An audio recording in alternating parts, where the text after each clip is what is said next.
Alright. Hello, everyone. Hello, Joshi, Fourth Pendulum System, Keiru, Orion, Cloverfield, Knots Though, DDVX, Trek in a Snow, Lou, and Nintendame. Thank you guys very much for the good luck.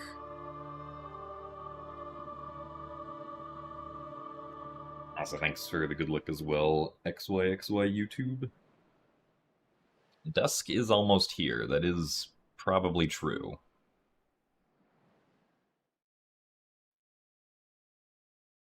Also, thanks for the good luck, Soge King? Either that or Soj King, but Soge King, for some reason, seems more likely to me.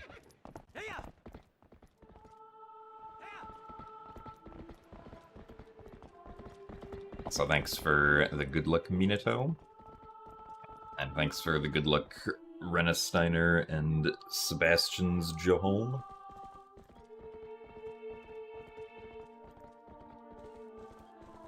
You know nothing about programming. What does decomp mean?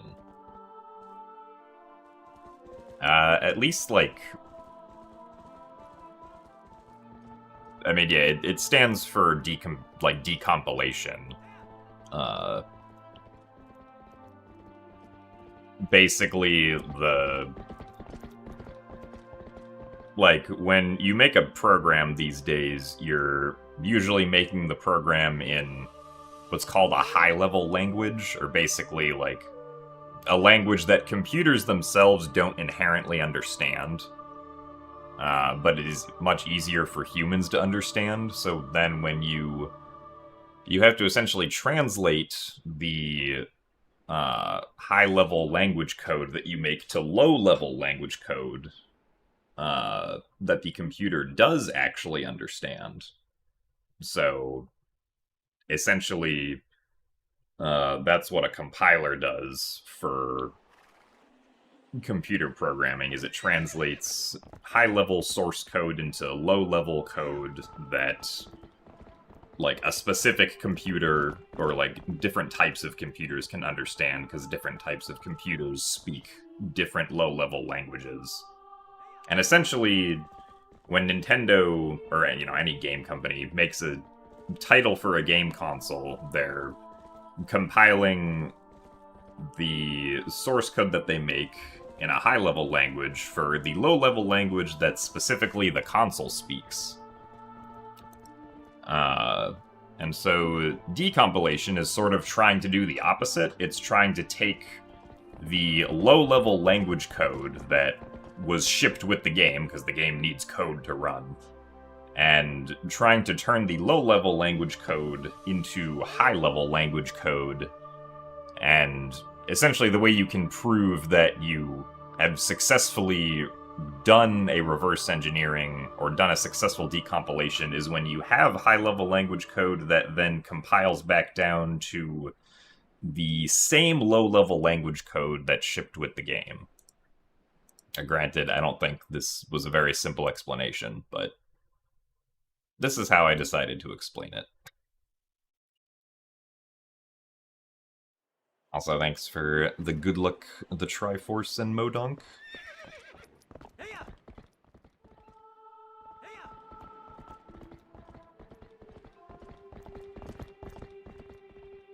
Thanks for the good luck as well, Carlos Raven.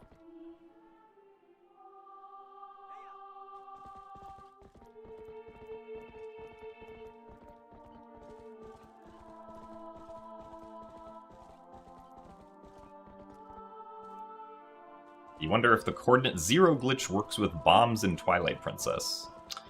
I don't think so. I think that would have been found if that was a thing that happens. I assuming you mean like the 000 glitch in Ocarina of Time. Or I think like some objects, if they're not within, like if they aren't within view yet, they're like their damage colliders are just at 000 or something.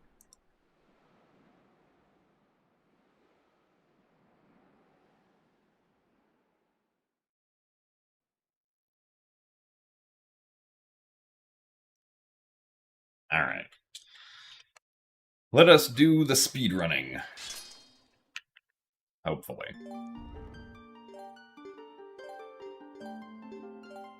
See if we get stopped at Arbiter's grounds again.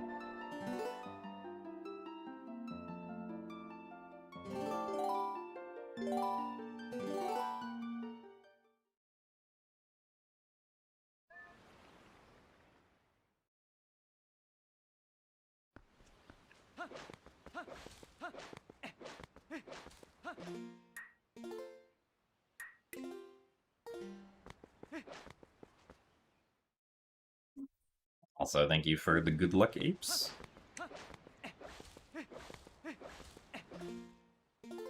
Oh wait, what am I doing? Okay.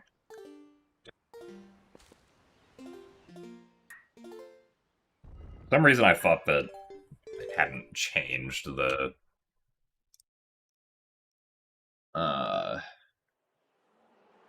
controls. Because when you first boot up the game defaults to being on the minimap tab of the gamepad when I want to be on the items tab. So I thought I had changed over to the items tab there and not done.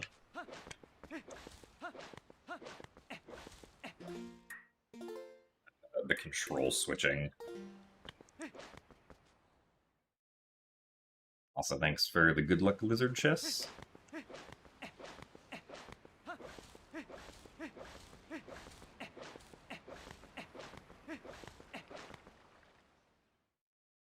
Also, nice Venex Dev. Hope you're having fun with the Skyward Sword HD rando.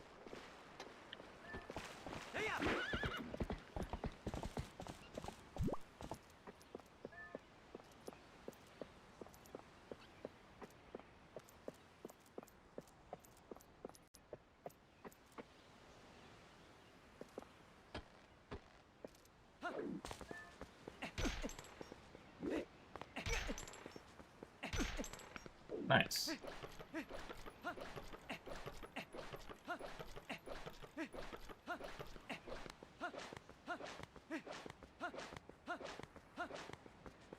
Also, thank you very much, Benji Gaiman, for the 6 months at Tier 1. And indeed, congrats on new badge. Thank you for the good luck. Am I planning on Wind Waker speedruns in further time? I mean, probably, yeah.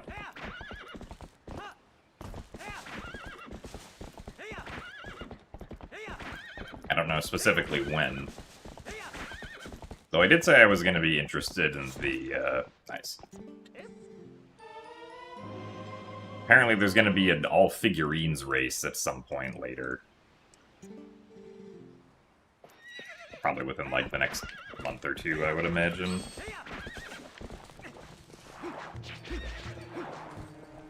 Oh, darn it.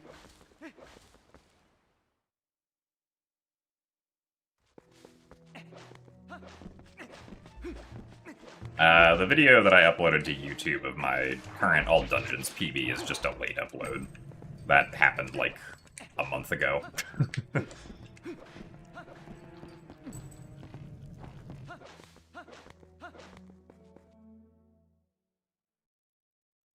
Also, thanks for the good luck, No Regular and Kai Chai.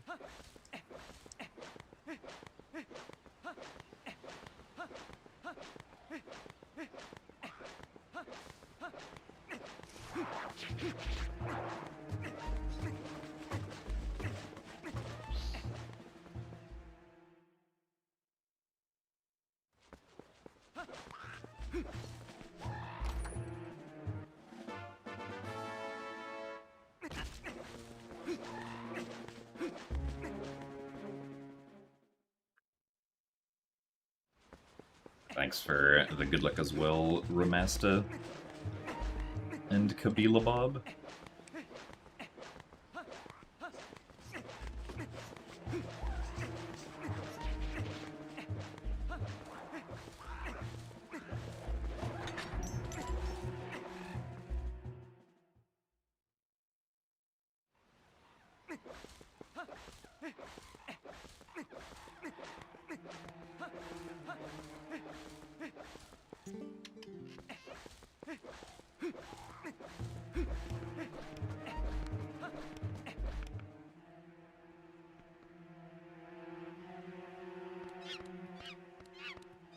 I mean, the most recent discovery for TPHD, I think, was just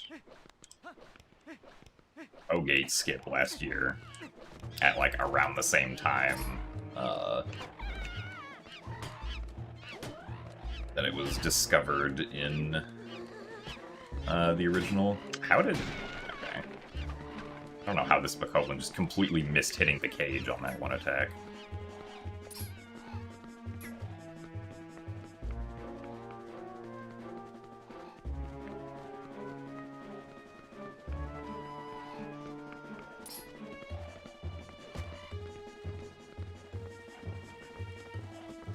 Sub 3 is not particularly possible right now. Like, my sum of best is still about 4 minutes away from it.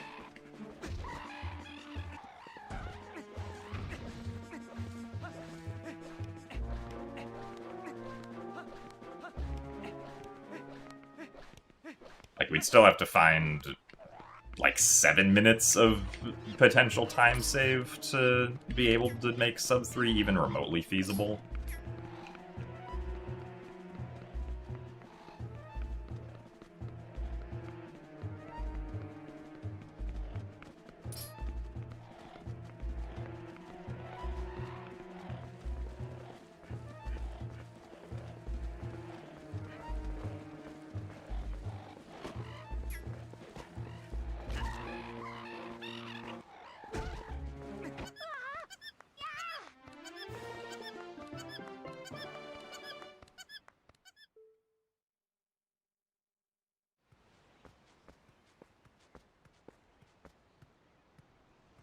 As far as dungeons, this category skips.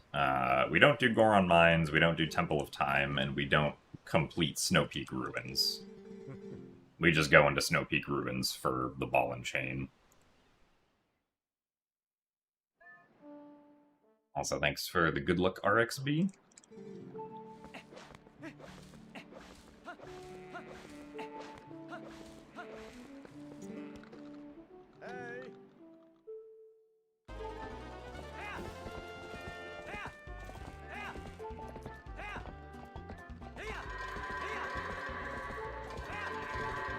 Okay, this seems like a good start.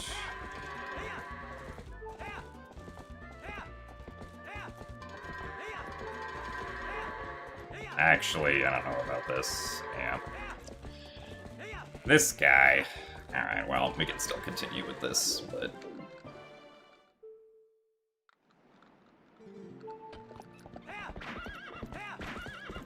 Little unfortunate that we won't save any time on entering Farron. Also, thanks for the good luck, Dylan Gruber.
Well, so the 80% route is, like, actually pretty similar to all dungeons. You just don't go out of your way to do the extra dungeons, pretty much. But, like, the first, you know, like, hour and 50 minutes of any percent in all dungeons are exactly the same.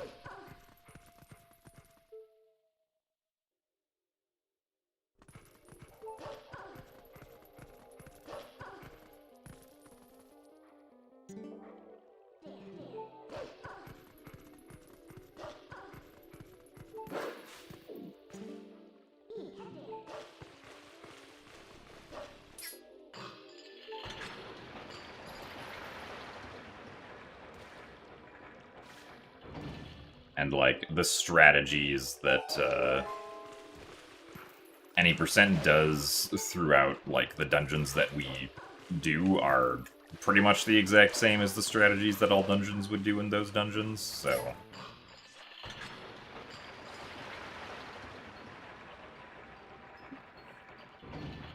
How long have I been running this category? For like a month-ish?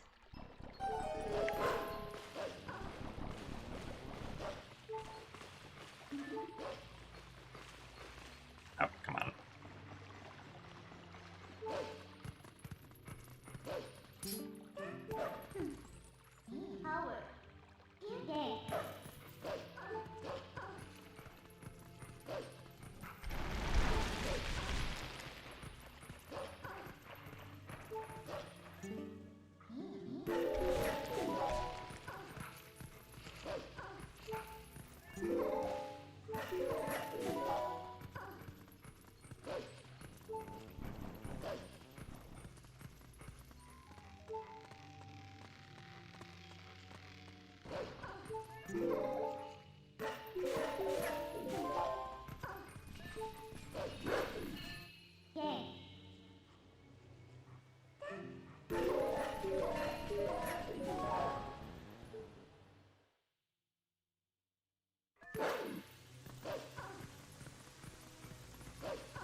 Thanks for the good luck rocket propellant. Is there a way to skip getting the Sols in TP Rando? I assume that if you already have Master Sword with Light, you don't need the Sols, but I've never actually done Palace of Twilight in Randomizer, so I don't know.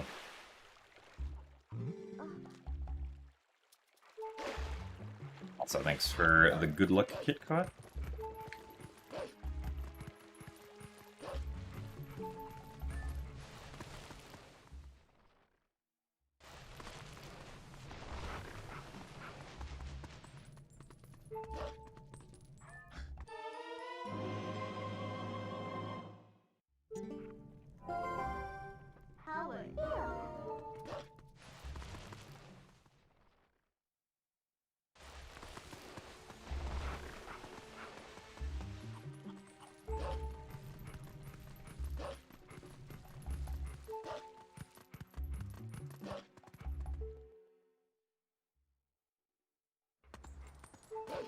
I don't think under 3 hours is possible currently, no.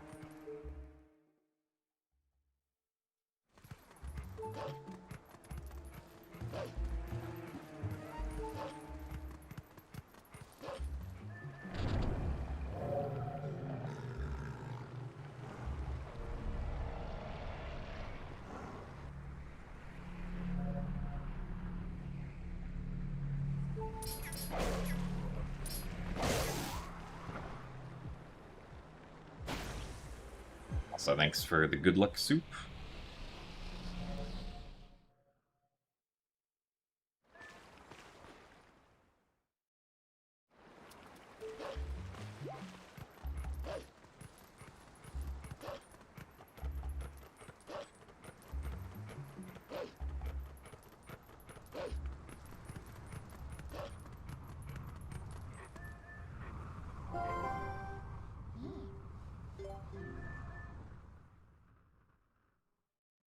$15.22.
So thanks for the good luck, Ben.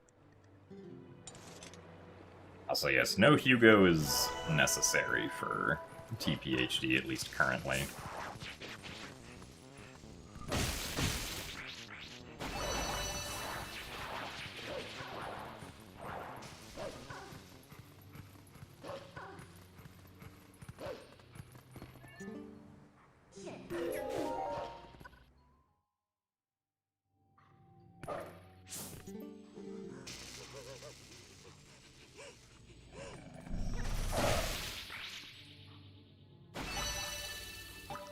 Yeah, I did see that Super Dude figured out what the reason for the Big Pig Yeet was in... Or, like, the difference in why it works in GameCube Wind Waker, but not in Wind Waker HD. Is essentially a one-line change in the code for the initialization of the pig.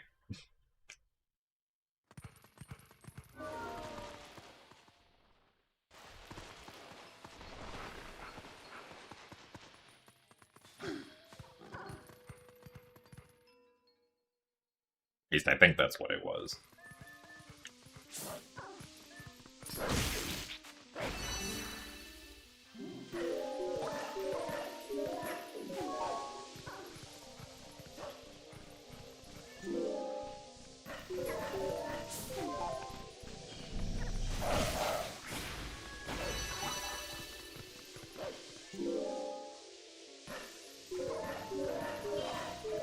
Which do I like more? Hunting / experimenting with glitches, routing, or grinding runs? I mean, I like all of them.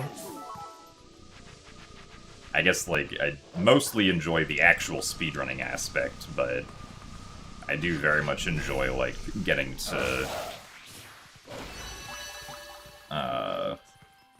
like, if there is a new discovery that's made, it's always very exciting to try and figure out what all of its uses are.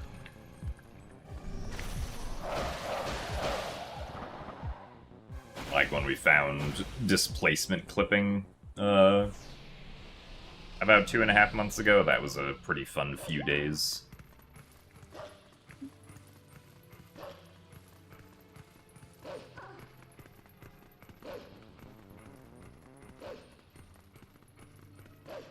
Or like when reverse bit magic was first discovered in Skyward Sword. Oh, that one kind of became like a little bit overwhelming with just how much it was possible to do. But eventually, we got it all settled.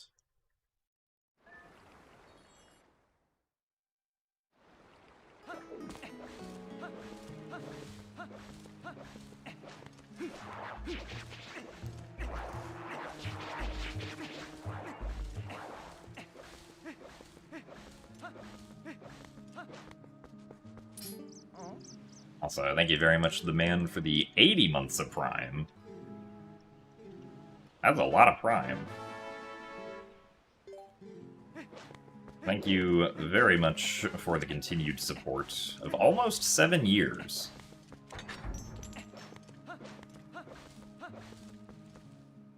Glad you still enjoy the content.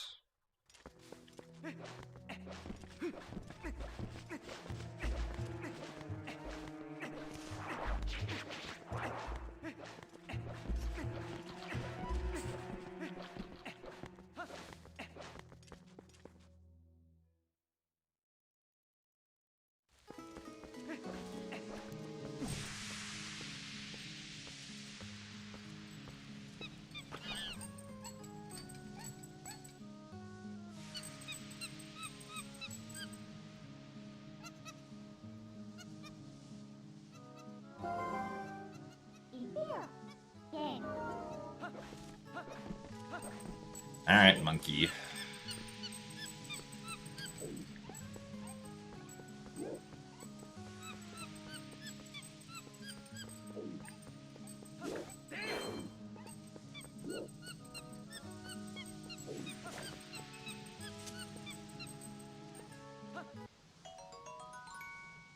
I feel like the monkey did that earlier than usual.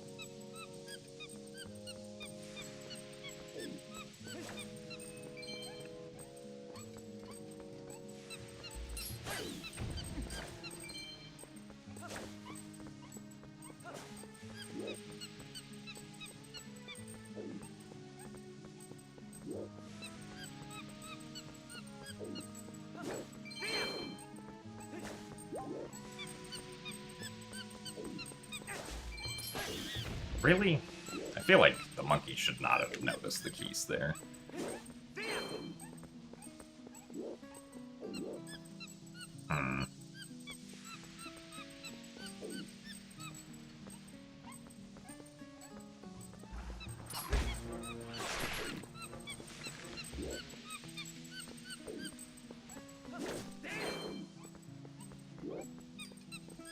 Darn it.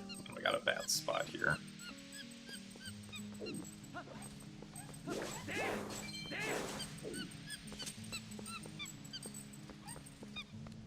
Well, not a particularly great monkey, but at least we text.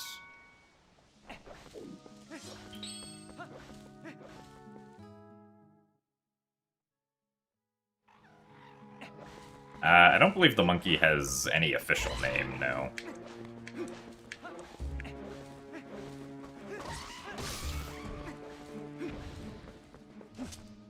It's the only monkey that I think has an official name is Ook.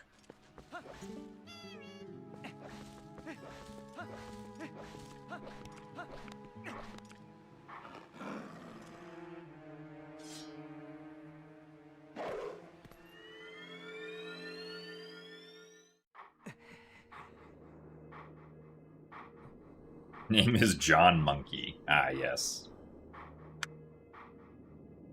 John Monkey, the inventor of the monkey.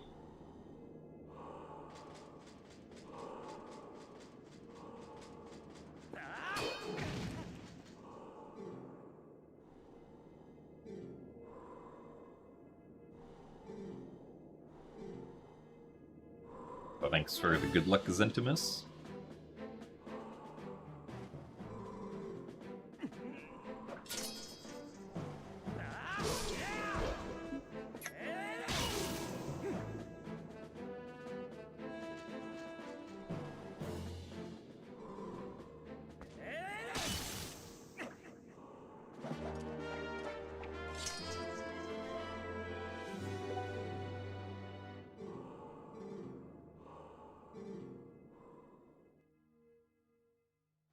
Ah, I see, Shane McMillan.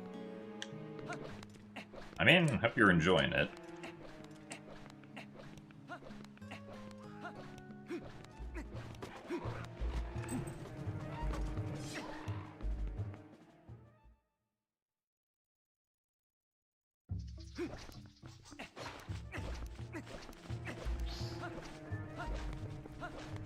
Because it definitely can be fun being just like,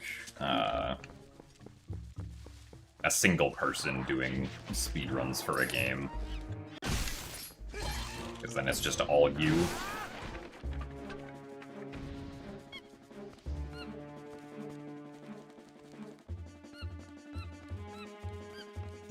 Okay, this looks like a good spider rotation.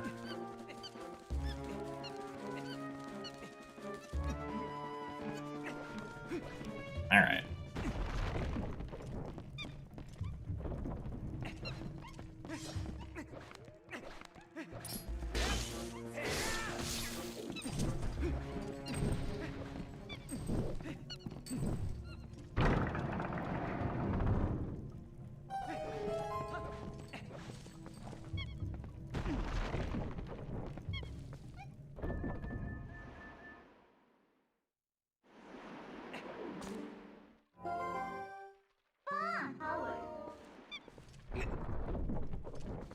So thanks for the good luck, Unpeopled Gaming.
Oh, come on, really?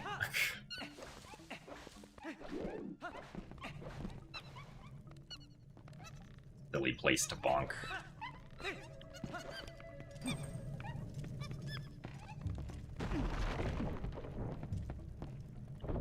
So thanks for the good luck, Angelus.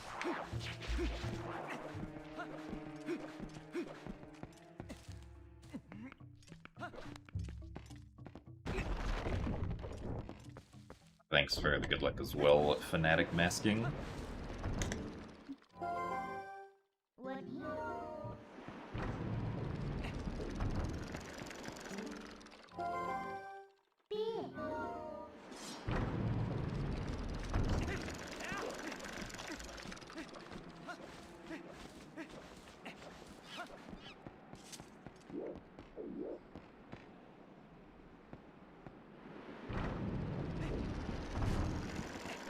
It's too early.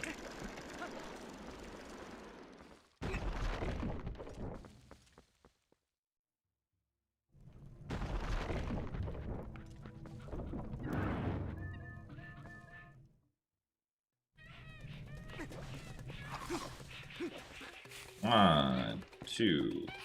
Okay. Good start with only two.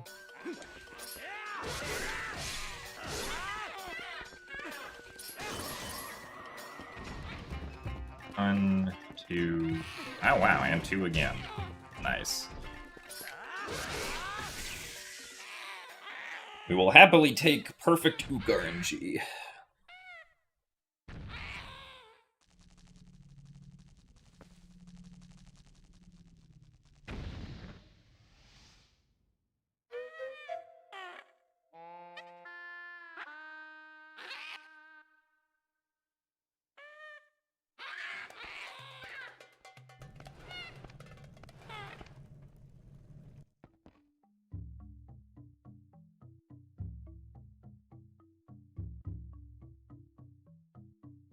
Yeah, the minimum per cycle of hops is 2.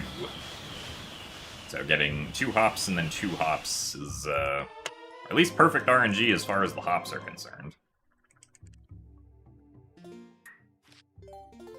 There is also technically some RNG on the first cycle with how long it takes Ook to begin hopping, but I wasn't really paying attention to see if that was perfect or not.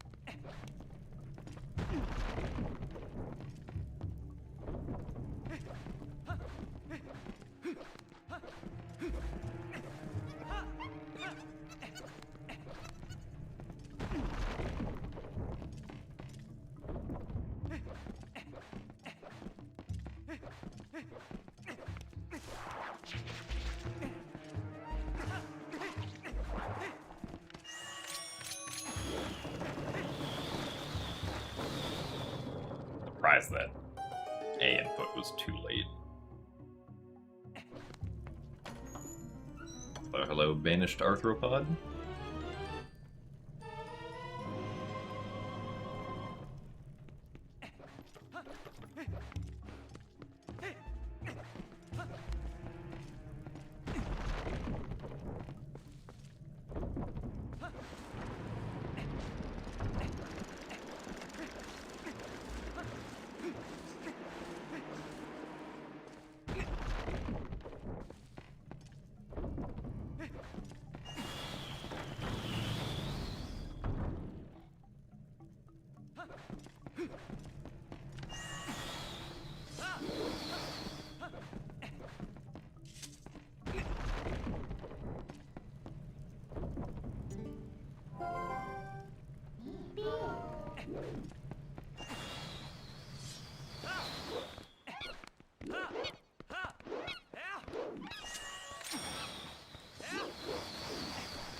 worried that the boomerang might have flown, like, too far away there.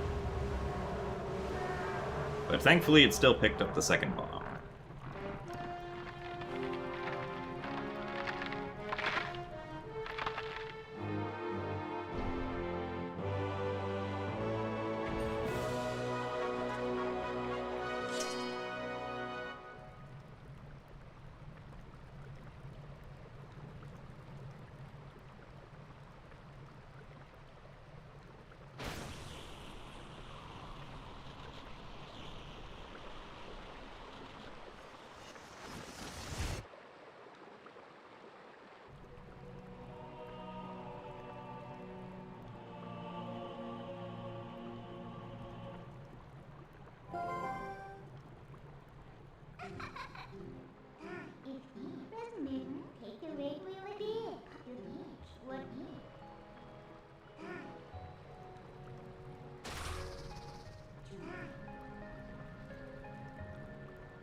There we go, that's how we do mailman skip.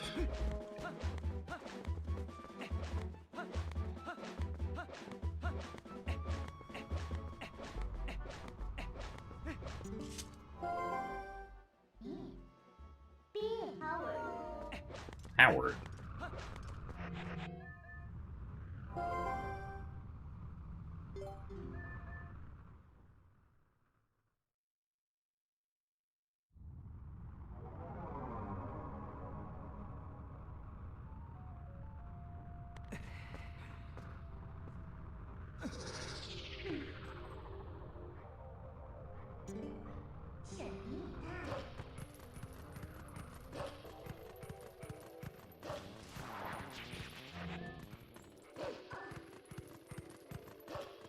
I mean, Twilight Princess, like, takes a lot of cues from Ocarina of Time, but, like, they are still different games, right? I also feel like the camera in Ocarina of Time is not actually, like, bad. I feel like the camera in Ocarina of Time is fine. It just lacks the, like, it just lacks the modern, like free cam that games typically have. So Ocarina of Time's camera doesn't have a free cam. Also, I don't know why I jump attacked there. That was not necessary.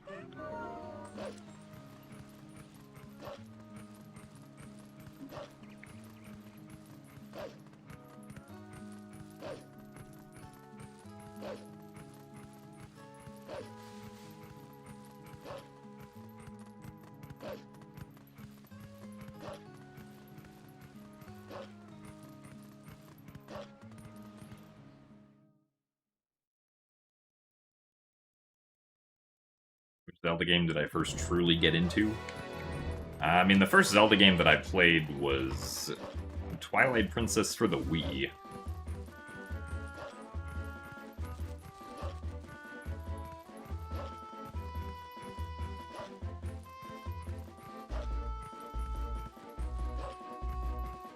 Also, yeah, supposedly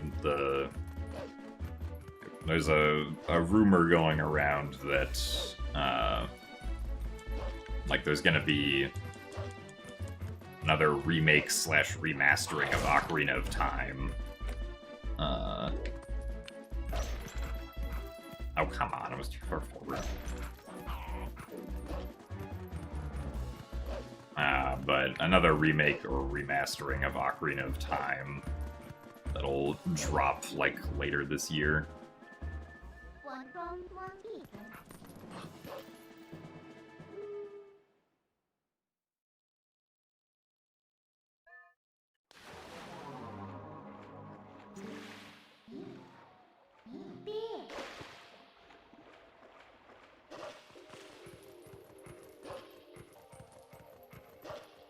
Yeah, there is also the free cam patch for OOT 3D.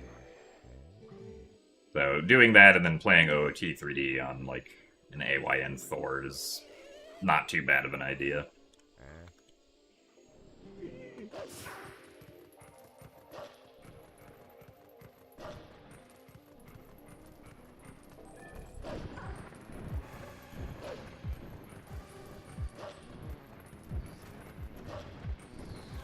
Where is this Kargarok going?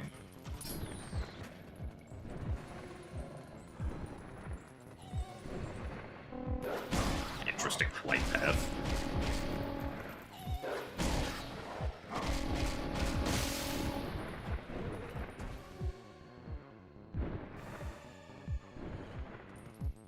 Yeah, I just read your message and agreed that that sounds like a good idea. Also, thanks for the good luck PSP.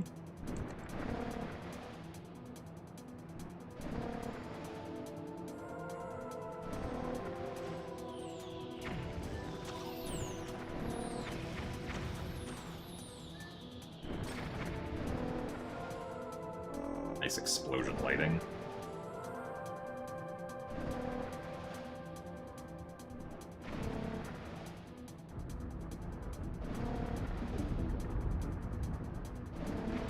Oh, interesting. Robin slid.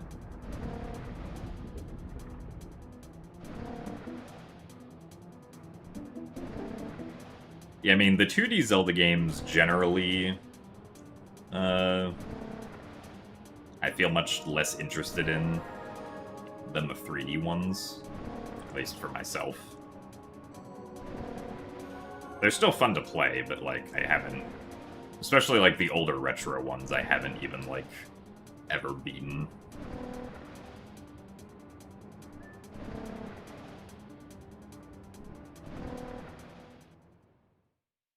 But some of the newer ones, like Echoes of Wisdom, I thought was really fun.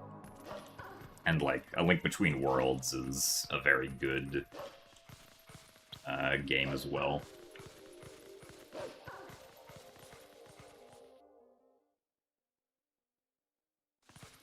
Also, thanks for the good luck, Linkont.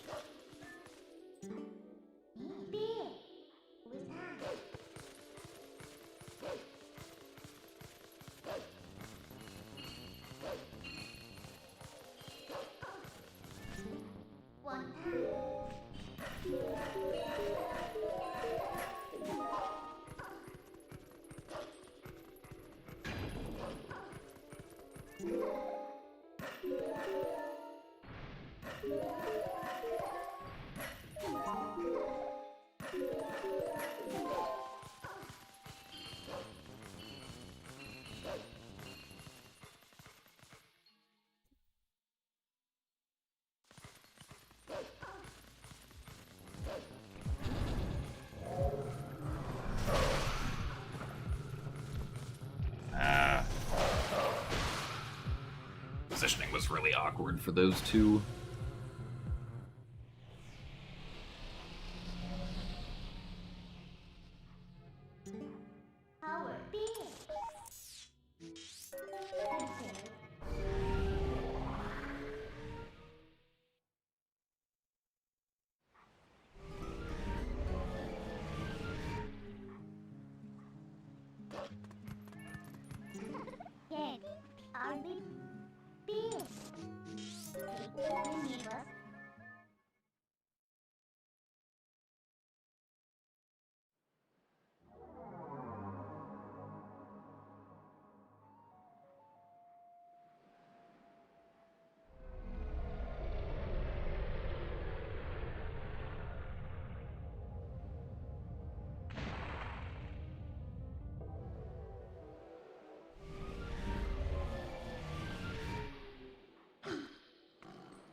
I mean,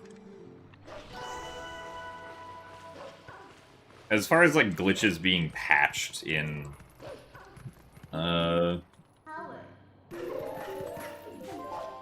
like remakes or remasters of Zelda games,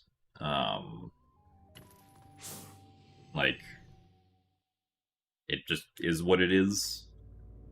Like, I guess the difference between like, you know, these games and like an and a game that's made by an indie developer is like I'm probably never going to talk to any of the people who developed you know, these Zelda games, right? It's like I'm never going to be able to know what their feelings are on the matter. So for me, it's just like, you know, whatever's patched is patched.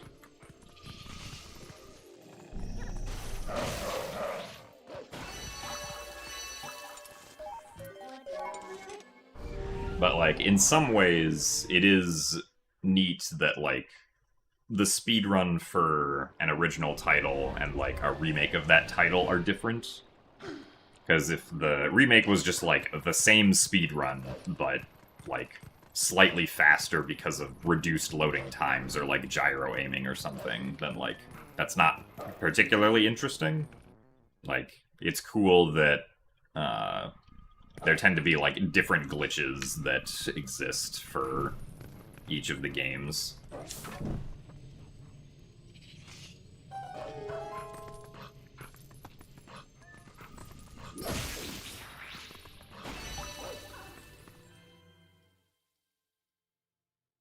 Ah, yes, I have played Skyward Sword.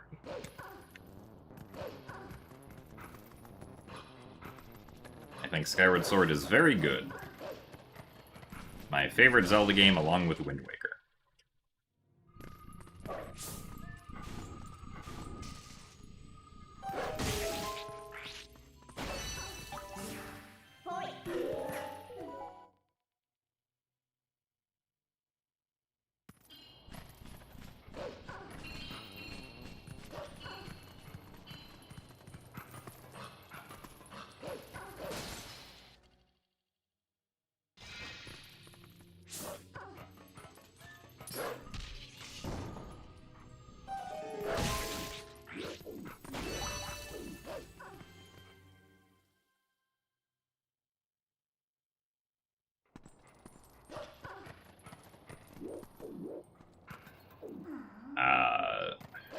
Okay, let's try that again.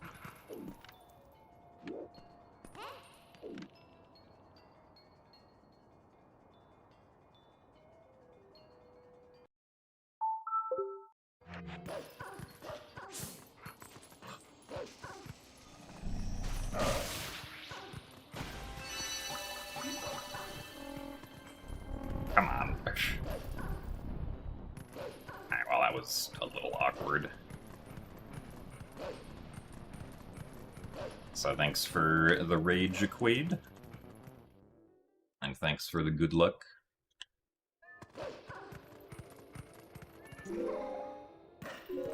But thanks for the good luck as well, D3. How were the runs?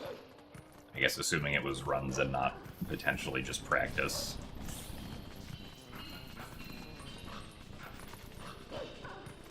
Bad. Dang.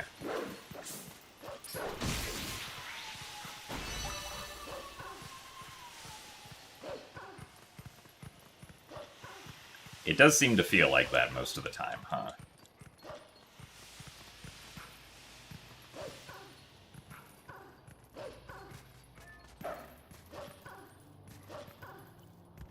Got a best by 2 seconds on Spinner. Let's go. No. Oh, okay, good. Turn around. It's like, no, please don't walk away.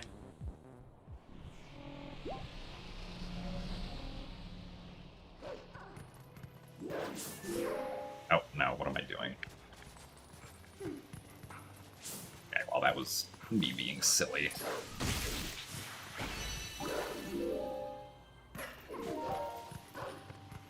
I don't remember the last time that I did that.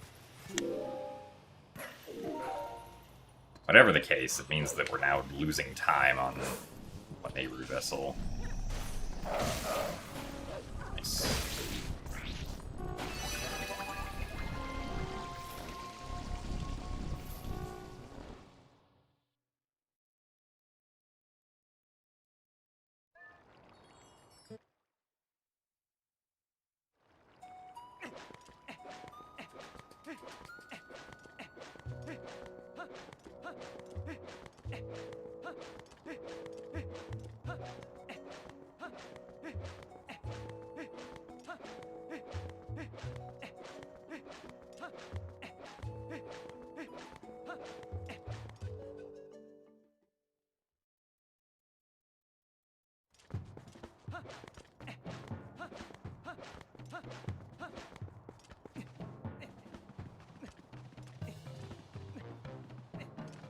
So, hello, and thanks for the good luck, Harune.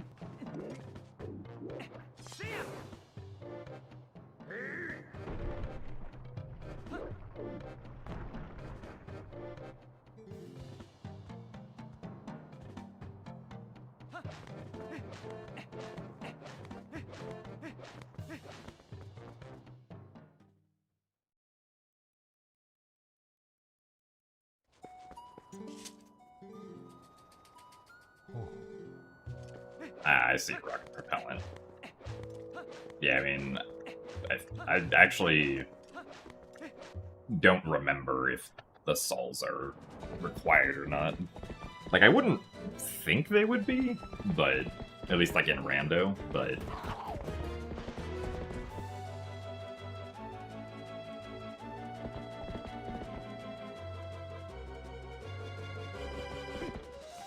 oh, also, thank you very much, Shane McMillan, for the $50 super chat.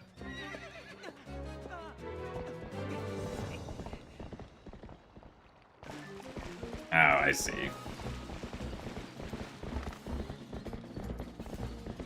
Yeah, I mean, it can definitely feel, like, weird if, like, you have fun speedrunning the game and, like, finding interesting ways to break it, but then the developer, like, seems to express opposition to the idea.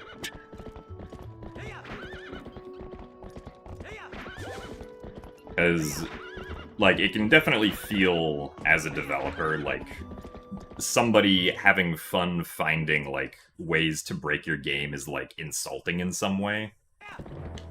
Even though I'm sure that's not how you feel about it, you just like playing the game.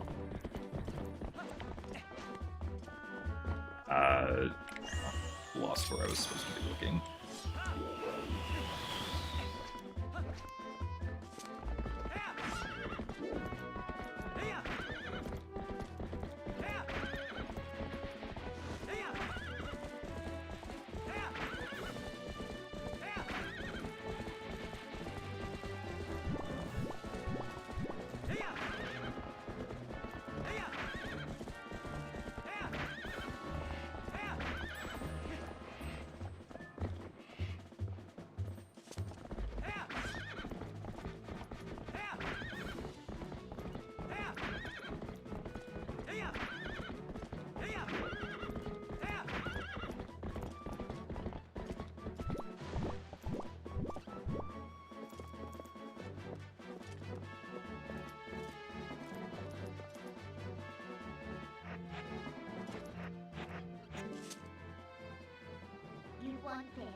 Yeah, I hope that you're able to get the sub 8 that you want, Shane.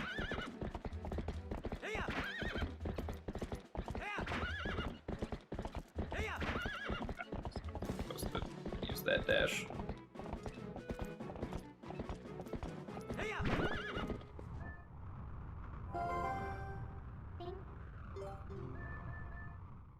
What are my thoughts on opponent's shadow disappearing when you free cam all the way back?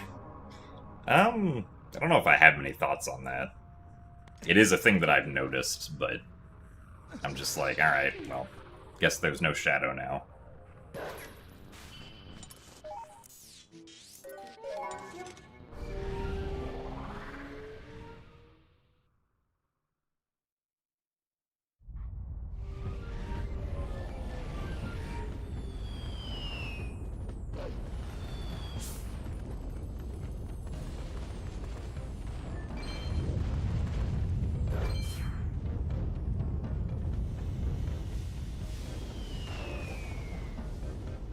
You imagine it can look bad on the developer depending on the exploit?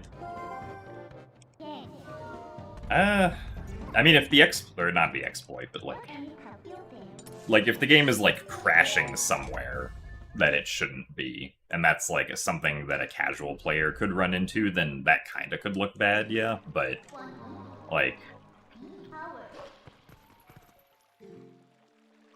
I feel like in general, when it comes to like glitches and exploits, like the developers should always expect that there are things they can't catch, right? Because like usually the amount of people who will play a game is orders of magnitude higher than the amount of people who developed the game, right?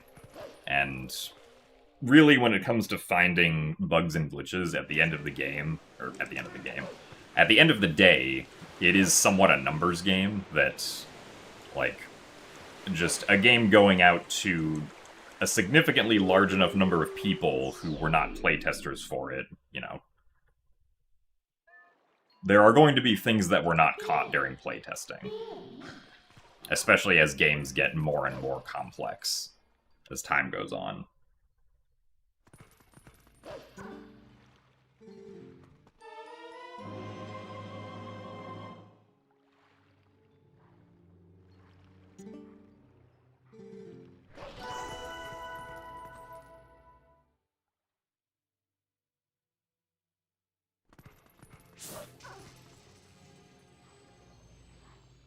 Oh, is there a guaranteed 5 there? I've just been getting the 2 greens. I guess if there's a guaranteed 5, I should be getting that one.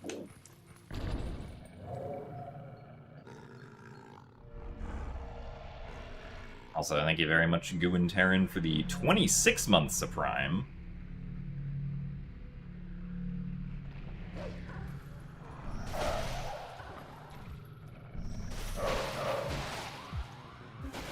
Thank you very much for the continued support.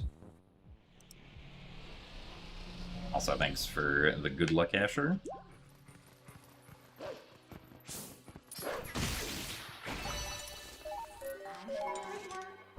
Also, thanks for the raid mini-mini.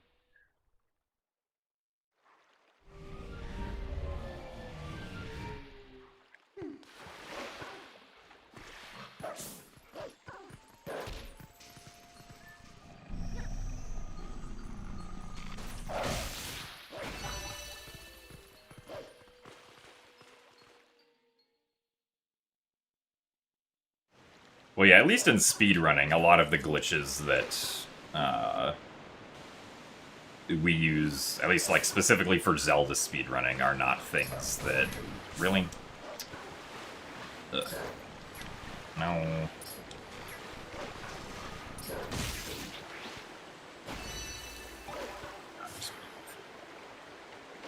That was like supremely bad timing on when that bug first decided to attack.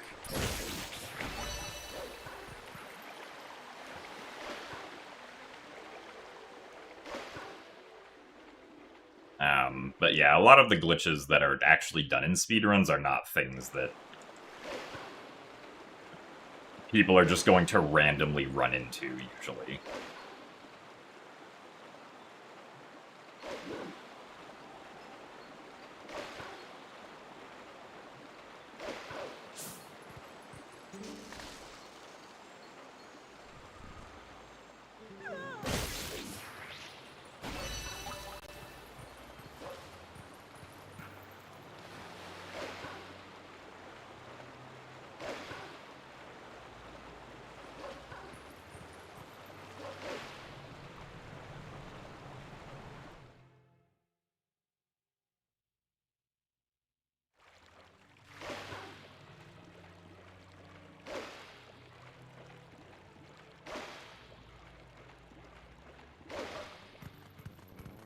I see, Shane. Yeah, I mean, if it's only 2 seconds away...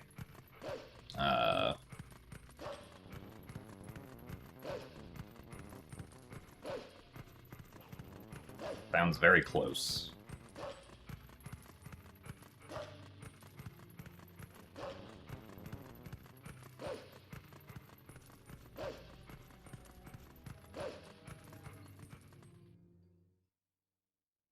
I think Nintendo will ever try formal verification methods to mathematically check for all errors.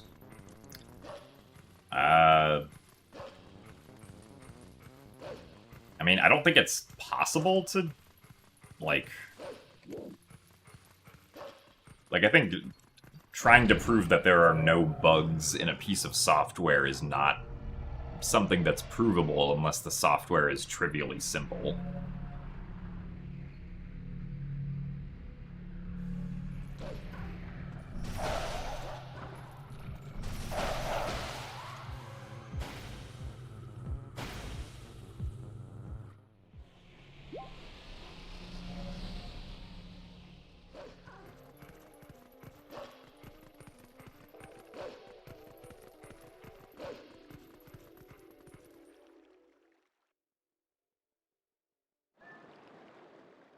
Oh yeah, like, long jump attacking in Twilight Princess is, like... It's mostly, like, an actually intended mechanic. You're just not intended to use it with the boomerang. Is, like, the actual oversight.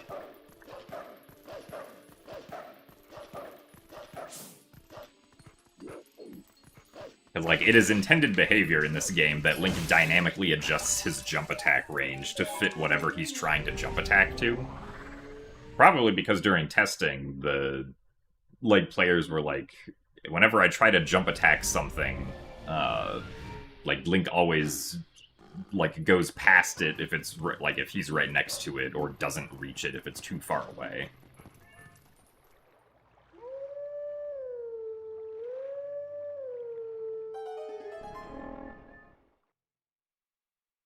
So thanks for the good luck, Lux Lune.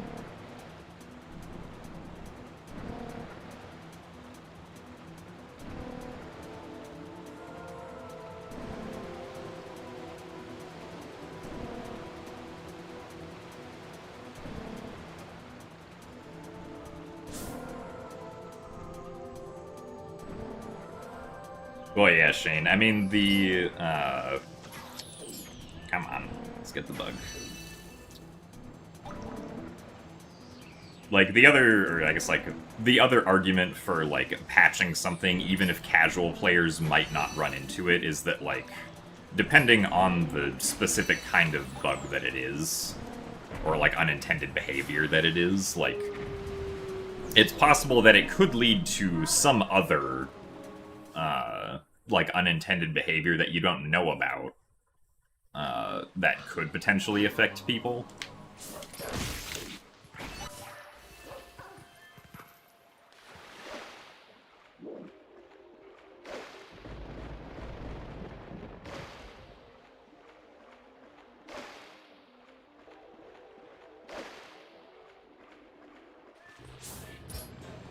Like, depending on what exactly the game is doing internally when the exploit is performed.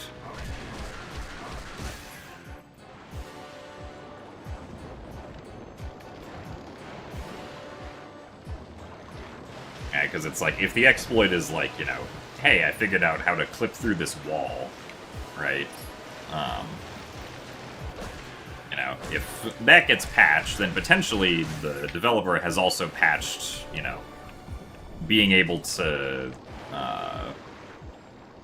clip through other walls that methods of clipping fur were not yet discovered yet, right?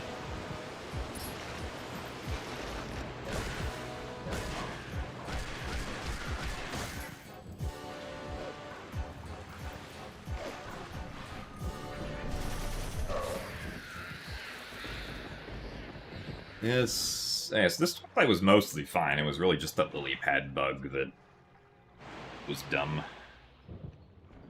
Unfortunately.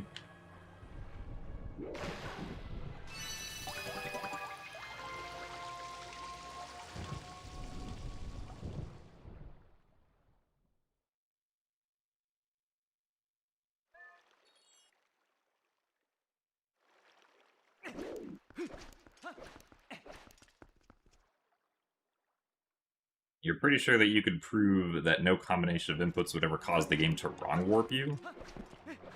I don't know about that. Trying to test, like, input combinations is a problem that becomes exponential very quickly. Because, like, in a game that even just has one control stick, right?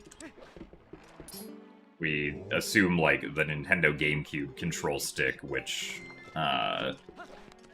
essentially the point that the control stick is on is in a 2D plane from 0 to 255 on the X and Y axis. So you have 255 times 255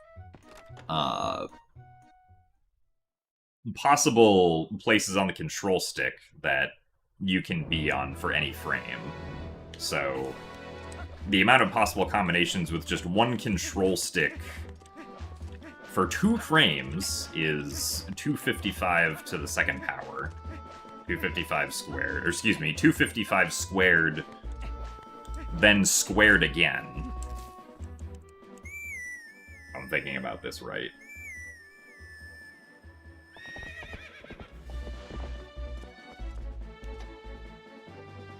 But basically, like, it is not computationally feasible to try and solve for, like, all possible combinations of inputs.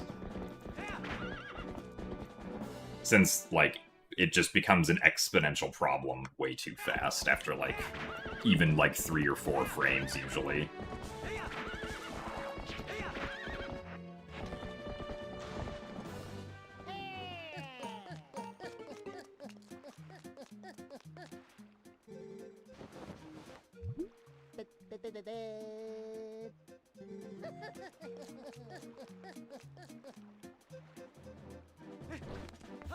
Oh, I see, Shane. Yeah, that does seem a little weird. I mean, granted, like, at least, like, for speedrunning,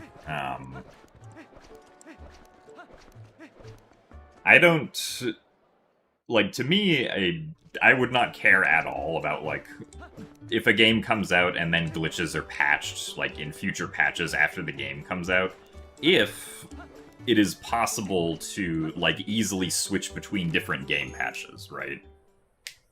Because, like, one of the biggest issues, at least with, like, modern Nintendo and Zelda games, is that, like, it's not possible to choose what patch you want to play on, right? Because Nintendo doesn't want you playing on any version of the game that is not the most recent version of the game. And so they don't allow you to down-patch your games at all. Right? The only way you can down-patch Switch games is either through homebrew, or through factory resetting the console. Also, really, I've been so bad at this trick lately. I don't understand why I can't get this to work consistently.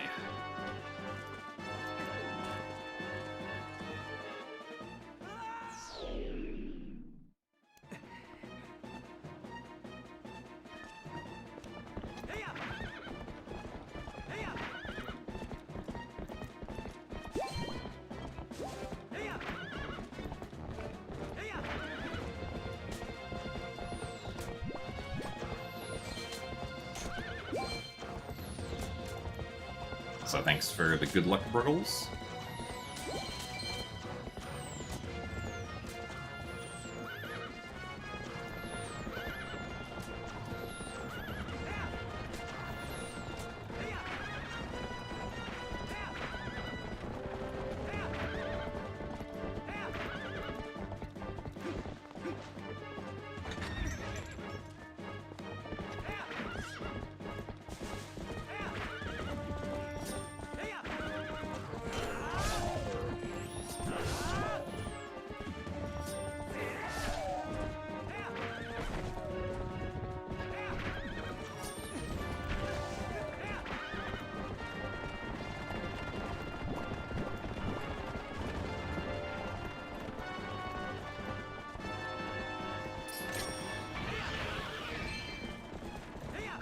It's a yellow ruby.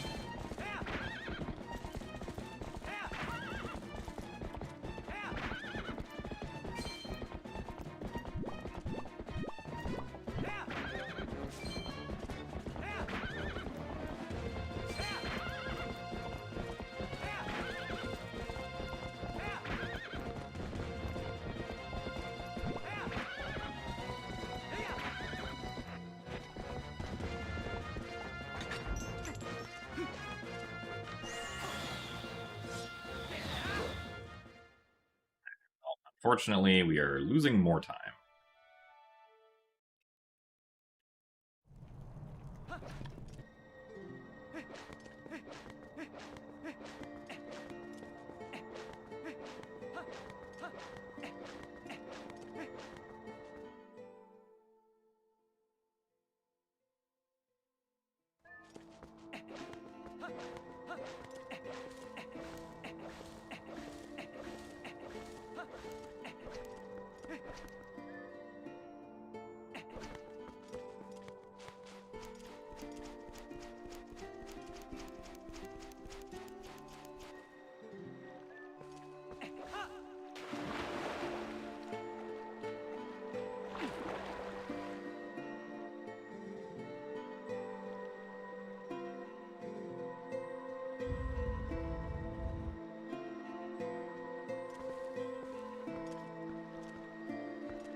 Oh, I see rocket propellant. Okay, that makes more sense.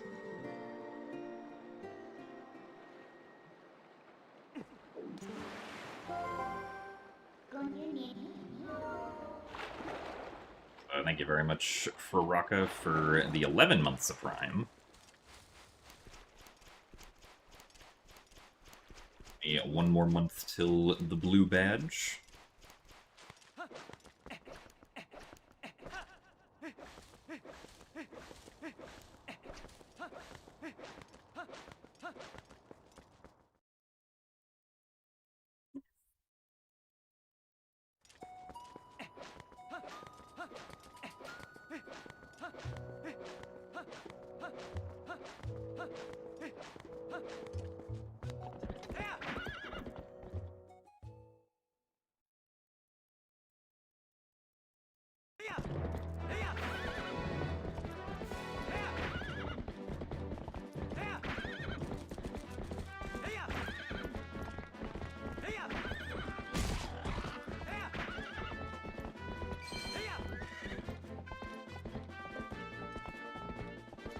Apparently I'm just not paying attention.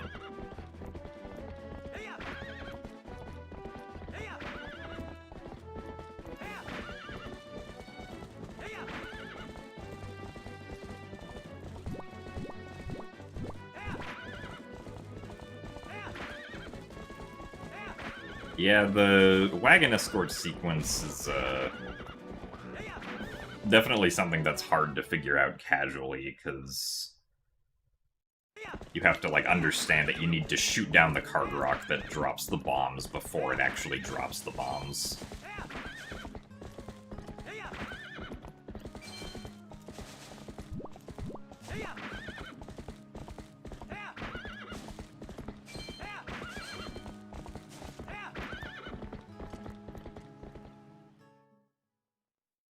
You got a new PB of 22 hours and 39 minutes. Is that world record any percent? Depends on what game it is. Granted, I don't know of many games where the any percent world record is that long, so most likely not, but...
Ow. No. Not again.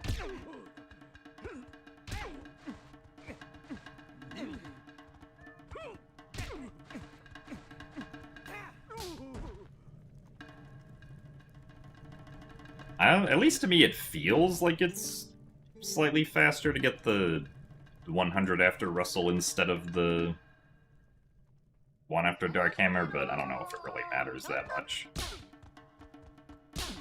2 slaps. 3 slaps.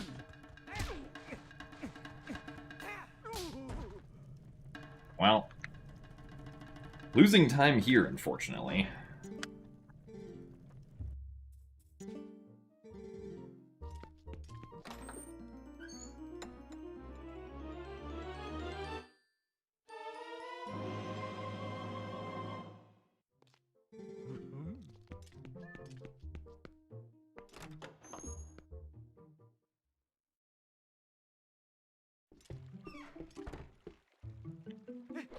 You could never interact with chat during a speedrun, too much to think about for you all at once. I mean, I would say it definitely depends on the speedrun. Like, I feel like interacting with chat during a Zelda game is usually fairly doable, because, like, at least in Twilight Princess, there are a lot of parts where I don't have to be, like, explicitly looking at the game for anything. Or where, like, I'm just running in a straight line for a bit, or there's a cutscene playing, right? And I also know, like, when there's little slots of time of, like, 5 seconds or so where I can look away from the game and see if anything has been said in chat.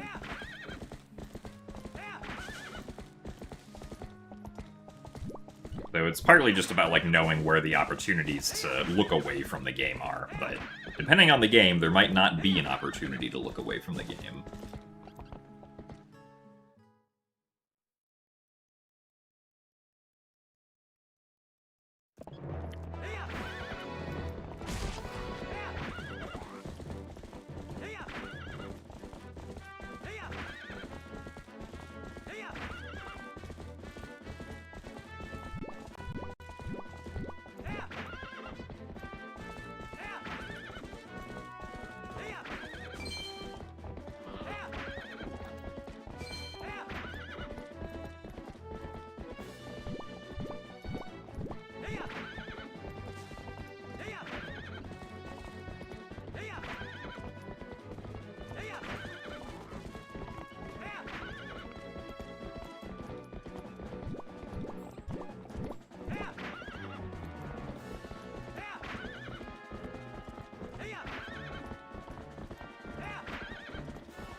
Thanks for the good luck, Rise Shaw.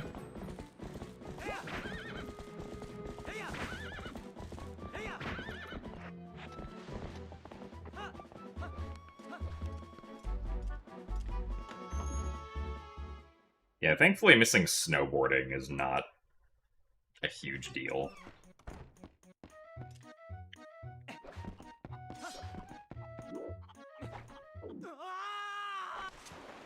Whereas in all dungeons, it's like a 20-second time loss.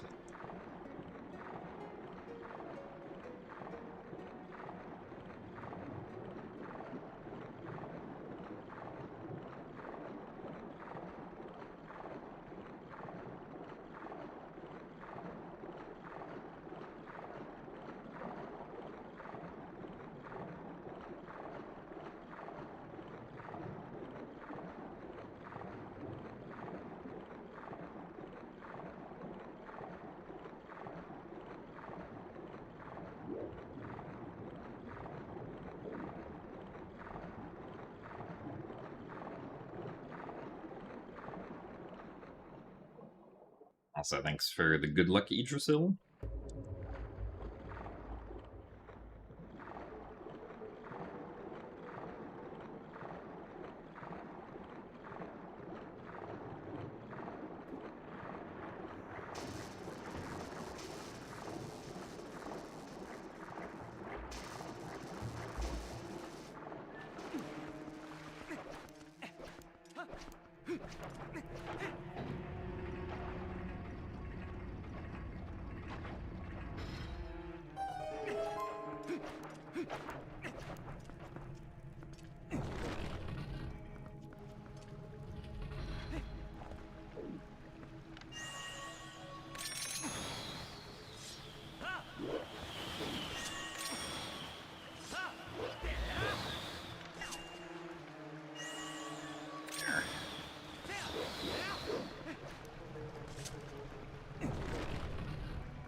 Yeah, it's a little scary.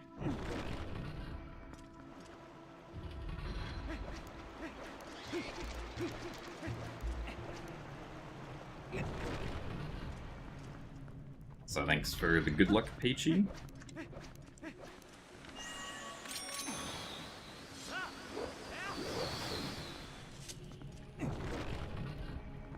Thanks for the best of luck as well, Nubuke.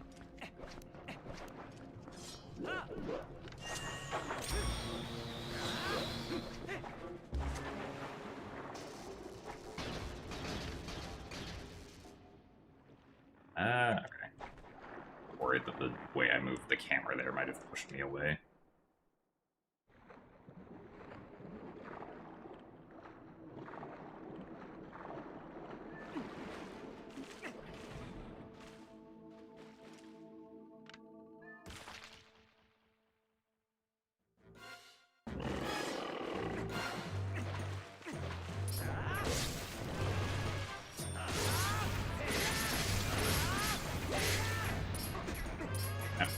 Really?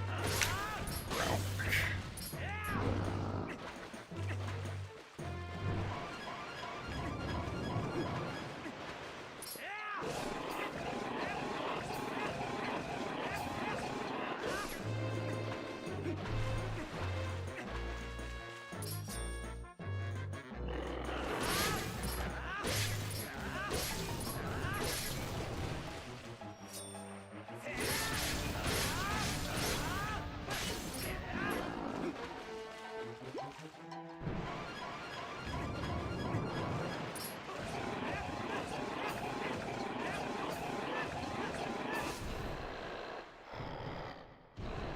Yeah, I'm a little surprised I didn't get squished there, but also happy that I did not get squished there.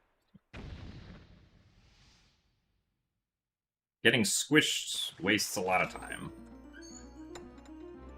So far, having already lost 2 minutes over best, I would rather not lose more time, ideally.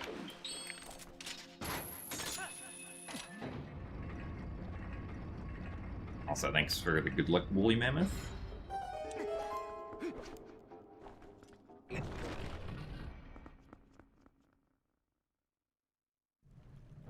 Thanks for the good luck as well, Plant Child.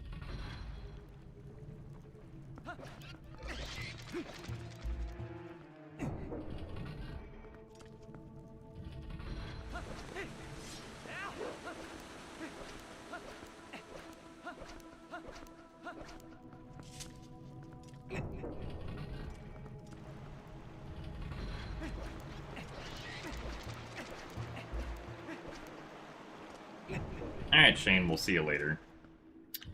Thanks for the best of luck. Good luck with your attempts. Hope you get the sub 8 soon.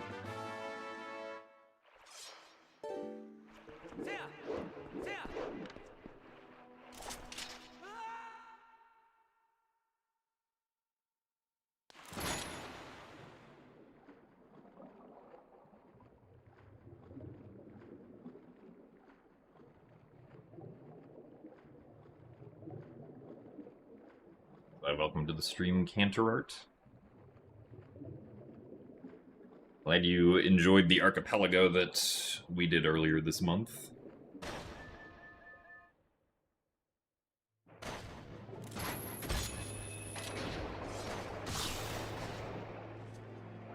I thought it was a lot of fun. Also, yes, this boss key skip is very silly. Just get a stamp and look through the wall.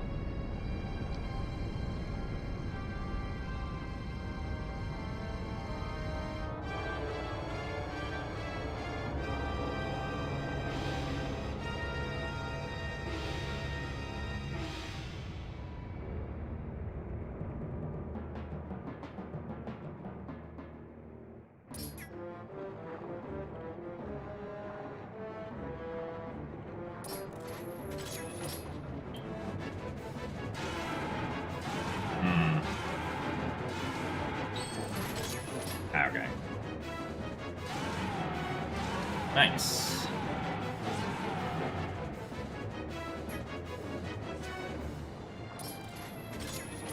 Oh yeah, I would definitely say that that version of the boss key skip is the easiest.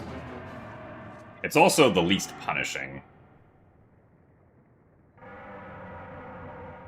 And also the fastest, so...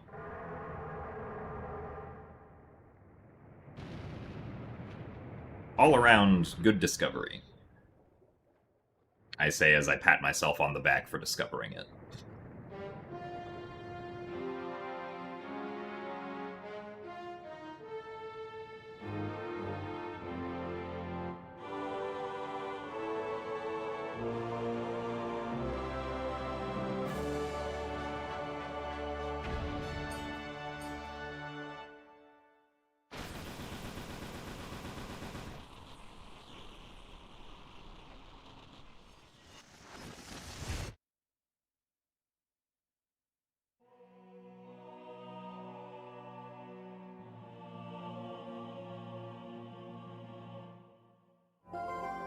Yes, I have played around with Clawshot actor displacement.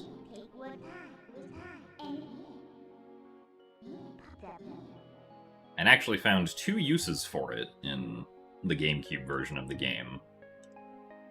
When making the first complete any % tasks.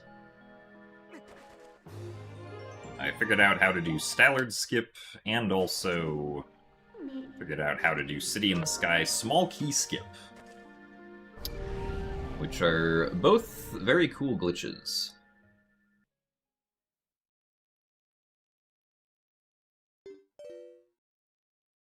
So hello, Sayuri Mai. It's going alright today. This run is a little bit right now, but we can still continue with it, of course.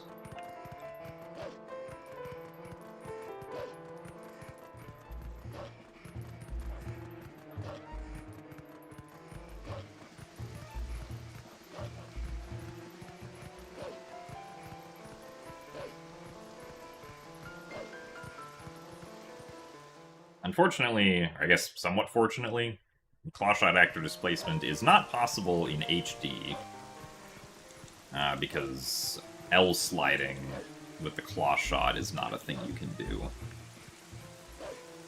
Theoretically, it might still be possible if, like, you shoot the Clawshot and then get pushed, like, by an enemy or something off of a ledge at the right time, but good luck doing that.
Oh, okay, thanks, D3.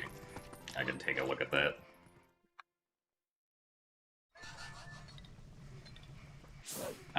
EMS is possible in HD, but it's not possible to do quickly, because doing it requires doing, currently at least, a 90-minute rupee slide to get through the first room of Sacred Grove, since there's no way to get to Sacred Grove early as Wolf Link. You can only get to Sacred Grove early as Human Link. And because Human Link can't howl at the Howling Stone, of course.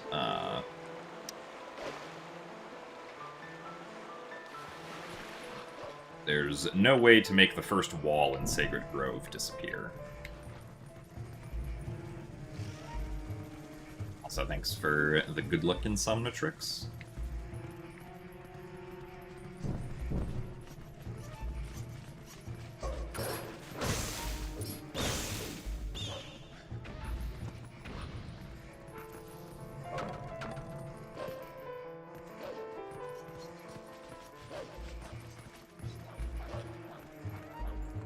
Thanks for the good luck, Makande.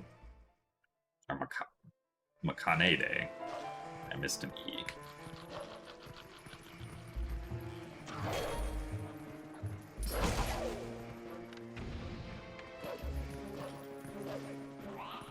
Just Mako, okay.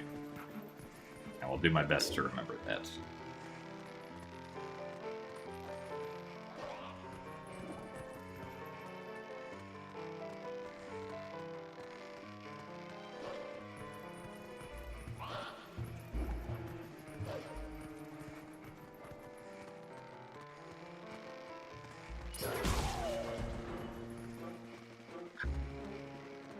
Well, I guess we're going on the ropes. No, I was too early.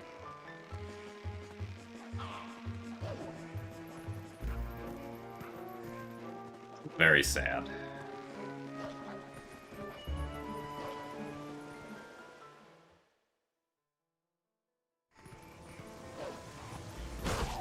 Oh, thanks, Sayuri-mai. Glad you enjoyed the displacement clip video.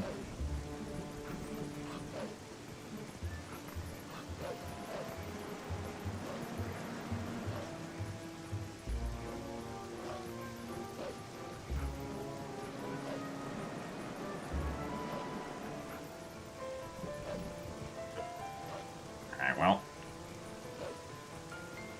Also, hello, Nat. Thank you very much for the good luck.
no rupees.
Yes. My favorite Pokemon is Lucario. I only really played the first 4 generations of Pokemon.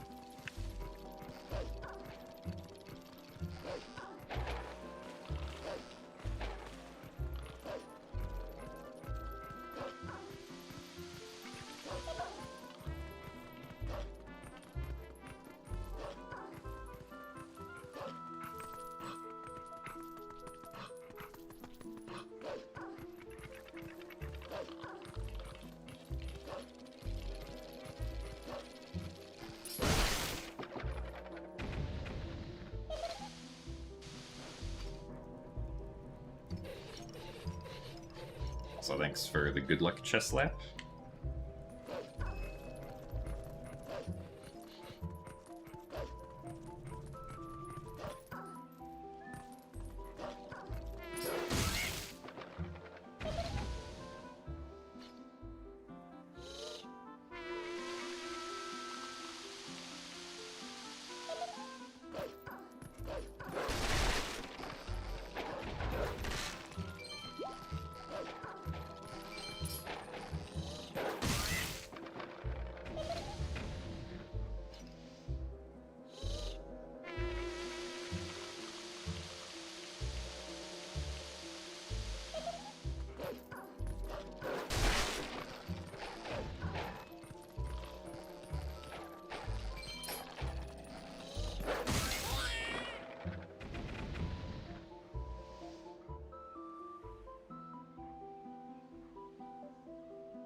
Thanks for the good luck as well, Knight.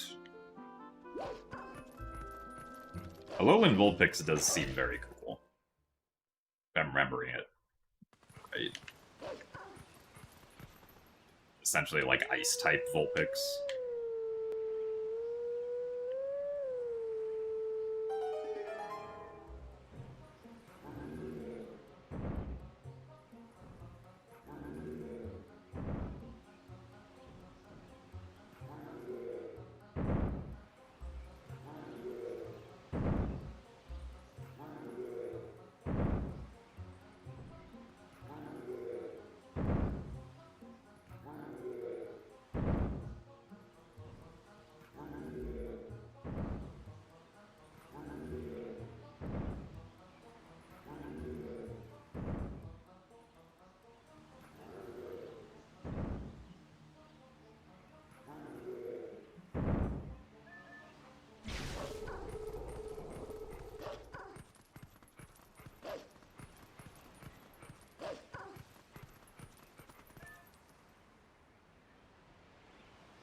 So thank you very much, Flareon, for the raid and for the good luck.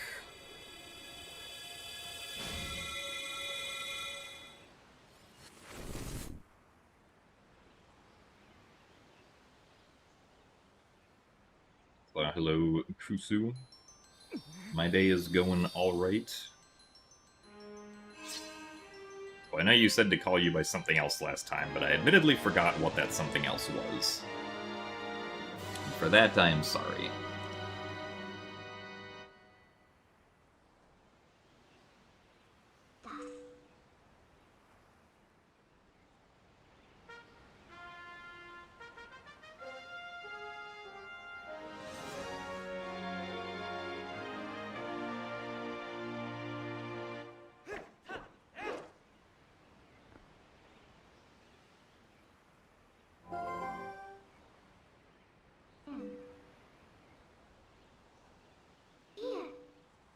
Right, it was Denshi. Okay. Well, thank you for the good luck. I will try to remember for next time.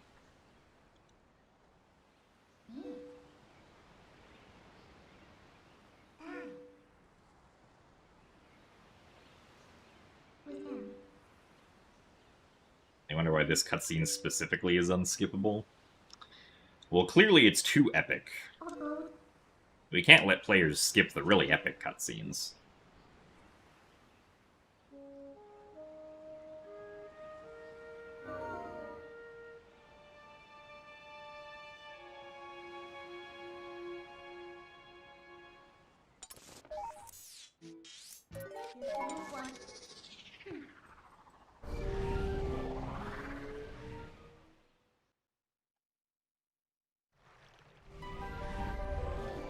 What if you want to skip the epic cutscene? Ah, well, too bad.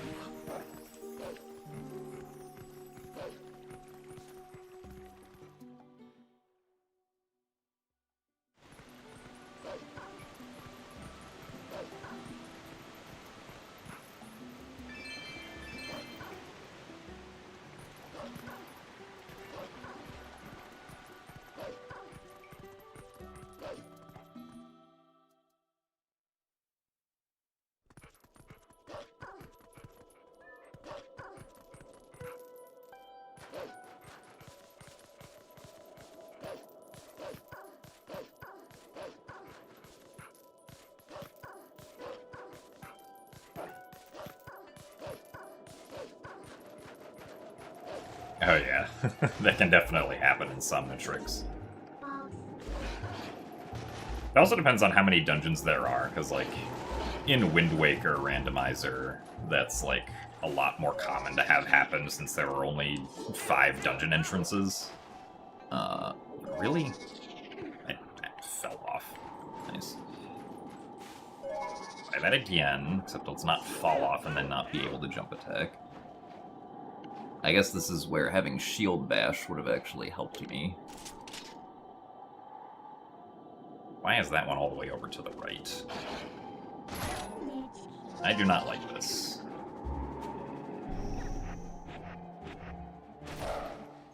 Really?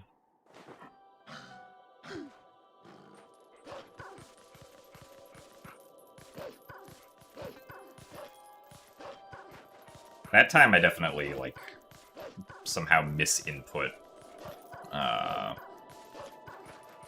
like, the pause buffer.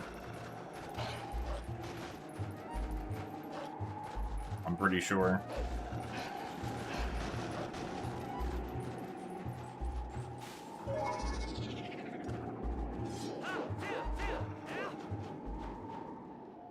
Again, really?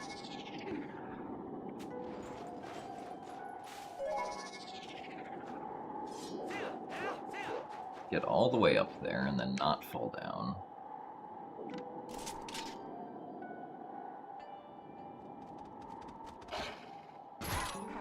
I don't think that's close enough. Yeah.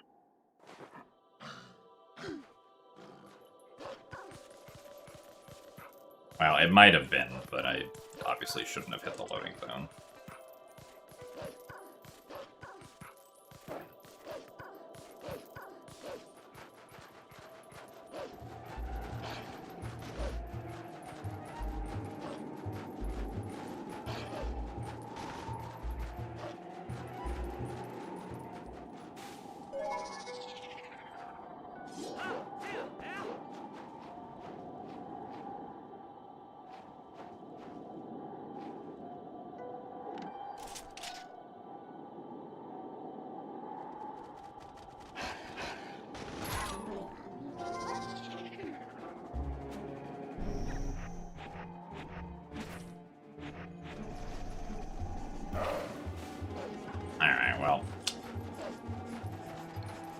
That's hopefully what would have happened the first time, but...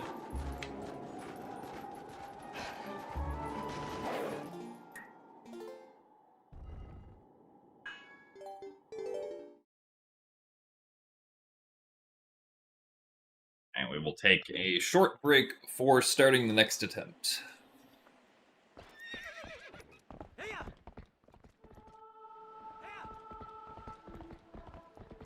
Also, thanks for the good luck, Leon. Ah, I see Insomnitrix. That's interesting, because that is... Actually, I don't know if... If in OOTMM you can, like, have randomized entrances be between both games, then that's surprising that you got 2 vanilla ones in a row. Because that is, like, 14 shuffled entrances with Dungeon Entrance Randomizer.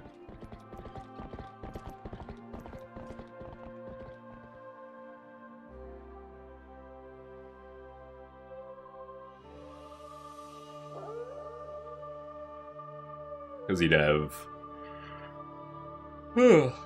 I think 10 in OOT and then 4 in MM. So thanks for the good luck, SDW.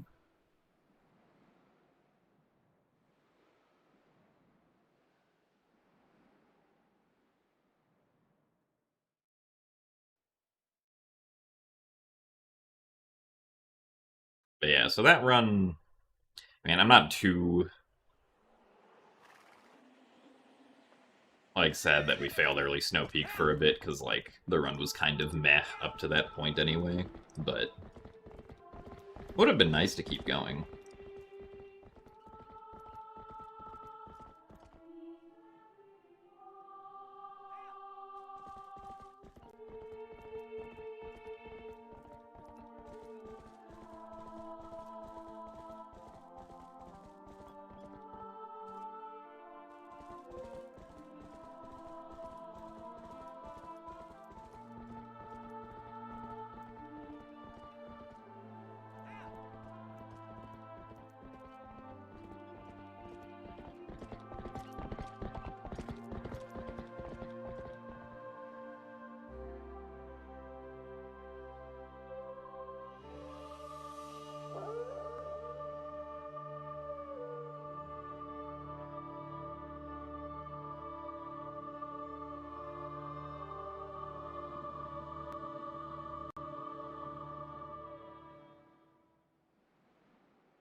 Alright.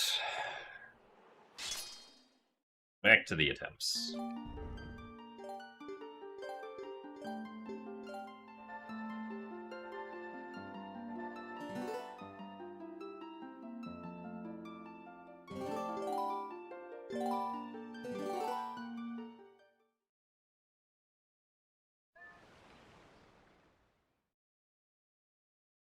Thanks for the good luck, Denshi and Woolly Mammoth.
thanks for the good luck, Tommy Earl. And hello, John.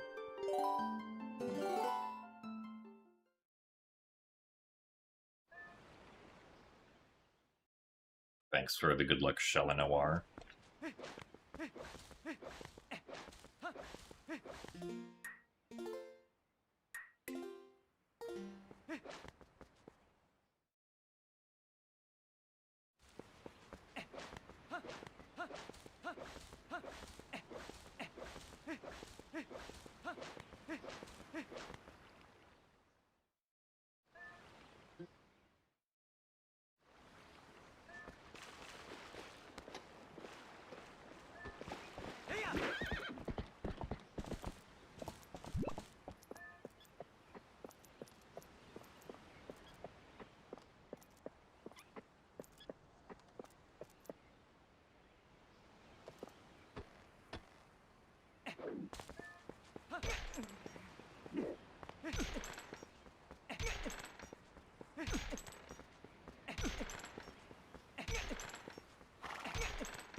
Well, fast enough.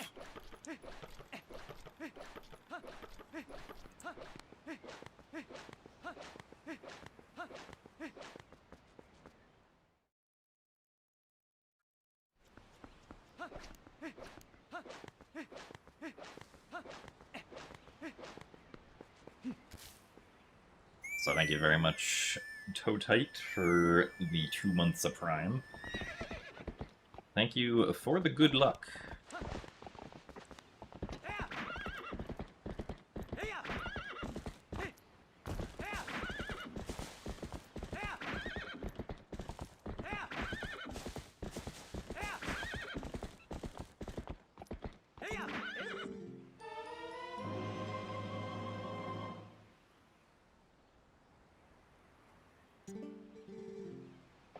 Hear that if I admit how cool Leanne is, I get gate clip first try.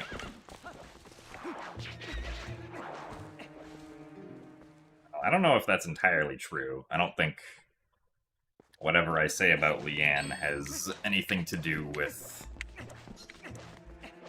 what try gate clip I get. Unless Leanne is secretly the person who controls whether or not people get gate clip in this game. But currently I do not see any evidence for this being true.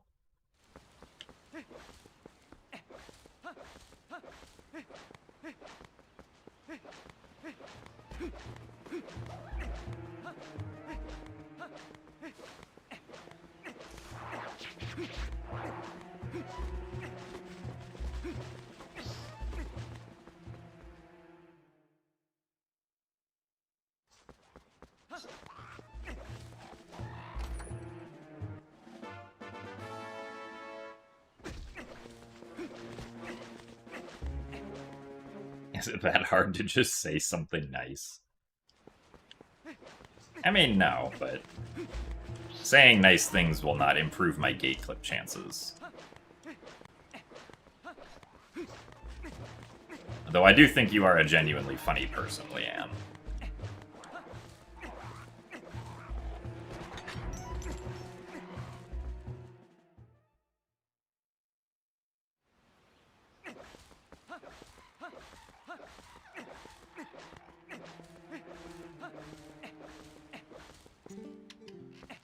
So thanks for the best of luck, Alakay.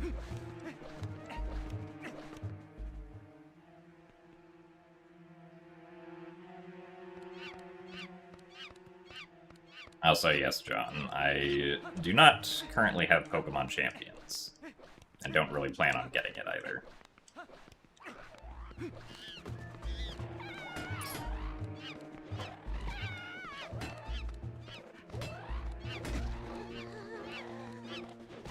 Hello. Oh my god, this is so slow. Okay.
Not the best, but that was also because we took a while to get gate clip. But good enough to continue with.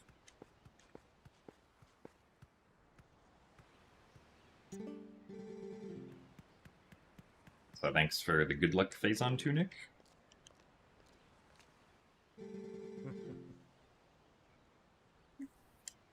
Thanks for the good luck as well, Rubu.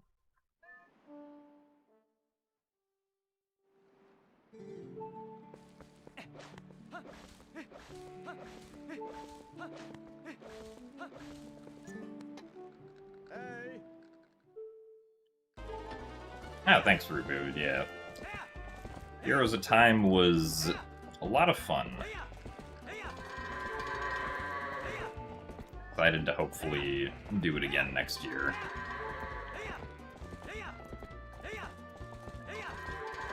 I'm very confused by these goats. I don't think this guy's gonna go in. Yeah.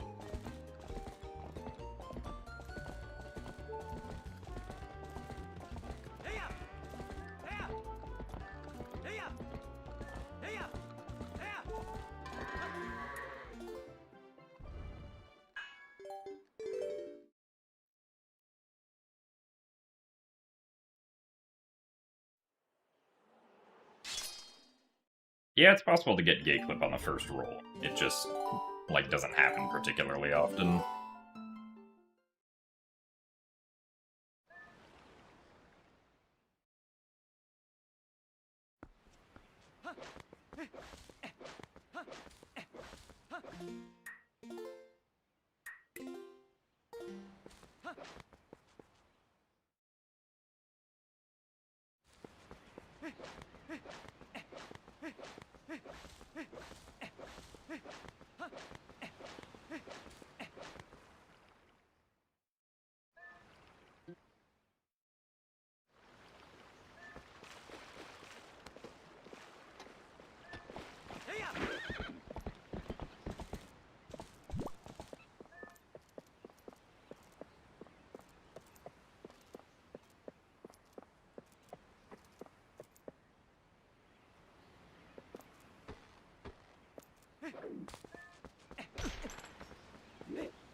Nice.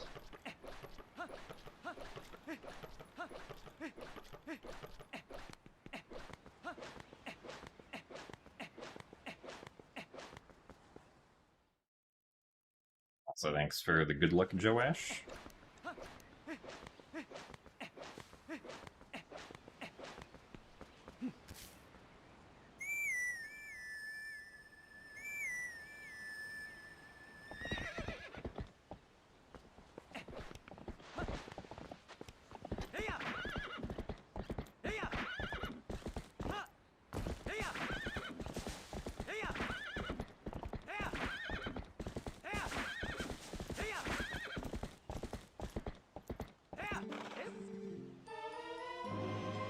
Thanks for the good luck as well, Pounce.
Redeeming Howard is just a reward that was made to waste points, except you say Howard.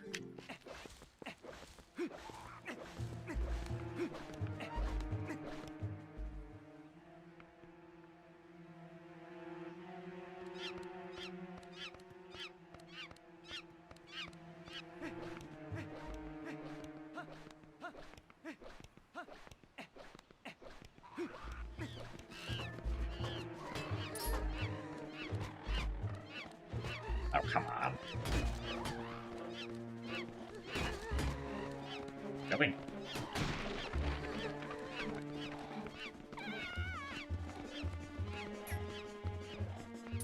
Oh, come on. Back towards the wall.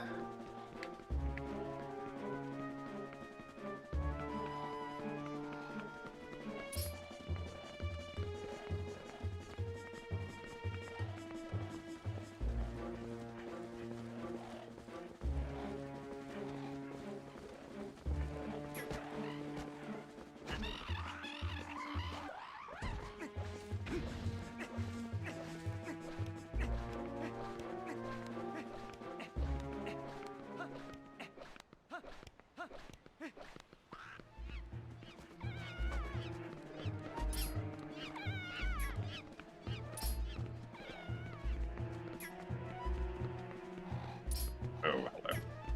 Now, how did I get a skid there?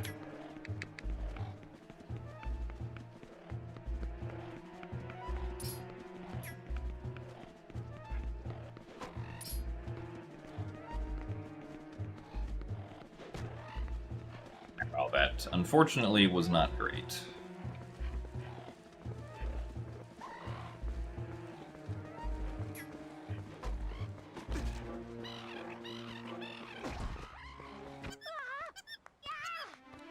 But good enough to continue.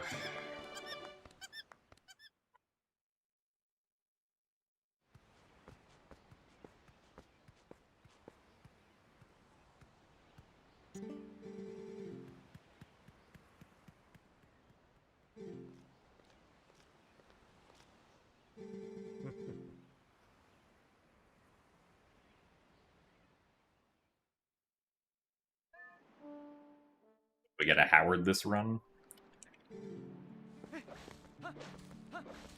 Well, we'll have to see within the next 30 seconds.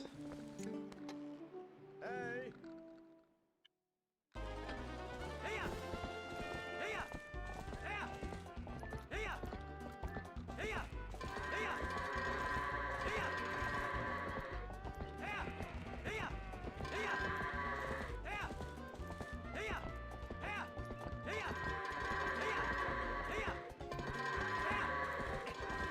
I know, seems like we're good.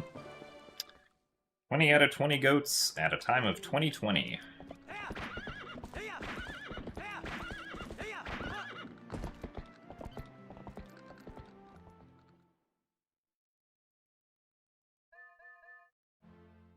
But not really any Howards, thankfully.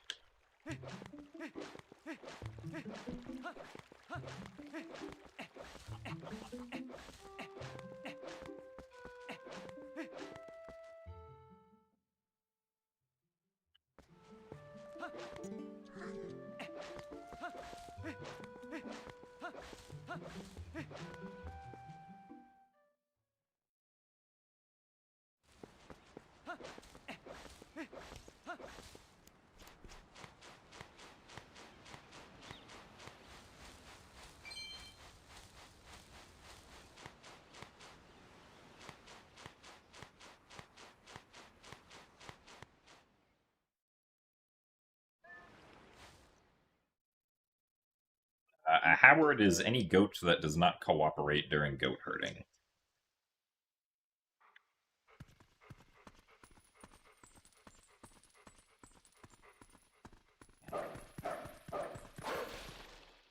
Nice box breaker.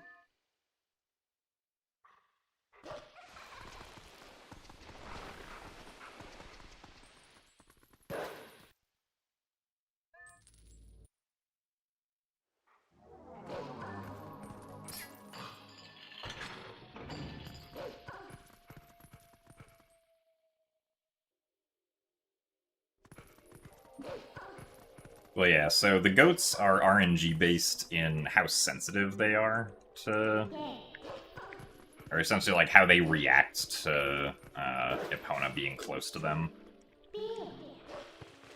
Because of that, it is not really, like, there's not just like a single path you can take through the goats that always consistently gets them all into the barn quickly.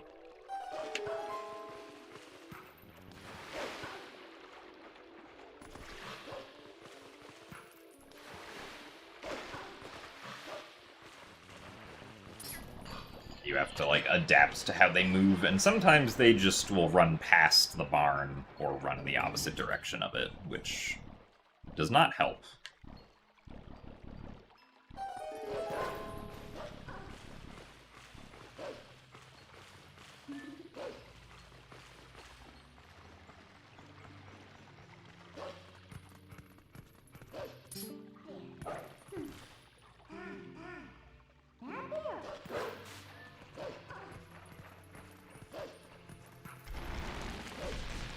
Oh, hello, Douglas. Thank you for the good luck.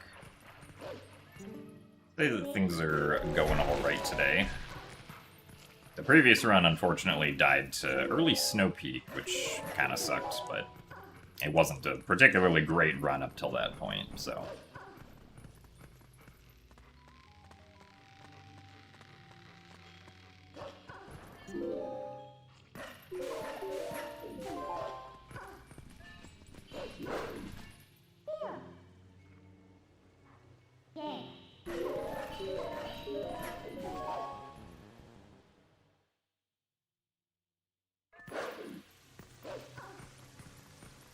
Ow. I mean, John, I don't know if I'll ever have a world domination channel point redemption.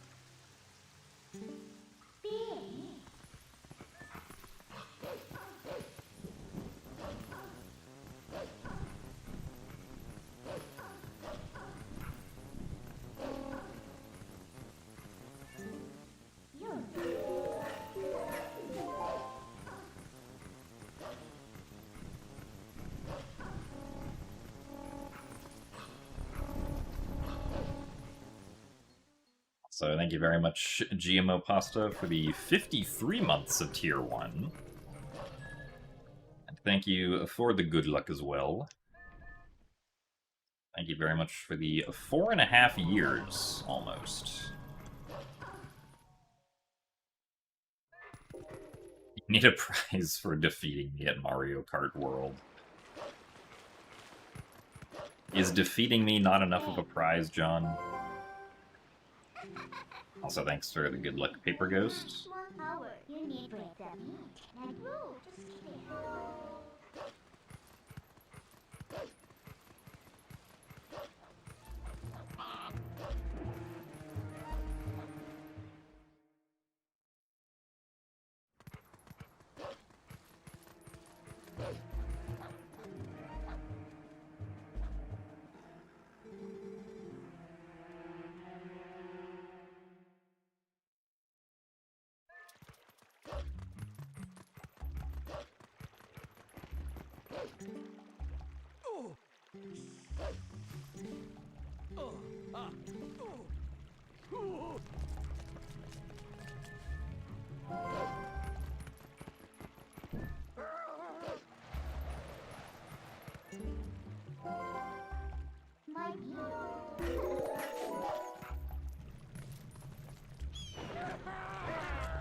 Also, thanks for the good luck, Orange Chef. Thanks for the congrats as well.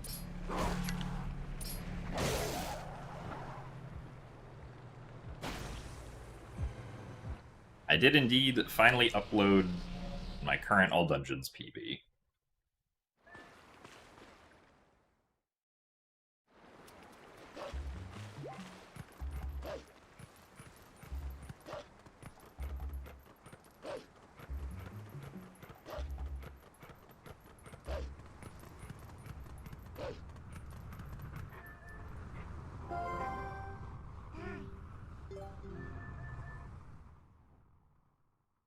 A pretty decent interference segment.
I confirm or deny John's claims. I don't know if I would say that John bullies me.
Alright, Rocket Propellant. Good luck reading the books. This run is off to a decent start, but we also haven't gotten to any of the hard stuff, so... At least that's past like goats.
Be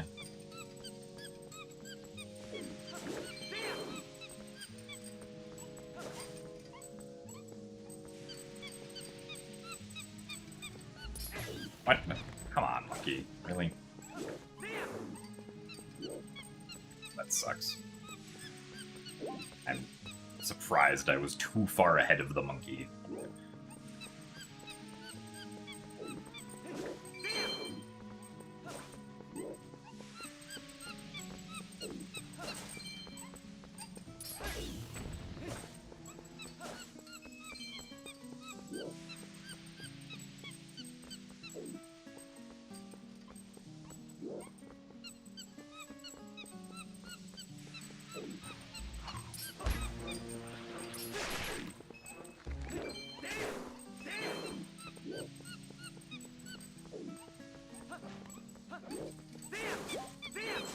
Ow, really? That one wasn't fast. Dang.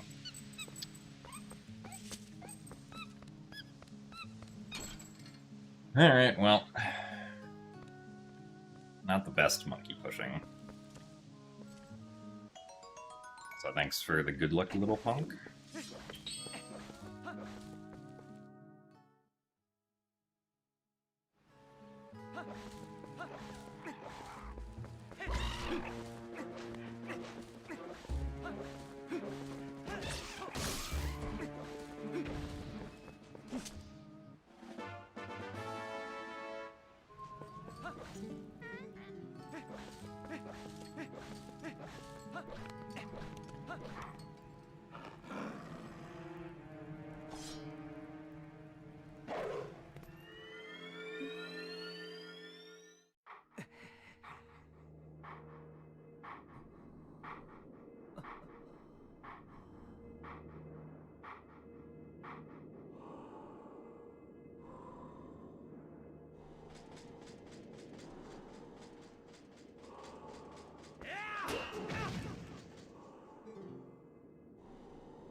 Alright, will the spider be nice again?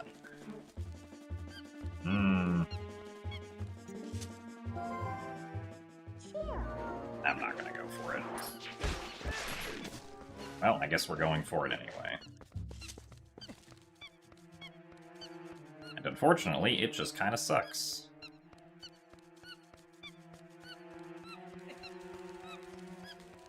Well.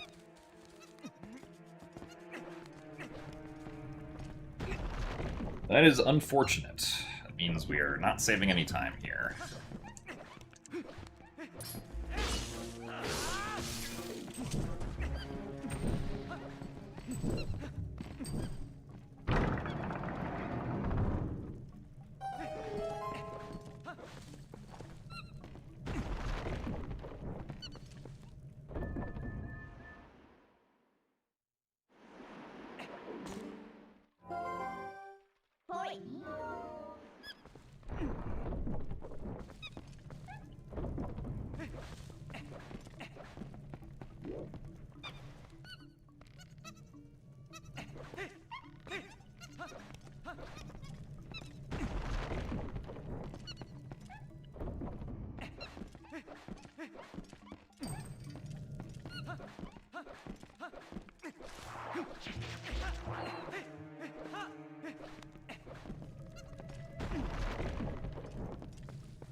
Blue rubies.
Two.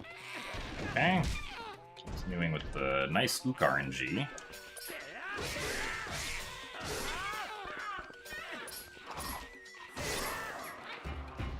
1, 2... Alright. Ook has continued to be nice today, which is very convenient.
Very good roll.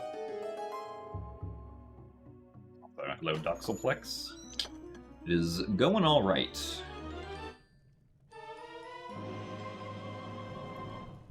I did get some not great RNG on the Gale Boomerang segment with the spider, but still saved time because we got 4-hop Ook.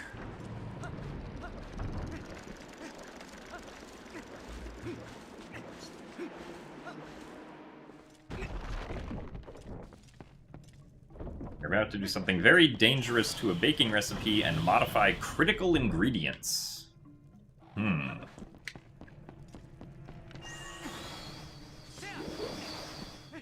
Well, I hope it goes well.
Really?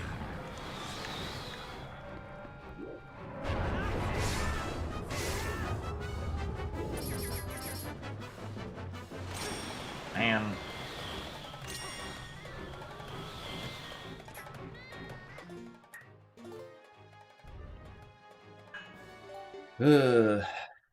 Thanks, Boomerang.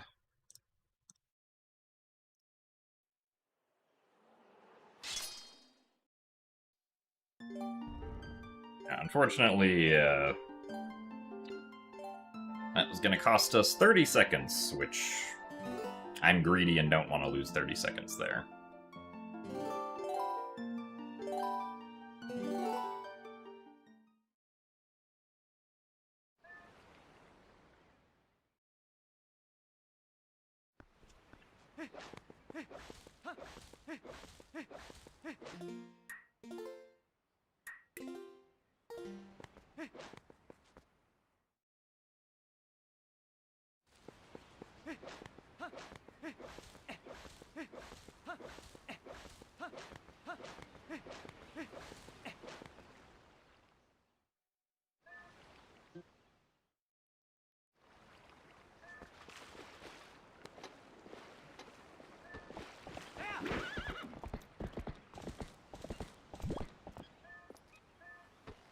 Oh, come on, really.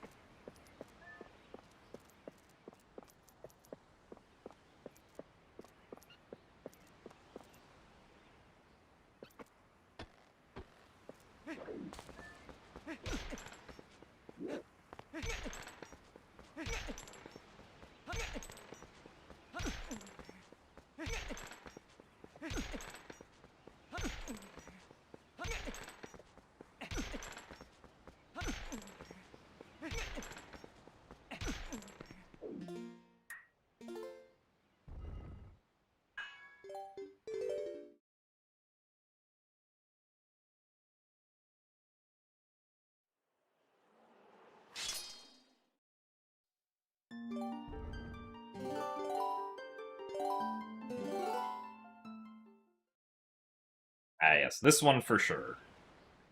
Attempt 847 is the one.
Also, thank you very much, FTab, for subscribing for 69 months at Tier 3.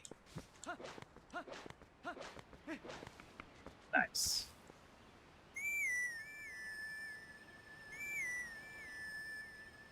It is a lot of months at Tier 3, and I would say that things are generally hanging alright.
Yeah, Doxelplex. I mean, the yellow badge is anywhere from 3 to 5 months.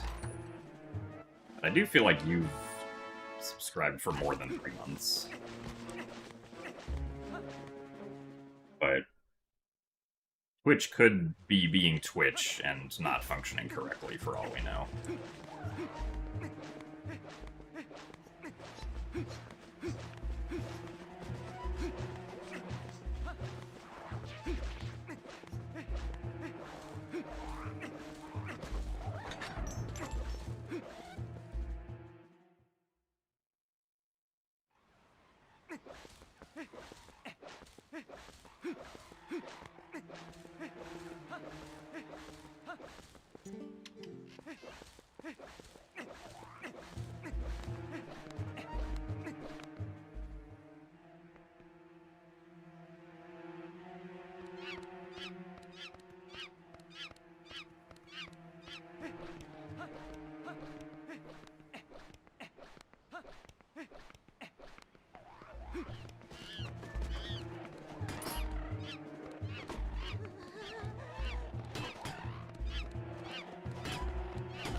Okay.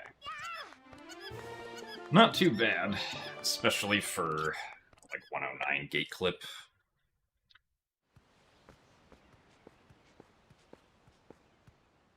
So thanks for the good luck, Ryan.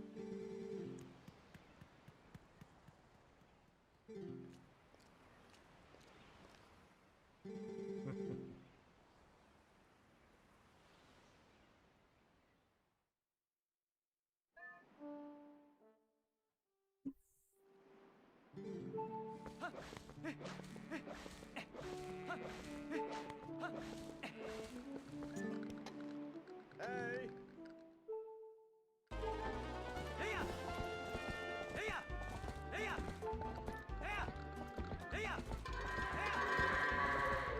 Doesn't seem great. Yeah.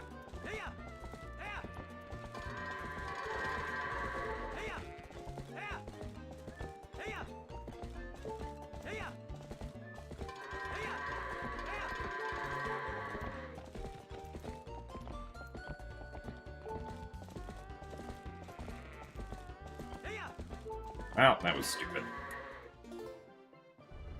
Thanks, Howard.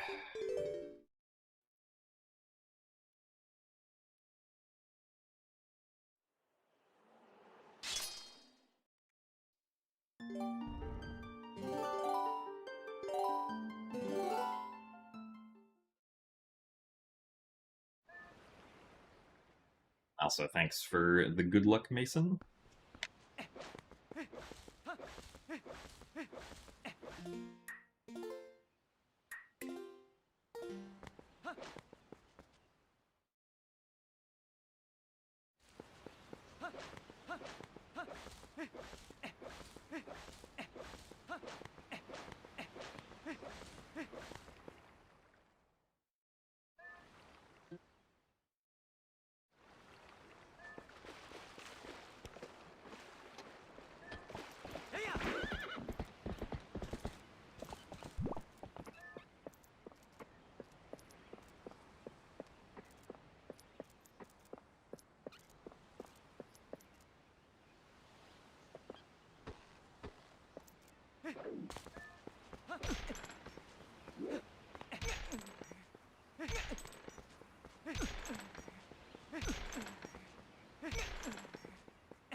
Eating Goma with Deku sticks, a broken giant's knife, and hookshot sure is an experience.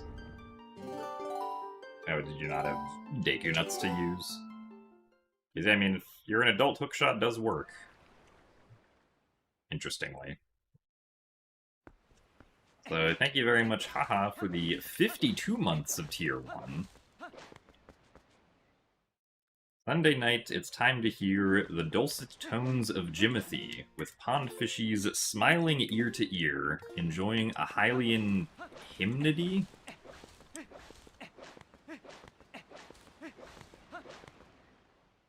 I feel like this last word might have been made up.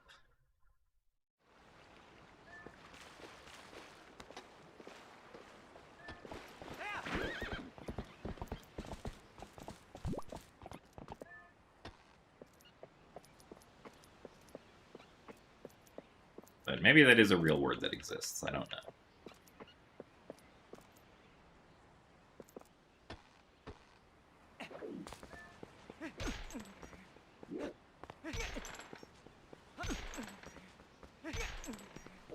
Alright.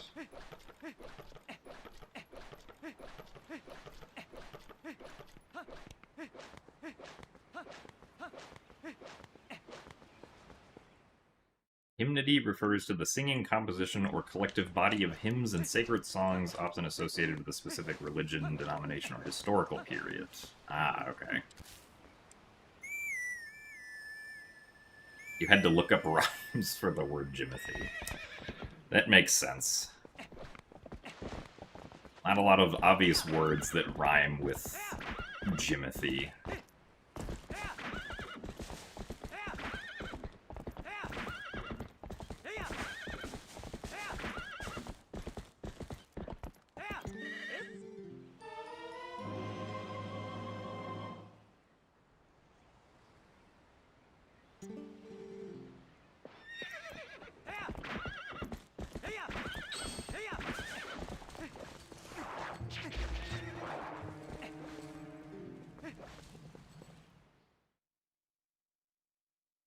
Hello, Phi AFK.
I guess that still worked.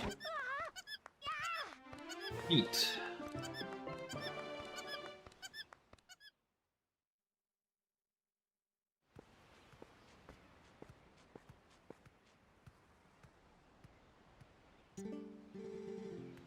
That's your rhyme? I don't know, John. I feel like the last two phrases of that don't rhyme, so... I don't know if it can be considered a rhyme.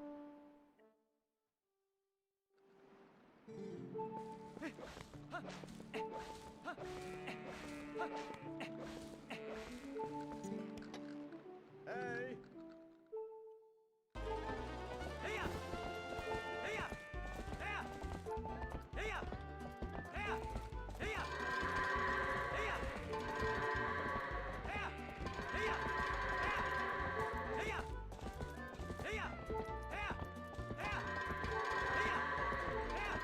Alright. Very nice goats.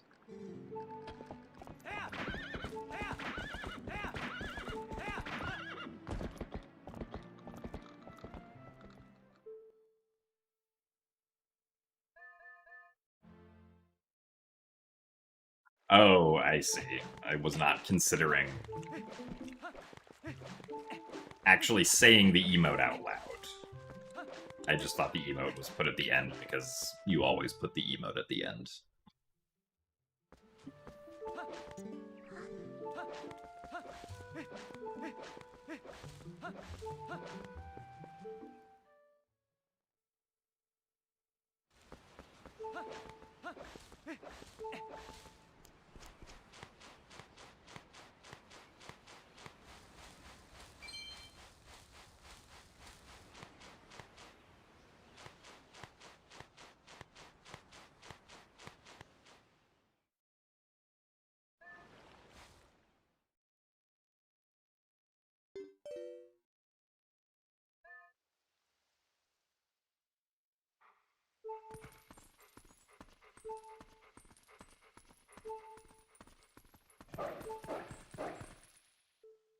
Been a 5-year plan to trick me for this instance. I see. Oh, come on. Take the bonk.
Also, thanks for the good luck, Inky Gothic.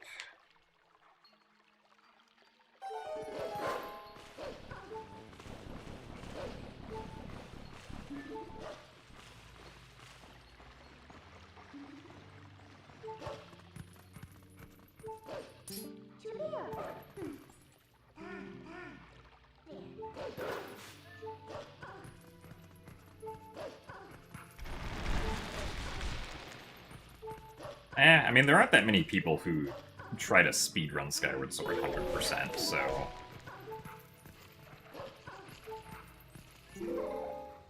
I don't think it's too surprising that I'm still second place in Skyward Sword 100%.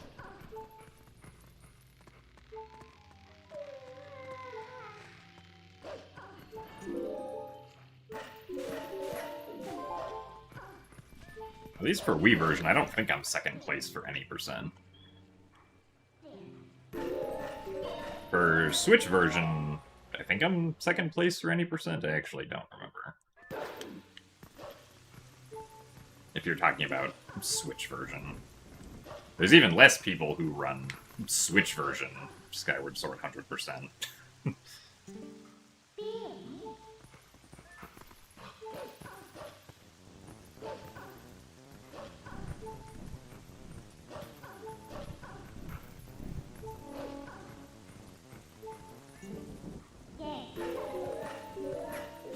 Which Zelda game is my favorite to speedrun? Historically, it's been Wind Waker HD. But I haven't actually done Wind Waker HD speedruns in a while.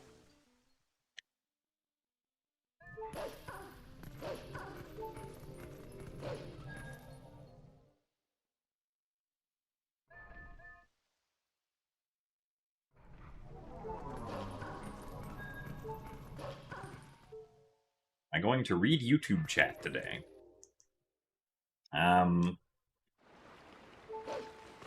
I don't know how to answer this question, so I'm going to refrain from answering.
None of your friends have a PhD because you don't talk to doctors. I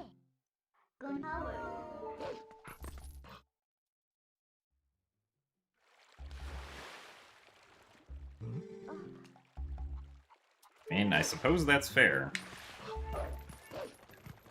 Rain, if any of your friends did have a PhD, would you want to call them doctor?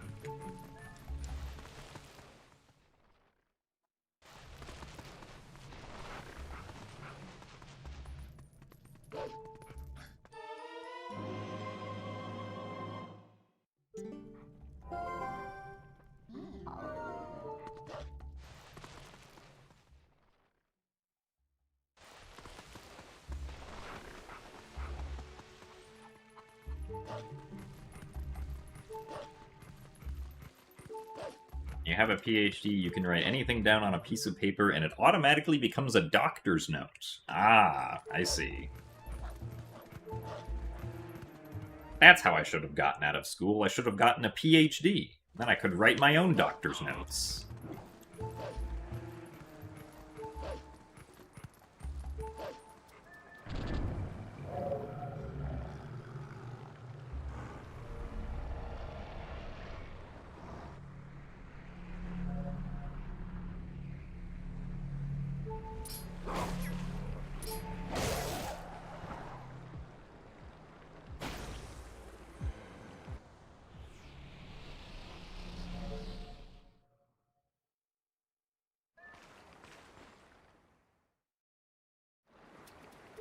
100% you would call them doctor.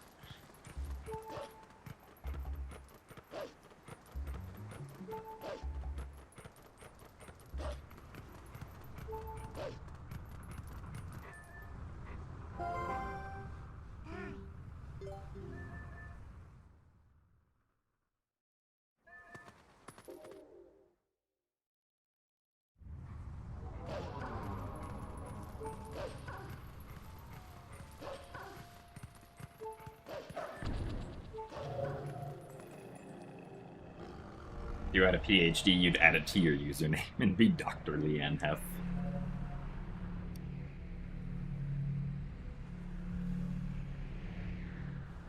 I feel like if for some reason I did pursue a PhD, which I don't ever plan on doing, but I feel like I wouldn't want to be called doctor. Because, like, in my mind, like, I associate doctors as just, like, you know, medical doctors. And I am not a medical doctor.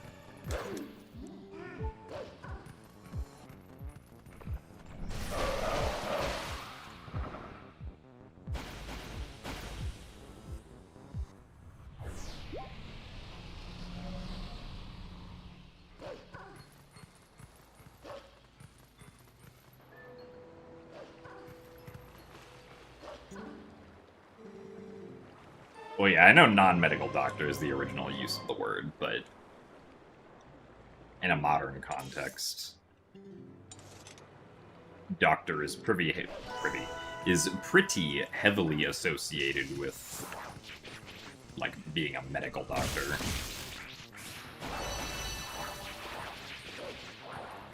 Not a medical doctor gymnast. I mean, you could currently call me not a medical doctor gymnast, and that would just be accurate. Because I am indeed not a medical doctor.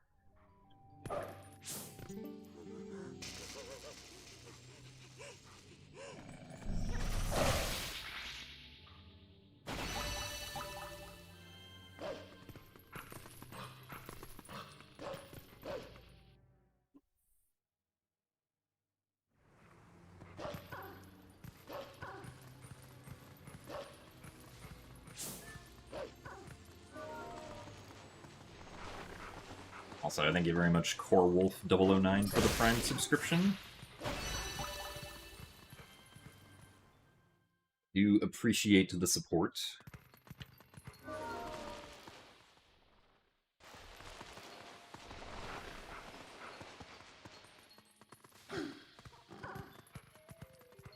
You're converting YouTube chat to Twitch, you deserve a prize.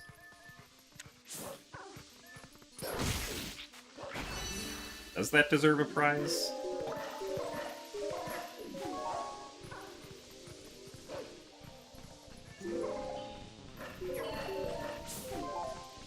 I think people should have the choice to choose whether or not they want to watch on YouTube or on Twitch.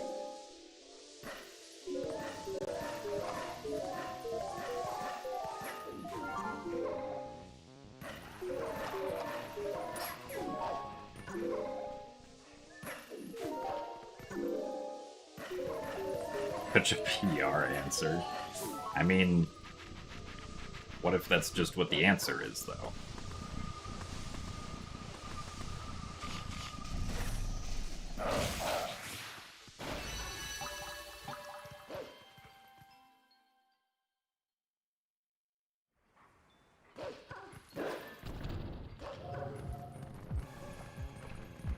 Hello.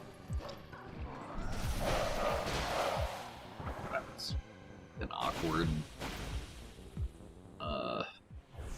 way of getting rid of those three, but it worked. You're watching on both. I mean, yeah, you could also watch the stream on both Twitch and YouTube.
request answer. That's where the maintainer comments on your pull request and says no thanks and closes it.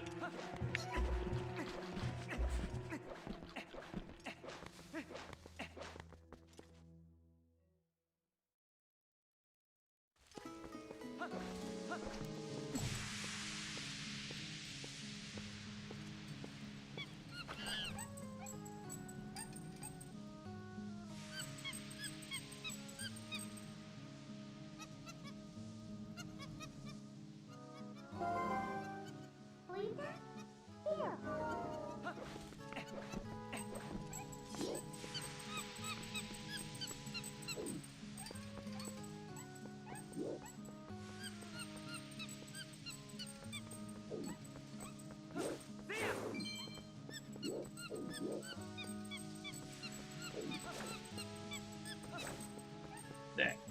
Be.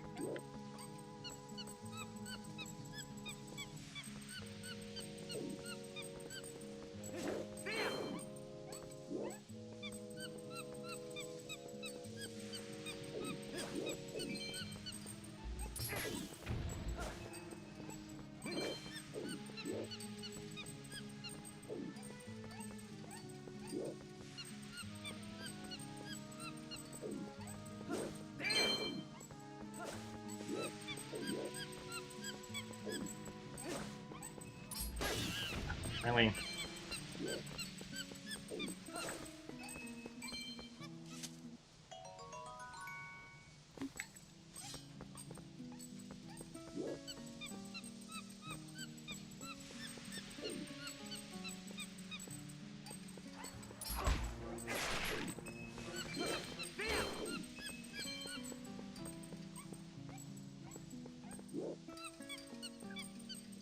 Fortunately.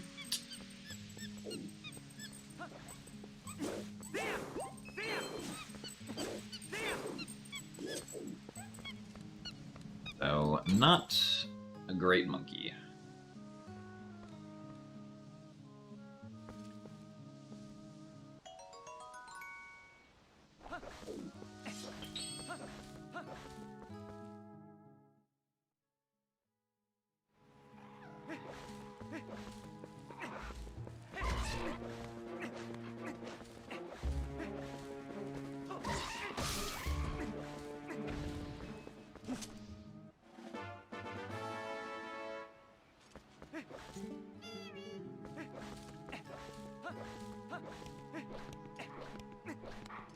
Yeah, products like the AYN Thor do, like, look pretty cool.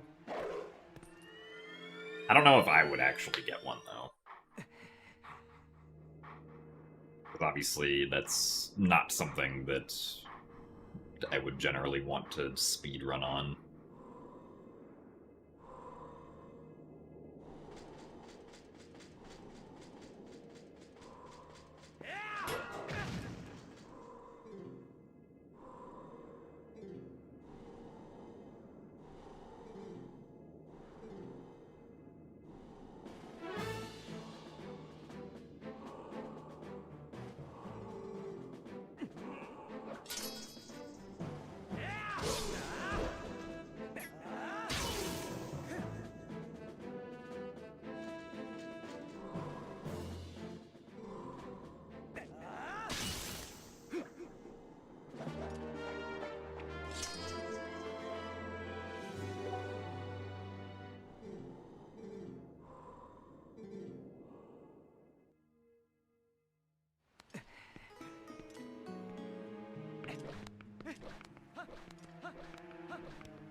Alright, hopefully the spider turns to the left. If the spider turns to the right, I will be sad.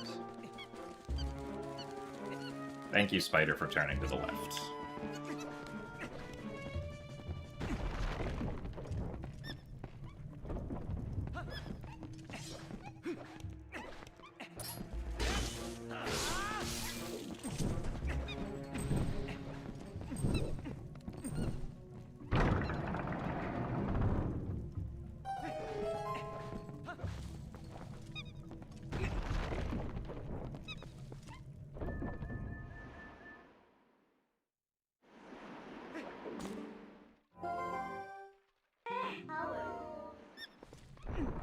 Yeah, I mean, if you had to choose between, like,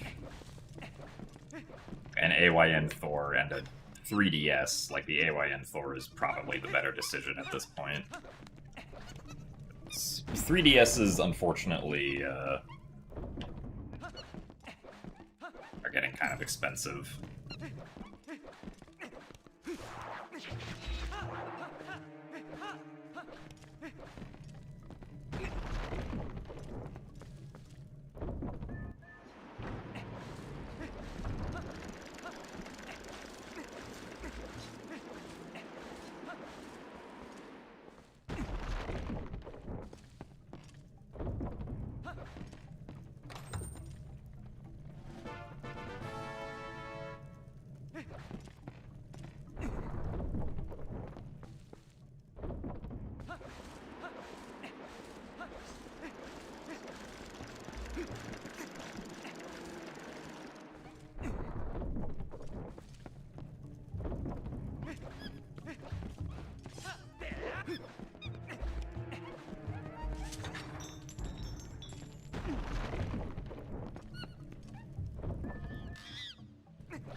I mean, I guess I feel like the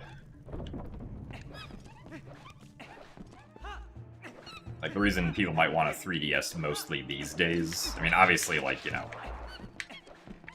to play 3DS games is the answer, but mostly because, like, emulating 3DS games, like, while the emulation itself works, it's usually very awkward to try and set up emulation in such a way that, like, it feels fluid, especially if the game, like, makes heavy use of touch controls, or, like, requires use of touch controls somehow.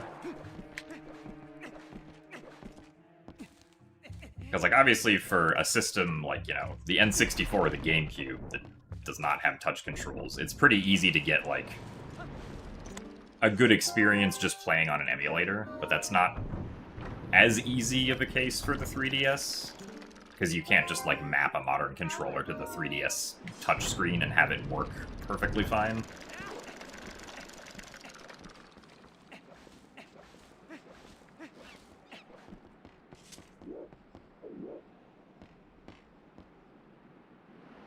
But with something like, you know, an actual 3DS, or something like the AYN Thor, right, it suddenly becomes, like, much more enticing to be like, oh, I can play this game. Or I can emulate this game, but still have, like, the controls feel nice, right? And not have to deal with awkward touch inputs on, like, a desktop computer.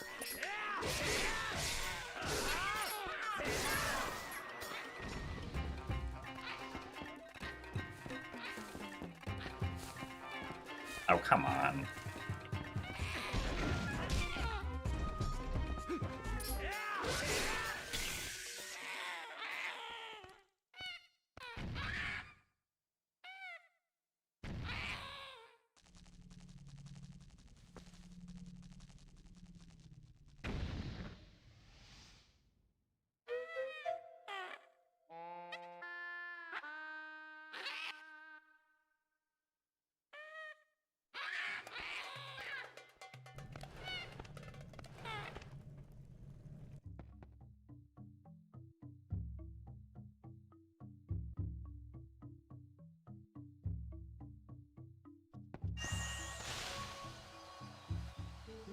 So, hello, Enrico Trugo. I would not consider myself an actual gymnast these days, no. Because I made the username at the age of 12 when I was making my Minecraft account. And when I was 12, I did do gymnastics. But then I stopped doing gymnastics when I was 14.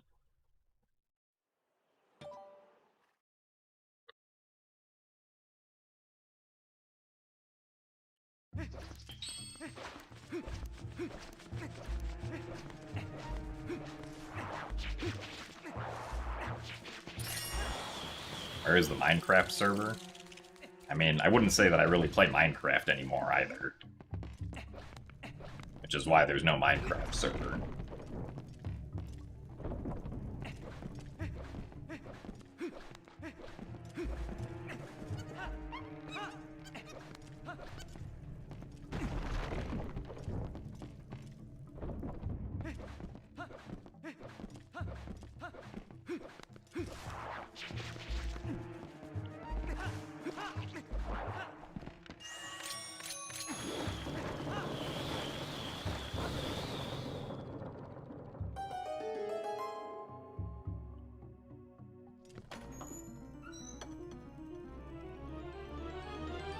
I think I'll return to gymnastics when I'm 86.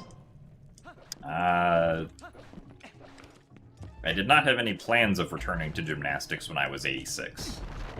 But it would be very funny if I did that when I reached the age of 86.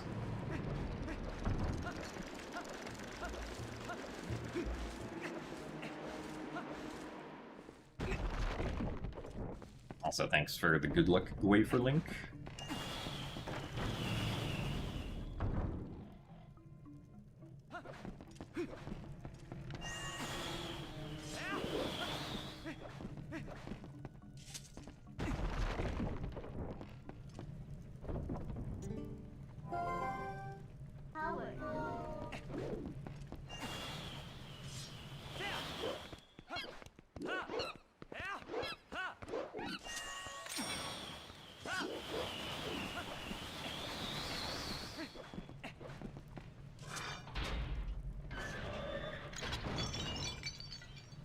Yes, I am in California.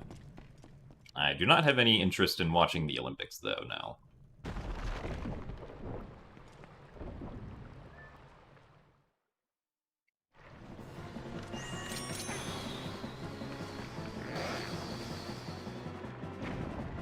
So, hello, Timon. Am I gonna read YouTube chat today? I'm not sure. Also, really? Please don't explode. Okay.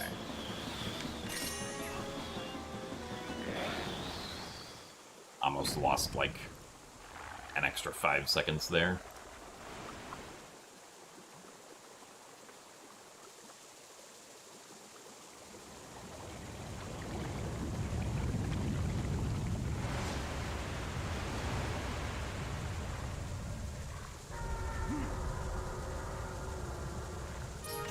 Also, thanks for the good luck music boxes.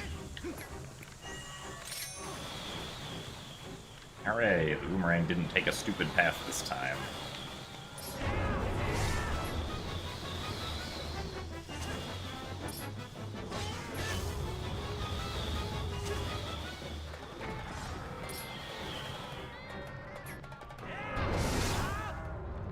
I did lose time because I failed to jump / quick spin.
Speedrunning, losing an extra 5 seconds and gaining an extra 5 seconds are the same sentence. Concerning.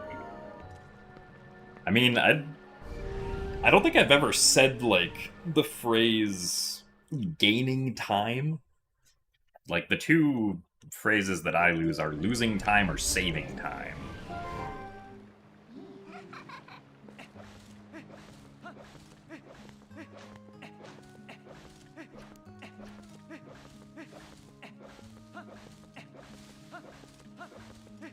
Because gaining time to me implies that, like, you have more time to do something now.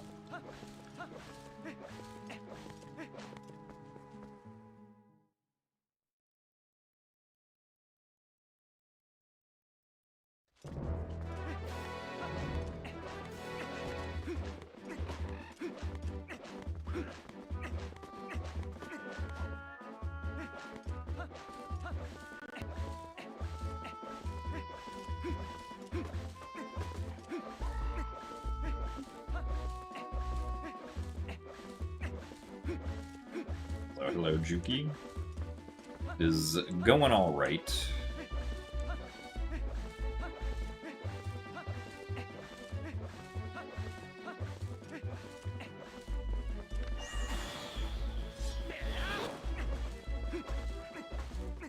I have successfully skipped the mailman, and now will not receive my mail until I go to Castletown.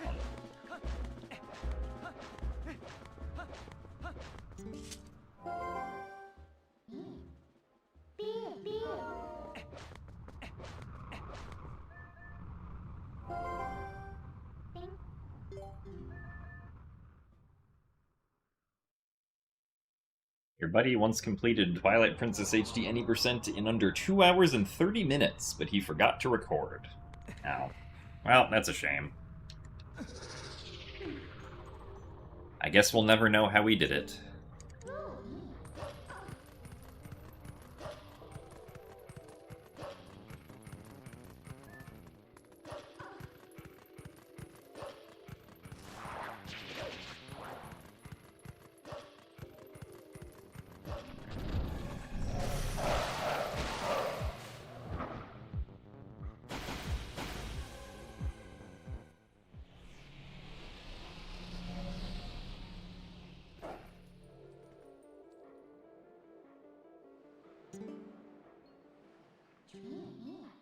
Victorian times, there used to be a job where someone would knock on your window in the morning because alarm clocks didn't exist. I mean, that sounds plausible. Assuming that the person whose job it was woke up on time.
Howard.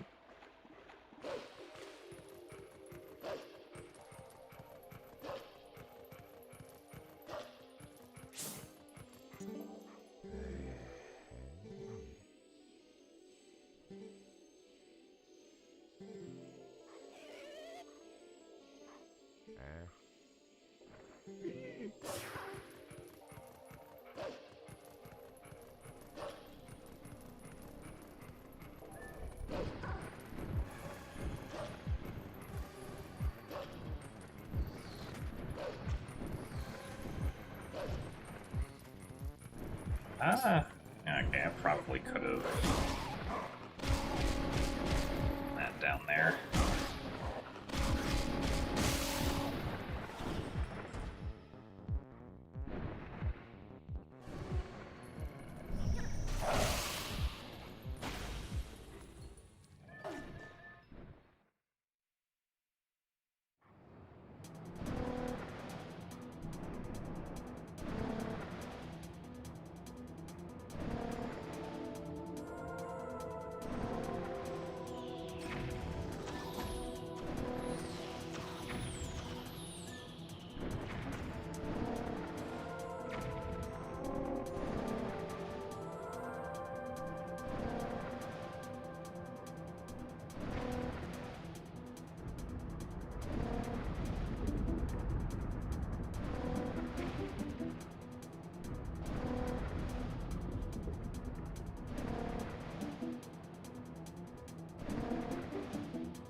Nice.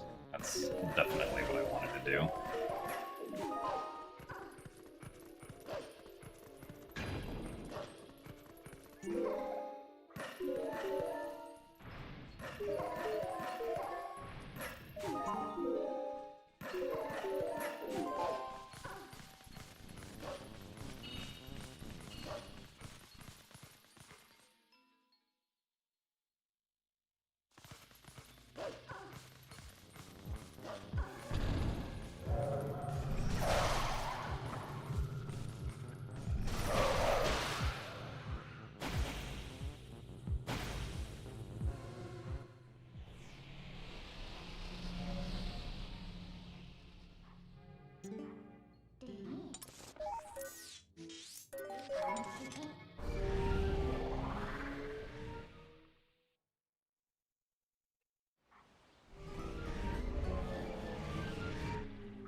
I'm wearing Hef merch. Is any shirt that has an H on it considered Hef merch?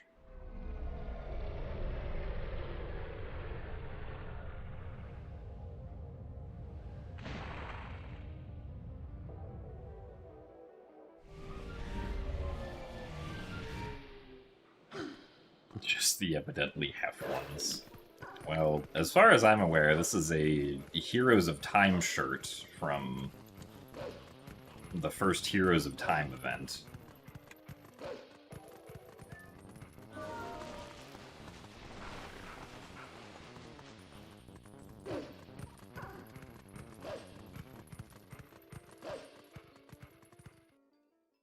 It is in no way associated with Leanne Hef.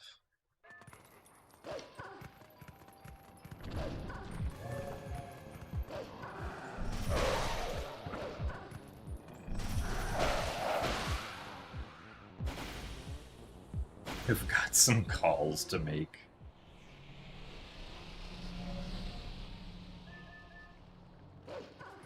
I wish you good luck with your calls.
Come on.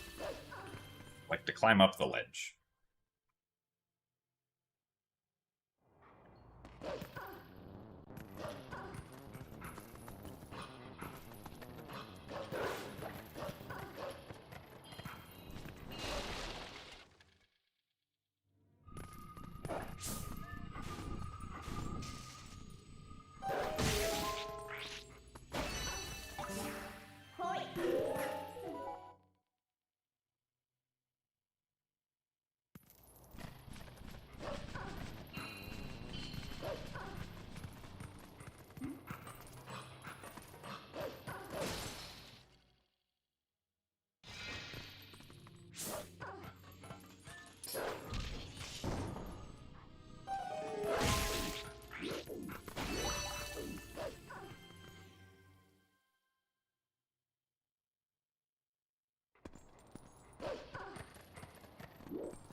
Caved in and checked some of the spoiler log. And what did you find? Were there only 2 random entrances?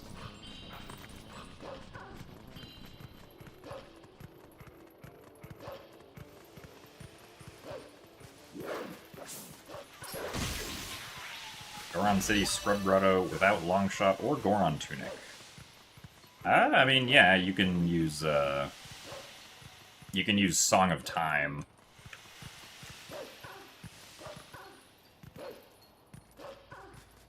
You don't have Goron Tunic or Longshot to spawn in a Song of Time block so that you don't take, like, repeated damage from the fire.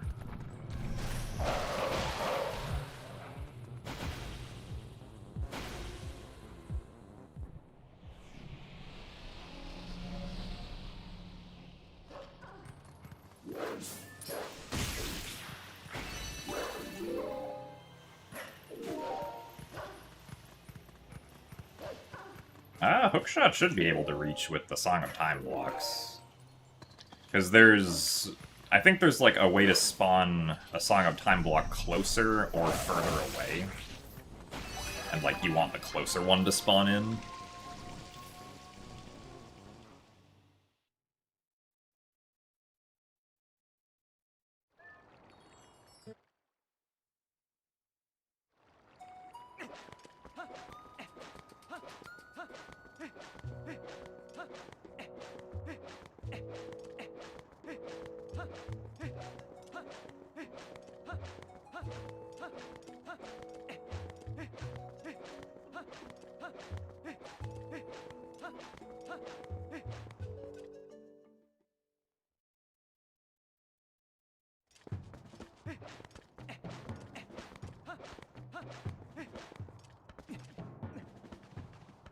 Oh, this year something will drop for The Legend of Zelda.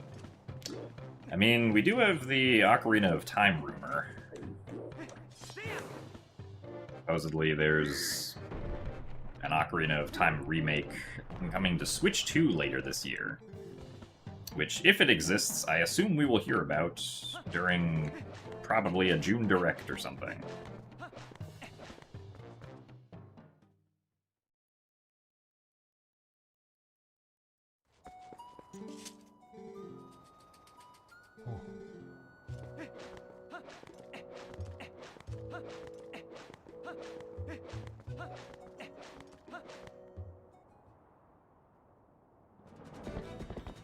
I mean, Nintendo didn't say anything about Legend of Zelda during, like, the specific day of its 40th anniversary.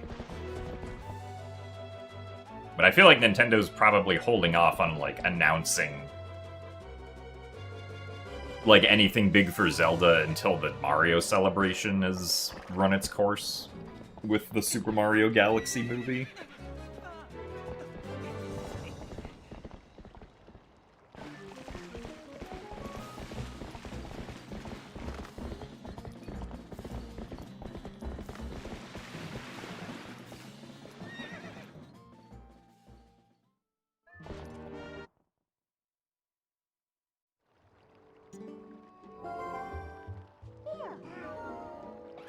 Because at least right now, aside from, I think there's like some Fire Emblem game that's coming out later this year, or at least that we know about. And there's also, what, Yoshi and the Mysterious Book that's coming out next month. And then after that, I don't think we know of anything. At least, like, first-party Nintendo. There's, of course, things like the Duskbloods that's coming out at some point that we know about.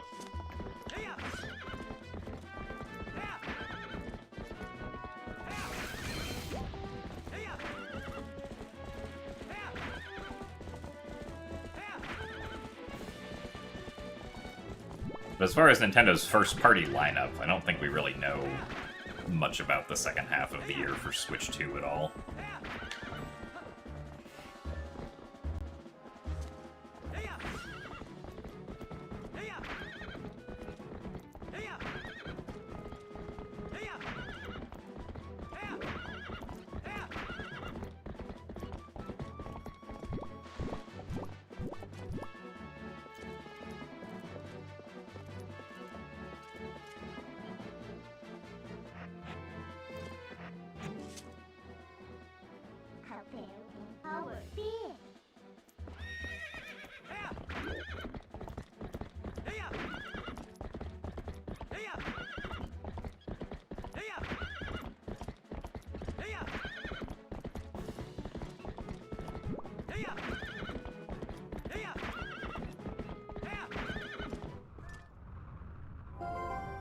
What would I recommend as the first Zelda game to learn speedrunning?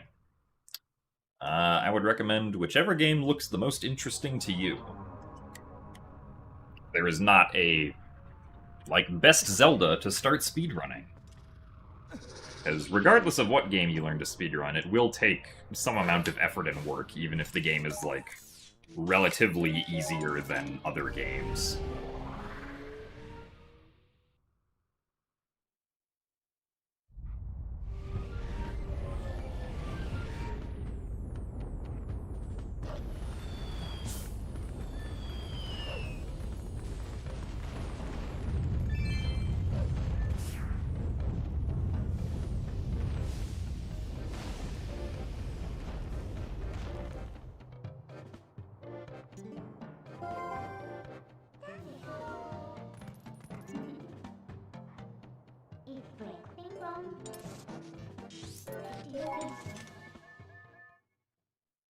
So thanks for the good luck, Jirla.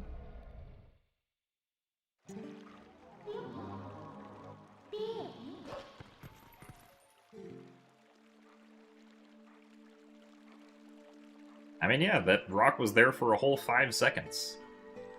That's a long time.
First time viewer and new to this run, how optimized is it? I mean, the route, as far as we know, is the fastest route that there is. As far as, like, how optimized the current record is, decently optimized? I can definitely still get a better one, though.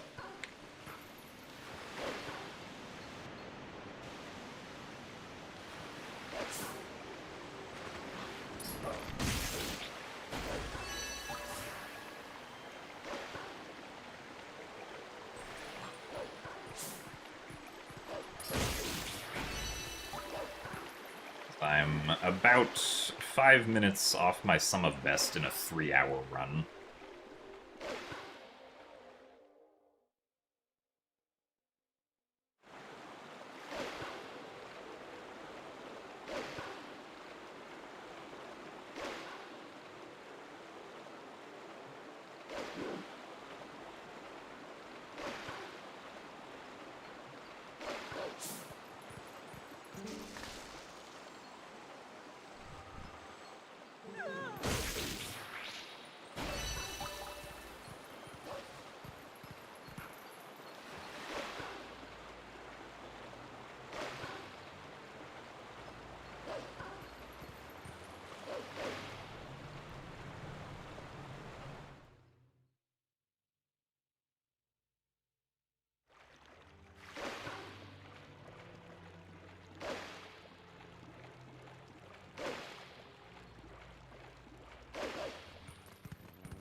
Gamer gaming.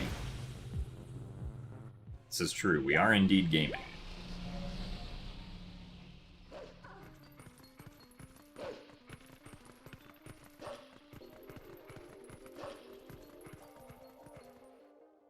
So, hello, Blue Boko.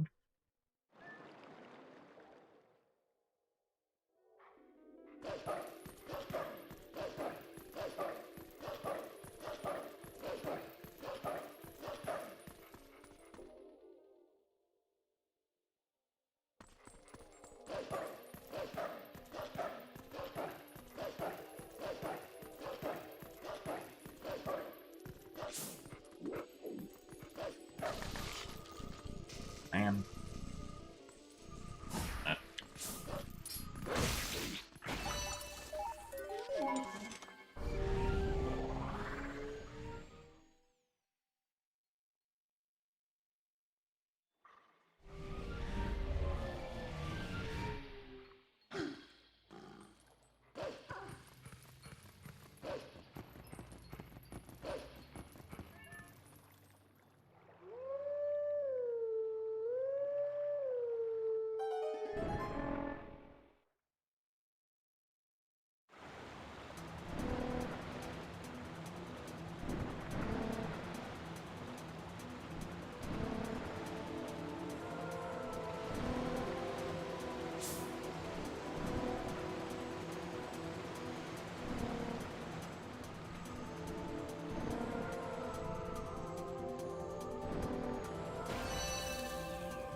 The controller we're using is the Wii U gamepad.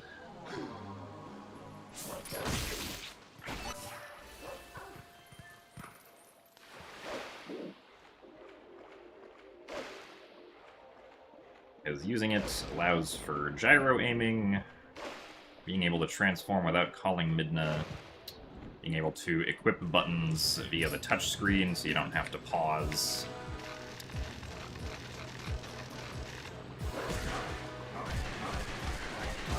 Also makes it much easier to see what's happening when you're pause buffering.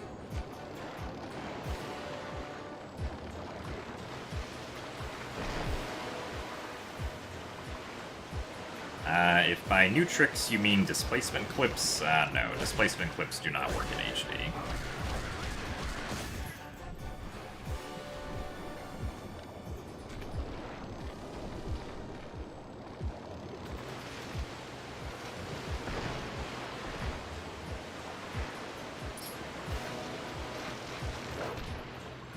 Okay, that was unfortunate. I thought the bug was going to come in from further right, but I was wrong.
I mean, the biggest reason that HD is slower is because we can't do early Master Sword. Like, if we were able to do early Master Sword the way that the original game is able to do early Master Sword, the HD run would be somewhere between like 15 to 20 minutes faster, roughly.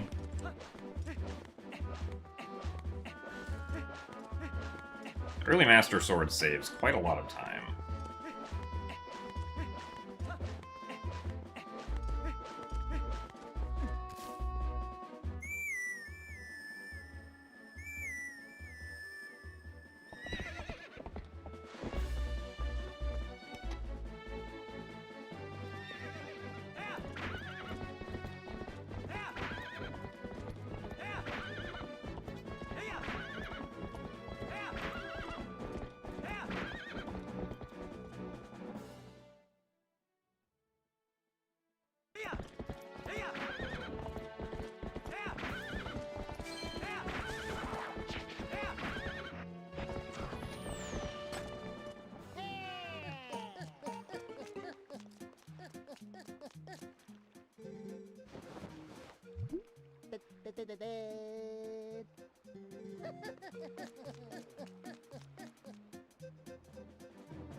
Nice.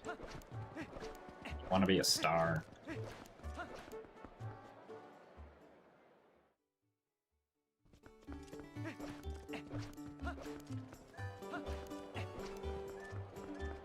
So thanks for the good luck, Eves Robinson.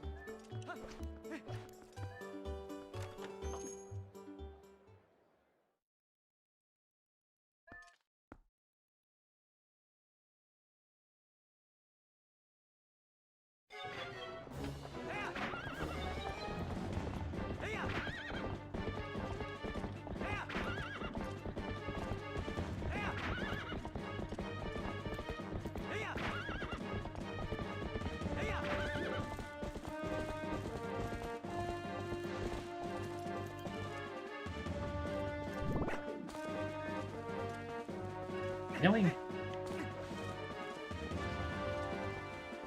Man, I don't know why, I just cannot set up Epona correctly here.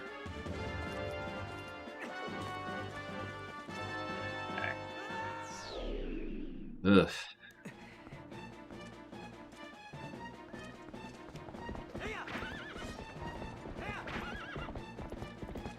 Need to be aiming more parallel with the ledge.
Actually, did not want to take the sword out.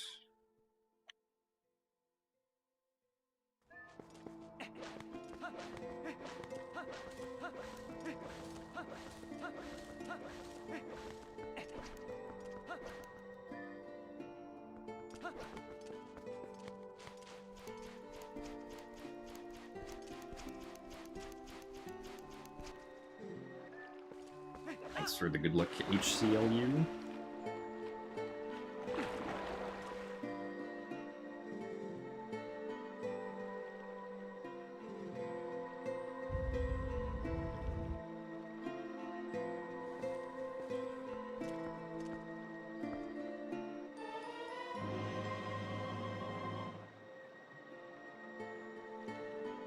Oh well. Oh, it's an I see.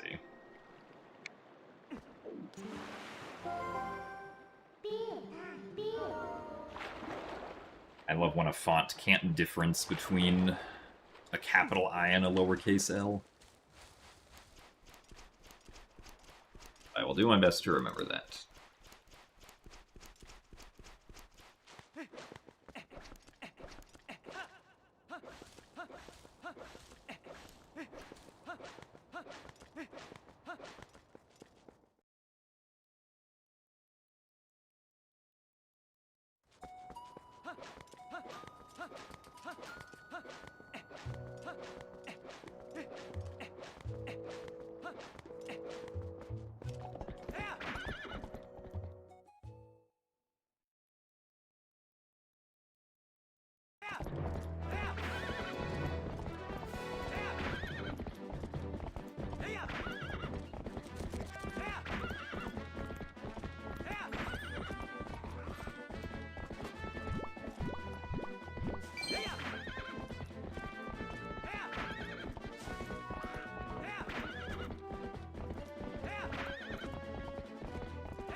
Really? No. There you go. That's silly. Nice skid. Oh.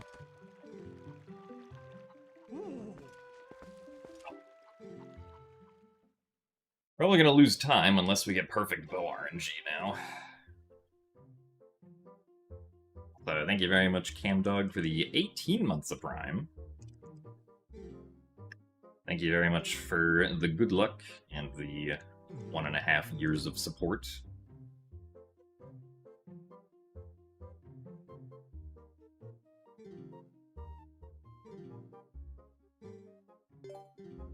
Don't I hate playing on Wii U?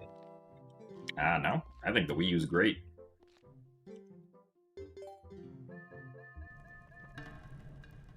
The gamepad is a very good controller.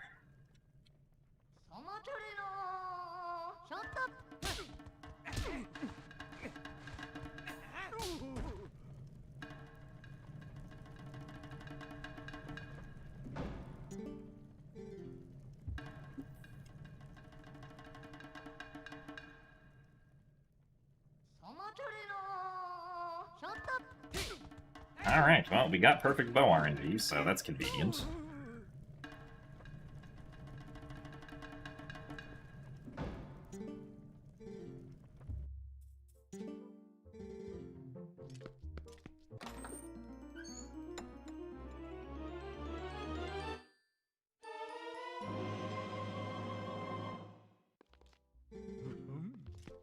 Thank you, bow, indeed.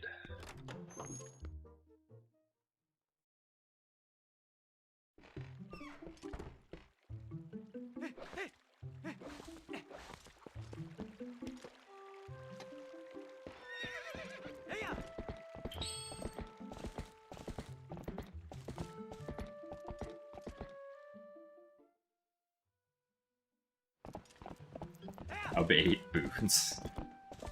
You mean sub 118 boots?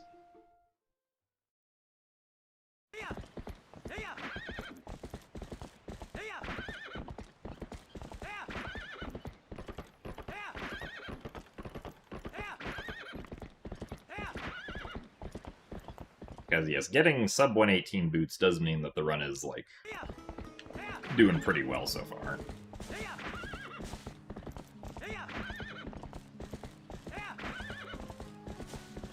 Thanks for the good luck nap.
Accidentally repaused again.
Alright, pretty good Clawshot segment.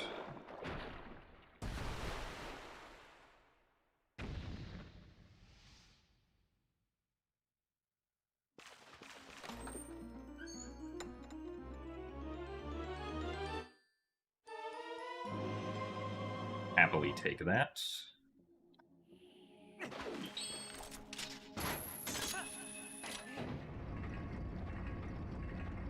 The reason why runner is doing the spin attack counterclockwise direction. I mean, for me, that's just the direction that feels the most natural for me with spinning the left control stick. Like, doing a clockwise spin motion just feels more awkward for my thumb to do.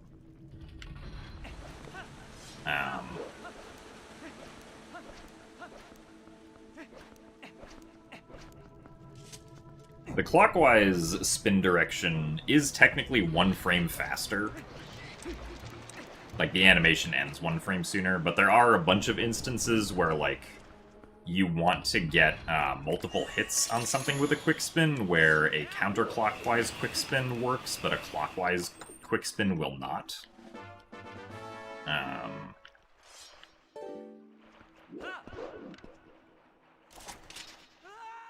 I want to say, at least in this run, that's only relevant for, like, Stallard, because we can't get triple hits on King Boblin in this game like you can in the original.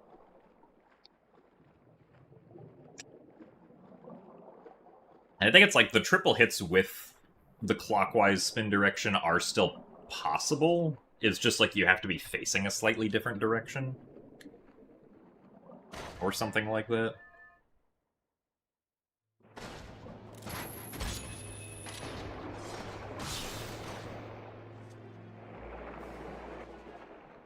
Also, thank you very much, Mandato, for the 82 months of Prime. That is a lot of months of Prime. So thank you very much for the continued support.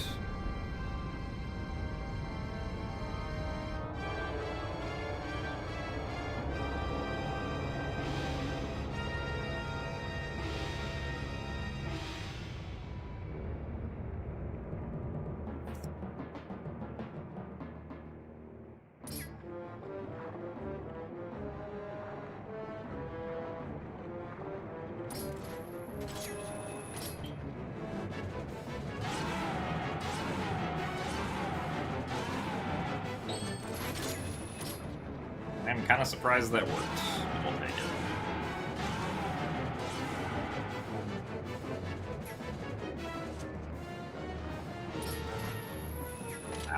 Yeah, that's kind of weird. Well, whatever. I saw Morpheal immediately go to the right, so I should have swam forward instead of swimming left immediately.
$129.36.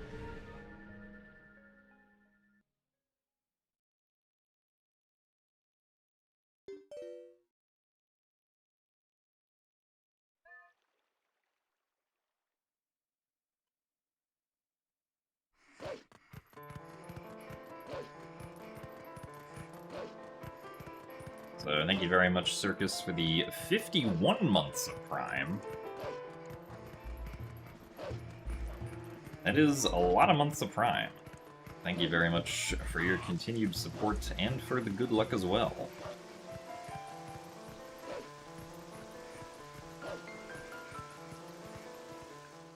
On our attempts to be fast in 3D Zelda games.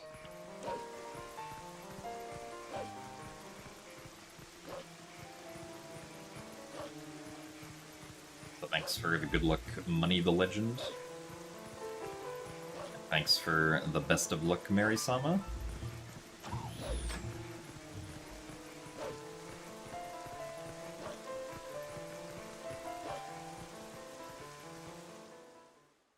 Alright, apes, we'll see you later. Thanks for watching today, and hope that the sleeps go well.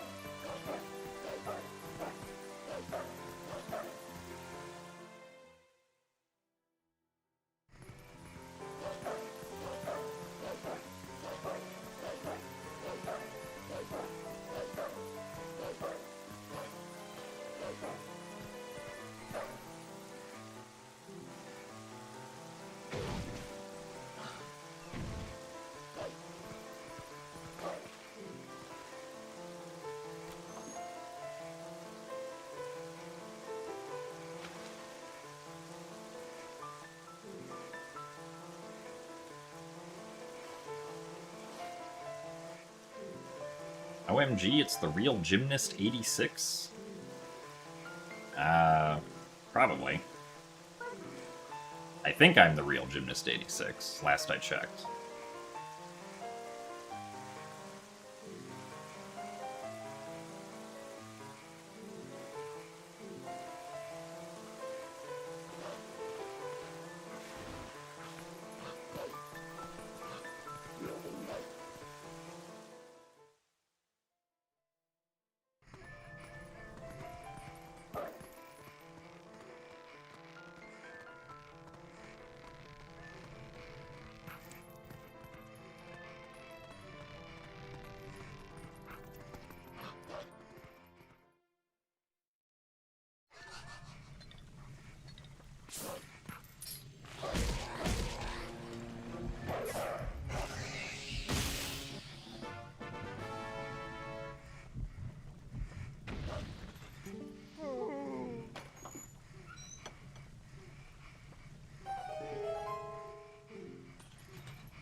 probably could have gone for it, but with missing the dash cancel like that, it was a little risky.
Thanks for the good luck laugh tail prize.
Ah, yeah, you can flash the senses for the jumps in HD.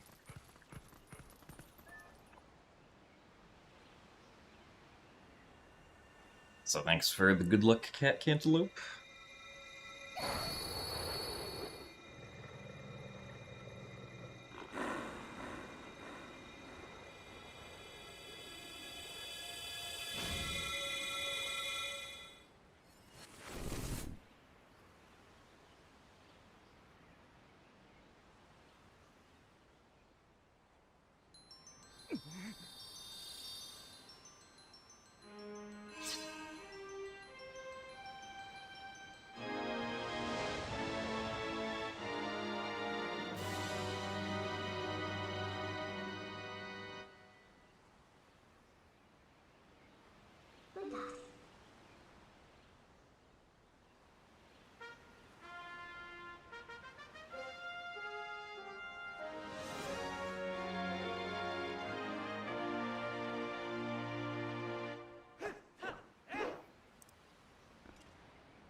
Hello, Snow Snake. Welcome to seeing if the run gets to continue after we do early Snow Peak. Hopefully successfully.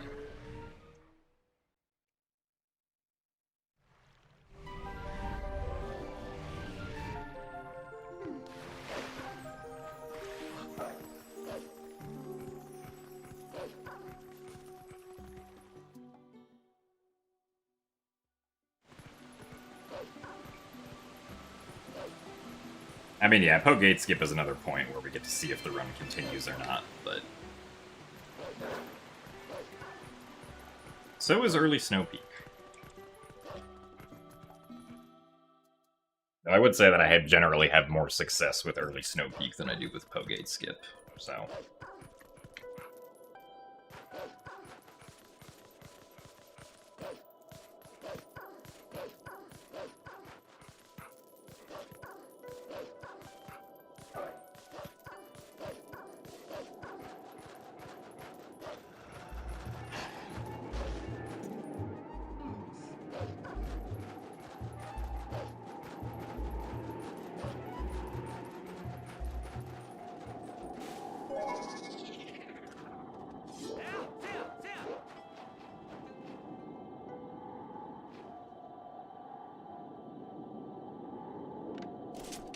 This isn't too far forward.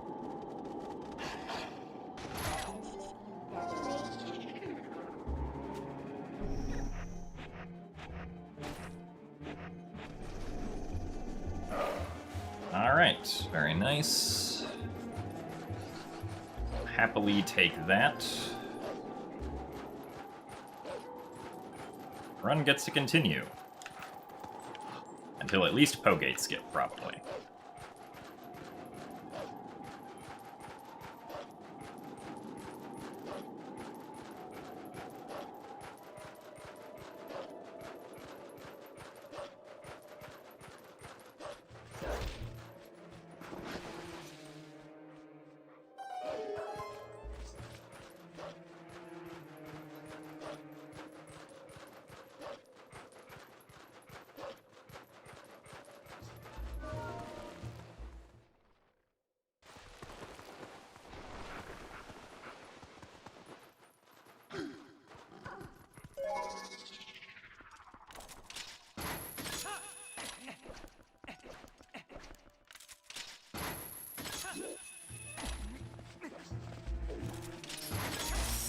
Really? was trying to get rid of the keys, but Link apparently decided to Clawshot past the keys and grab onto the vine wall.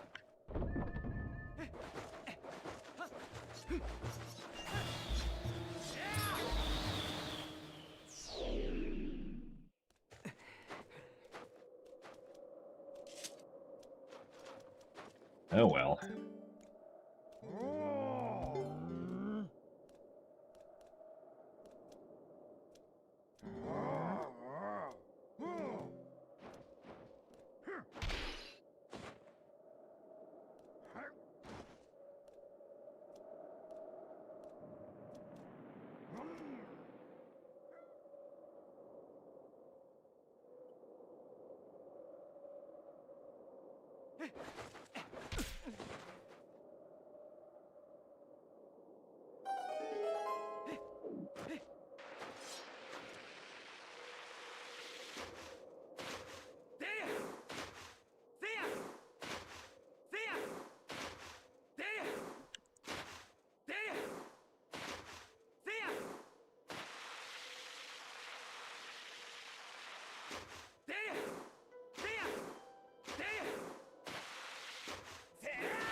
Ah, darn it.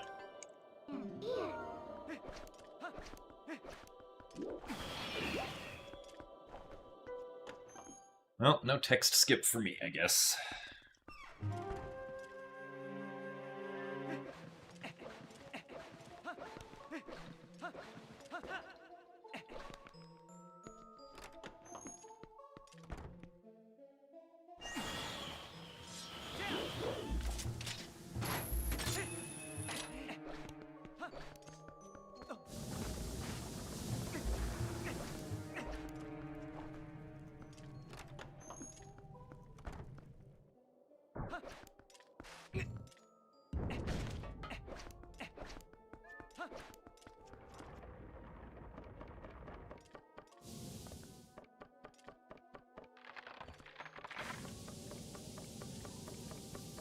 Second try.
Surprised I still lost 7 seconds there, but...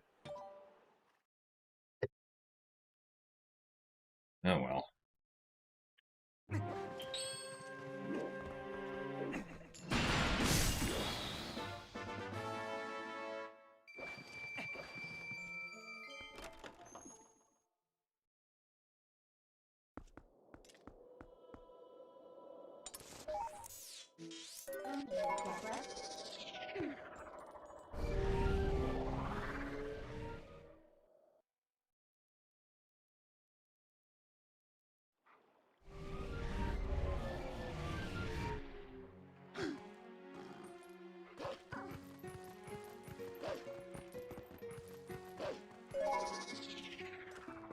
thanks for the good luck, GDQ sack.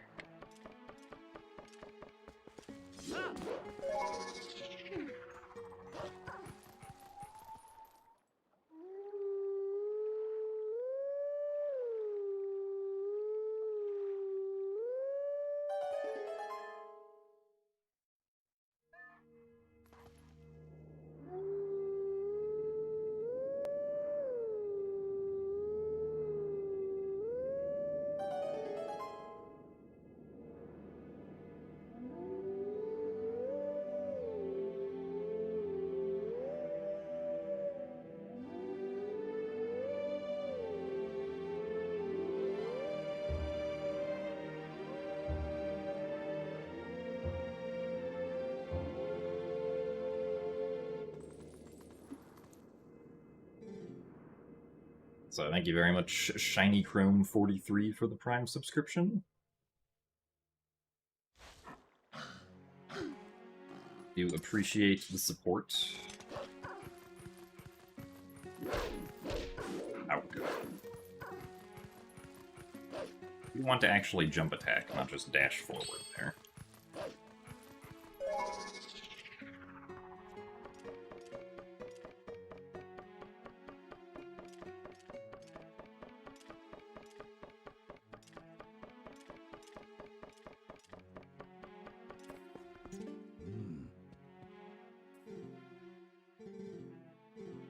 Thank you for the good luck as well.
Zelda game is my favorite.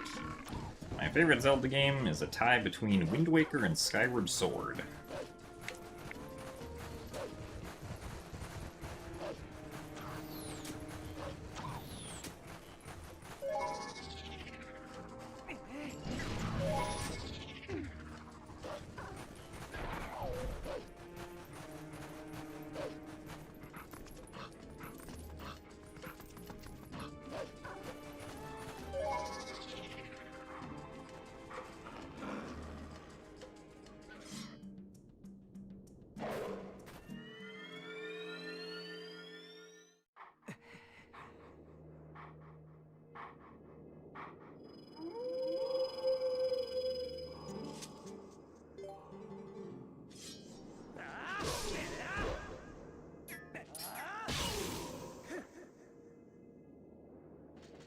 At least of the 3D games, my least favorite is Majora's Mask.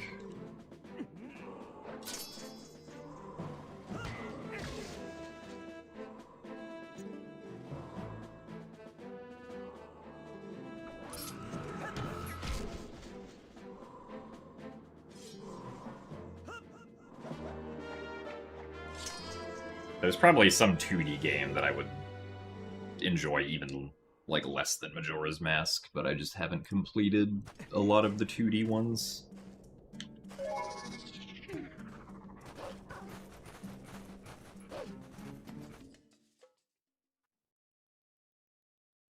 Triforce Heroes is your least favorite. I mean, yeah, that's fair. Triforce Heroes is like absolutely not a regular Zelda game.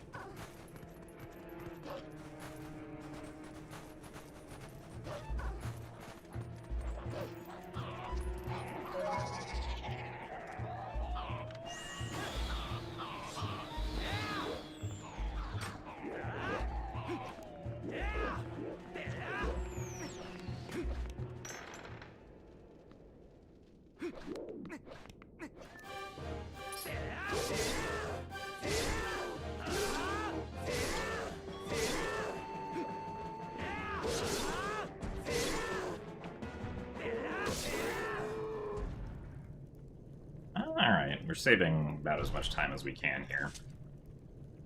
My best here is still a little fast, because it assumes that I don't get the cutscene in the middle of the desert.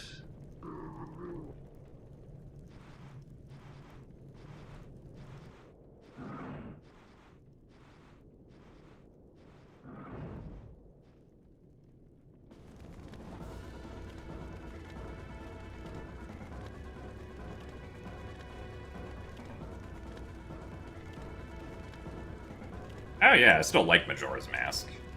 But if you ask, like, what is someone's least favorite Zelda game, there has to be a game that falls to the bottom, generally.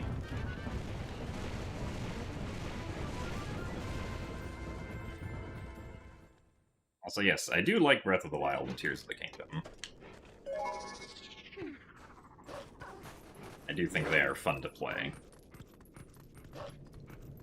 I don't like them as much as, at least, like, I don't like the, like, game design style in them as much as I do the, like, more traditional 3D Zelda games. But they are still fun.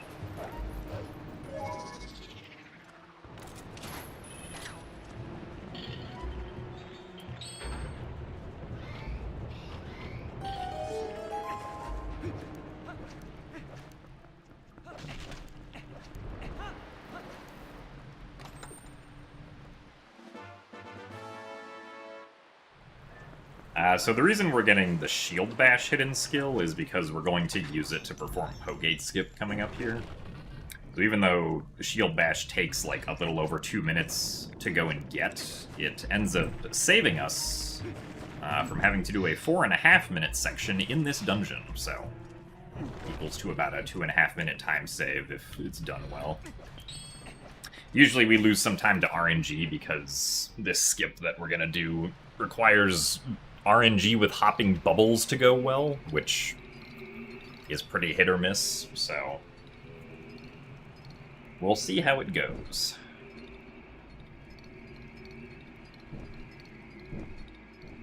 We're not going to get any more hidden skills, though. And we also need the ending blow, but we get that much earlier in the run, because it is not possible to beat Ganondorf without the ending blow. And we also need ending blow to do Pogate Skip as well, but ending blow is never going to be skipped in Twilight Princess any percent unless you find a wrong warp to the credits.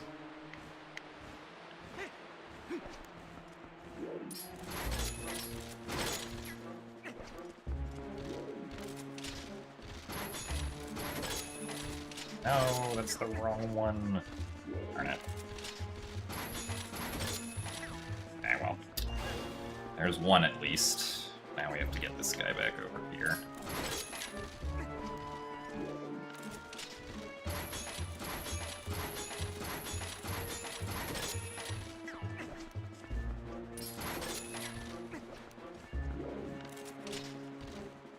Oh, go to the right. Please go to the right. Can't believe he actually listened to me for once. I did not want to get both of those.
Alright, well, it worked, but we're not saving any time here, unfortunately.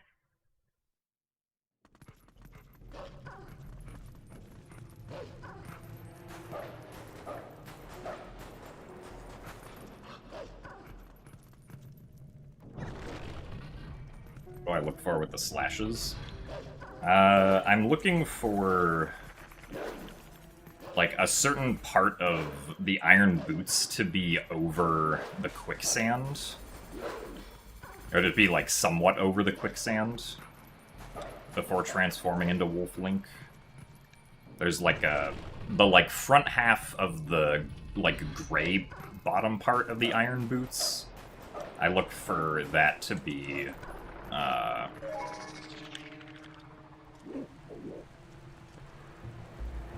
sand, essentially.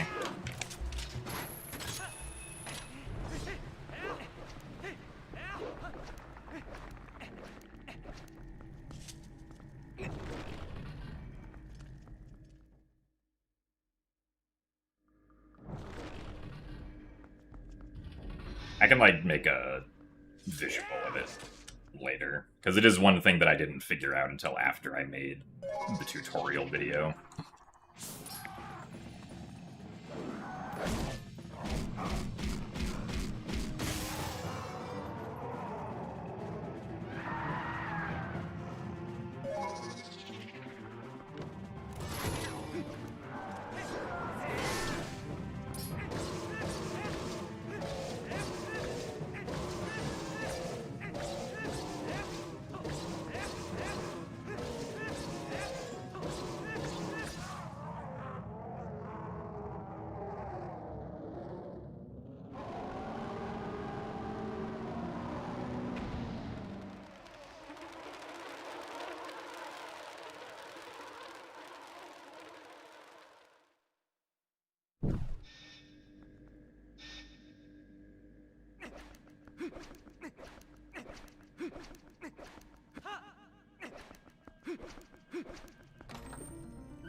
Yeah, thanks, Bubble RNG.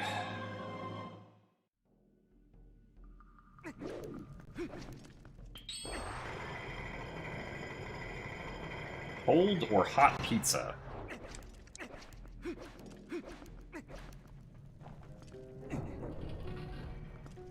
I don't know, that's a tough one.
Alright, Stallard.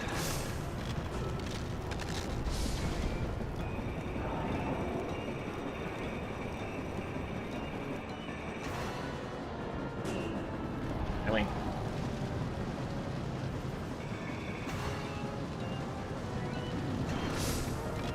Well, that was unfortunate.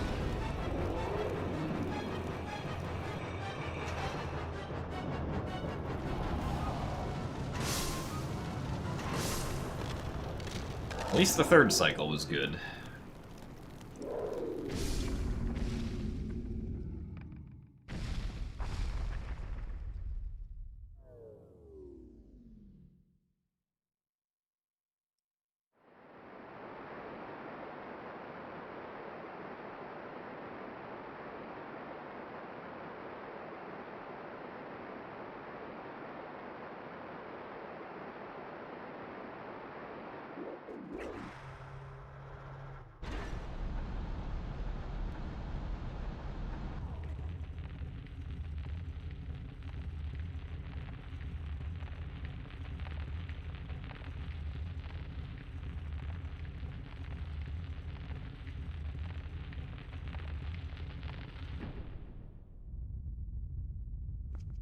How be the run?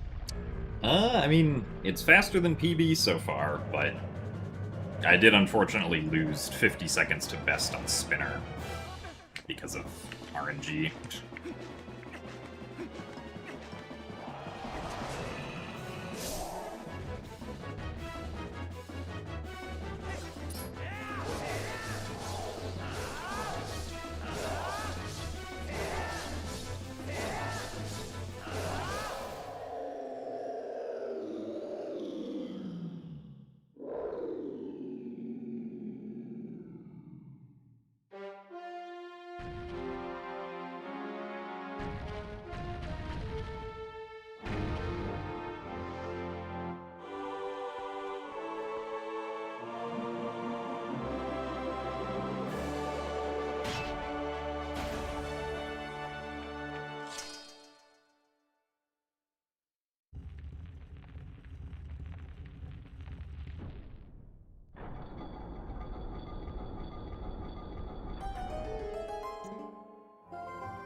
Alright, well, let's see if we can do the rest of the run well.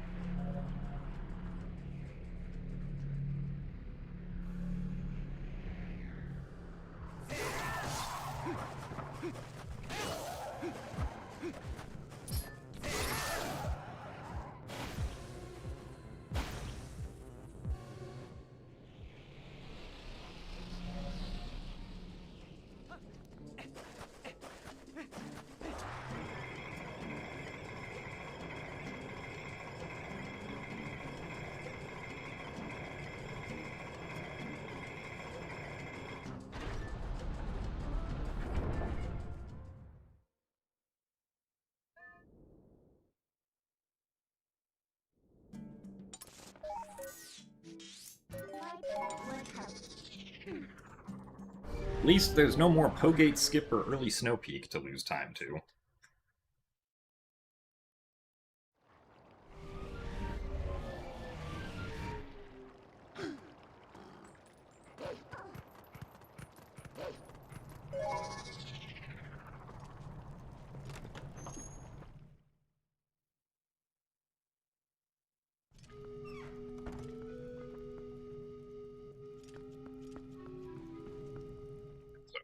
Side of the door, I realized.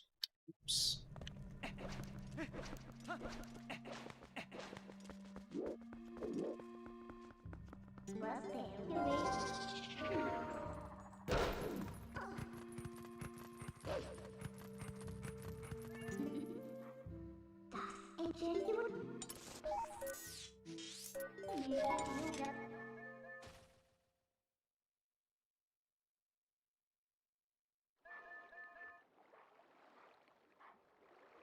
Oh, well, yeah, Glubbers, we did technically bonk. Because of the, like, increased hitbox there in HD, we buffer a jump attack to ensure that we get through. So you do always hear a bonk there in HD.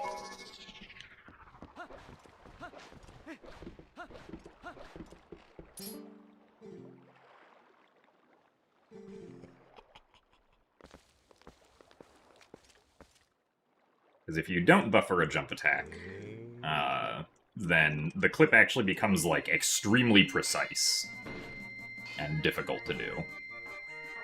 So shoutouts to input buffering jump attacks.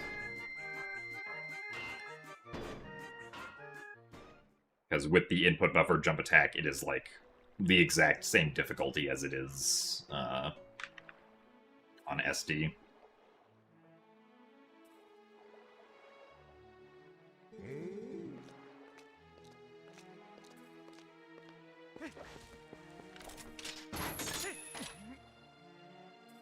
So thank you very much, Snipes123, for the Prime subscription.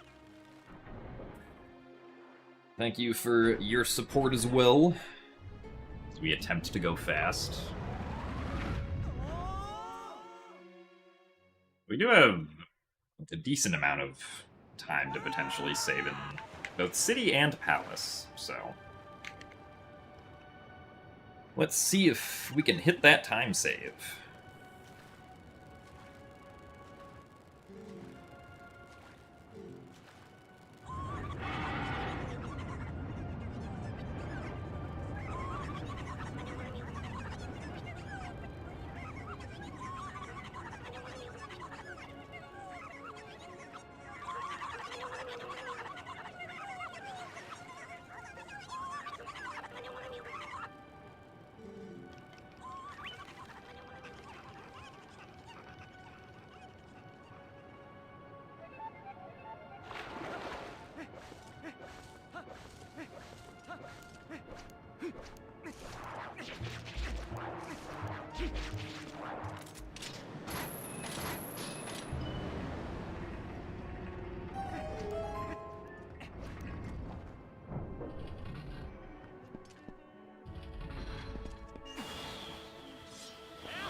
Ah, I see, Snipes. Thank you, Gwei, for Link, for also supporting the stream.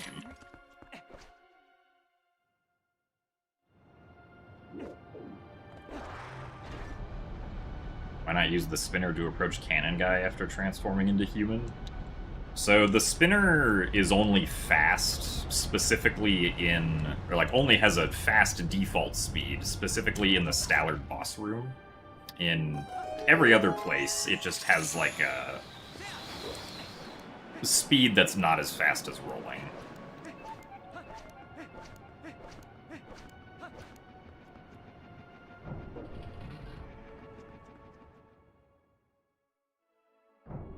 If the spinner was fast everywhere, that would be amazing. But unfortunately, it is not.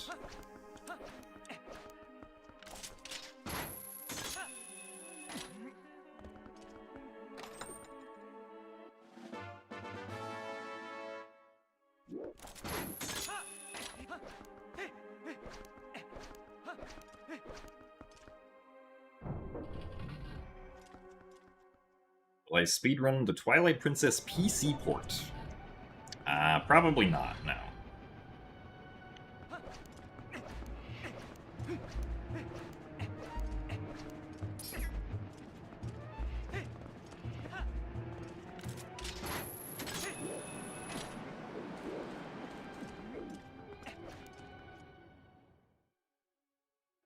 Ah, true. We should just talk to the Cannon Guy in the Stallard boss room.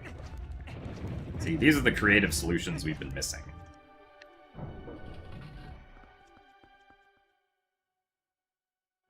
Well, there's gonna be an unofficial PC port of Twilight Princess soon-ish.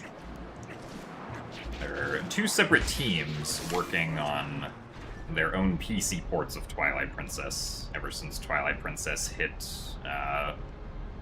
100% decompiled back in December of 2025.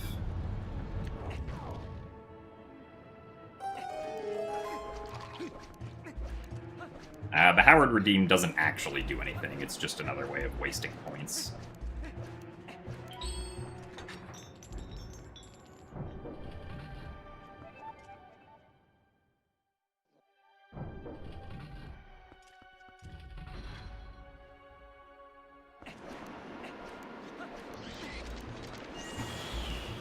Nice. Get out our third person.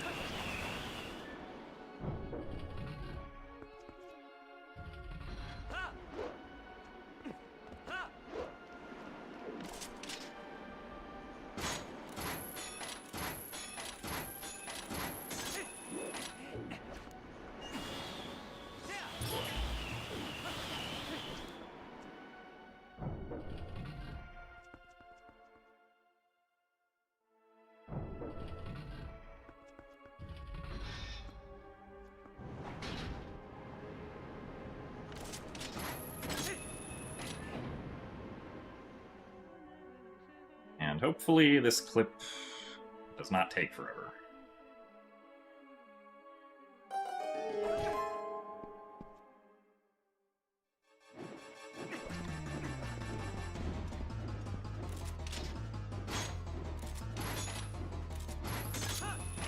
Alright.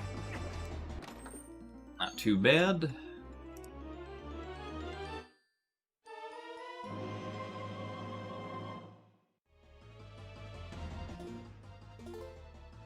Rid of our third person on the Zora armor and then save the game. You only have 3,075,420 points, so you can't afford it. Ah, that's unfortunate, Joshy. Well, one day you'll have enough points to afford Howard. I believe in you. Oops, Clawshot to the wrong button.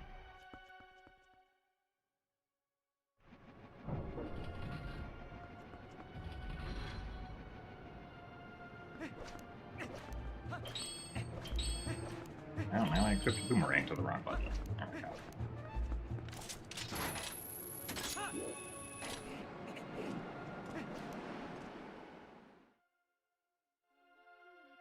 I do believe Joshy does actually have that many points. Joshy has been around for a long time and has had a tier 3 sub for a long time. Gives you a 2 times point multiplier. Or at least now it does. Beforehand it actually gave you a 5 times point multiplier. Really?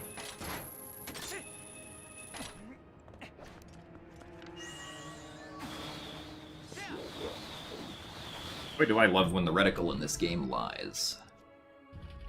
It's always so cool.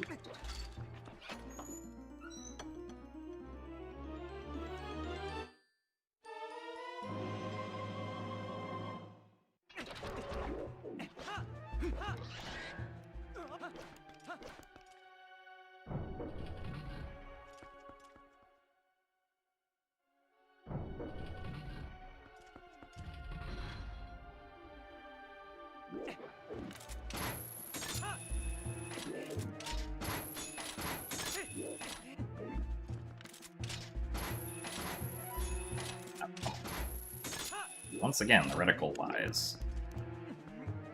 Of course it does.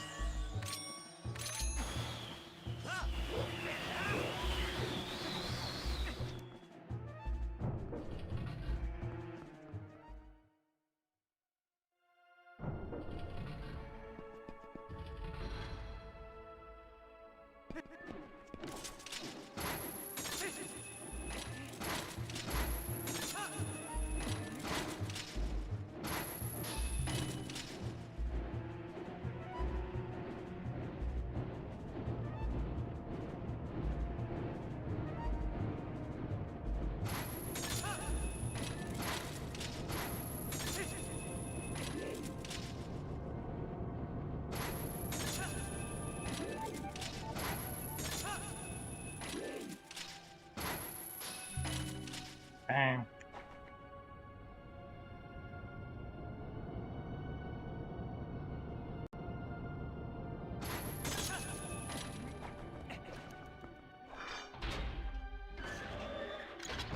Nice weird pop-up there.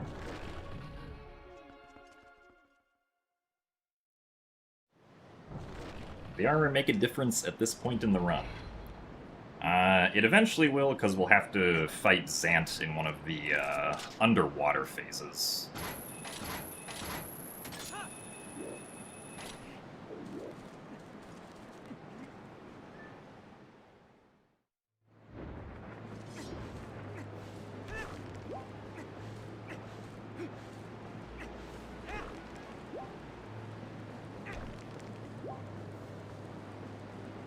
But for this point, we just have to make sure that we don't get hit by Argarok's fire. Otherwise, we take a lot of damage, and I think die with only 4 hearts, which obviously is not ideal.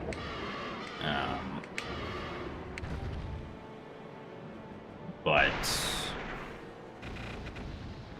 usually pretty easy to avoid Argarok's fire, so it's not something that we're really worried about.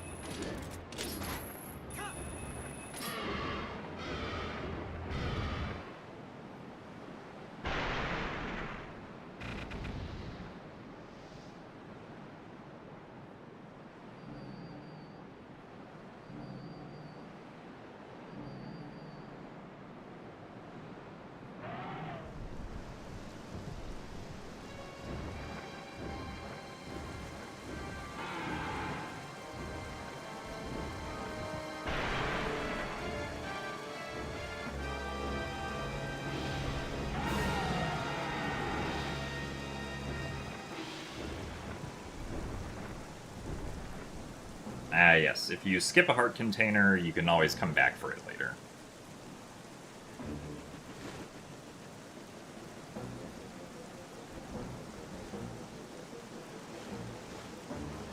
There are rare occasions where, like, you can't actually return to the boss room in a Zelda game. Like the Helmrock King room in Wind Waker. So in that case, there's usually, like, just a different location that the heart container will appear in.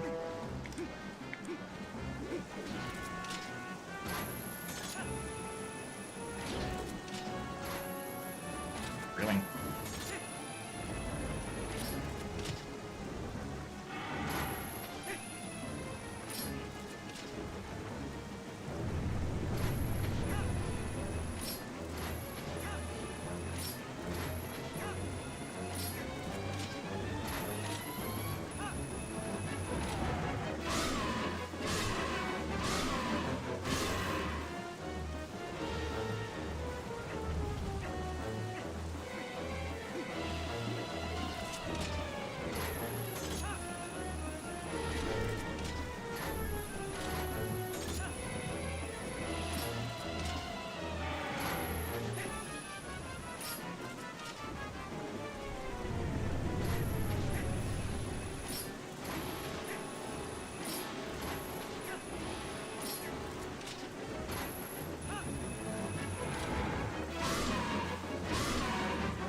Alright, I guess 21 out of 26 seconds ain't bad. My best there can definitely still be a little better, because I think my all dungeon's best there is like...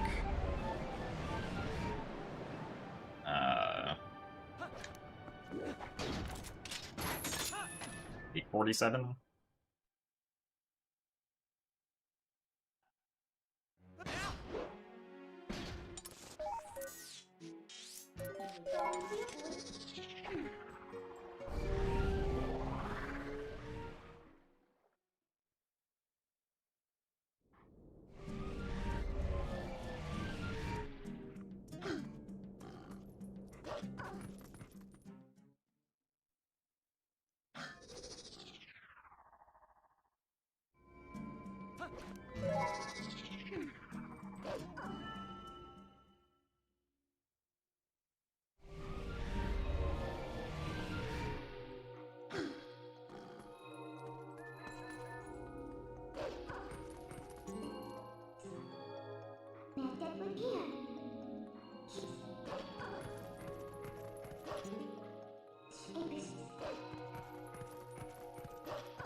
Hello, Solar Miriam.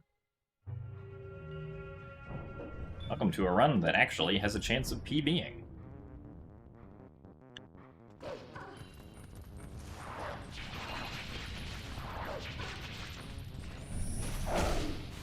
Really? I'm surprised we didn't get the double hit there.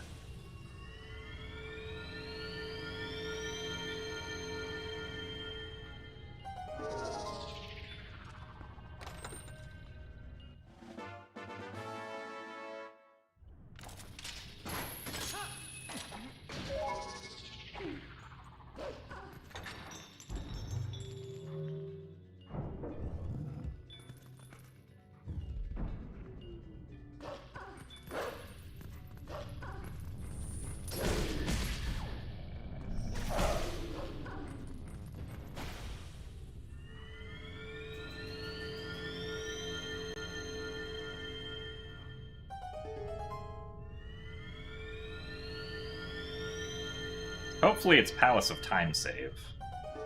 Not Palace of Time loss. That would be unfortunate.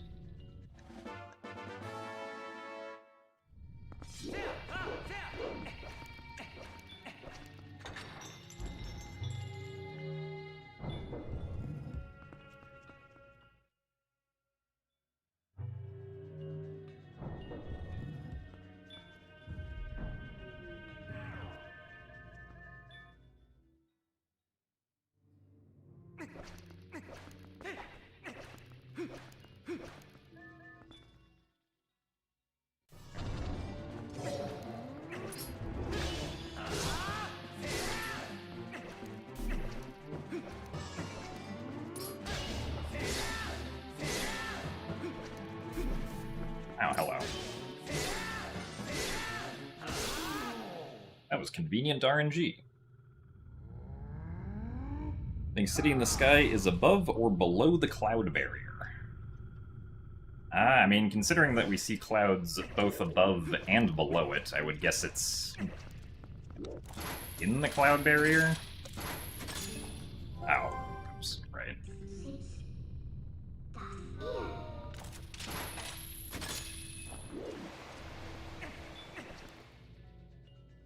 Was the muscle memory for the wrong hand?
Alright, hopefully Stupid Room is not stupid today. That would be unfortunate.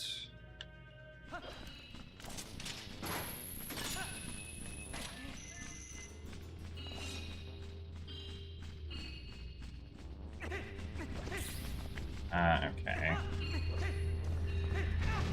Really? I thought I would be able to avoid that.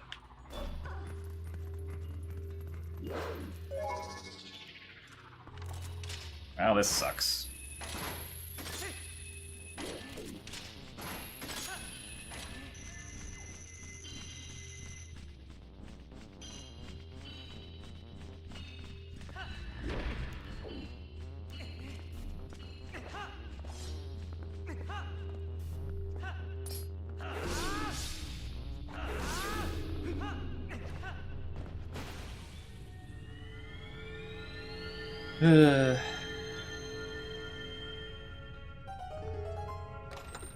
Wish the timing was such that, like, you could just let yourself get hit while running. Which is probably what I should have tried to do, actually. But...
Thanks for the good luck, Ganondorf's dog.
Well, that sucks.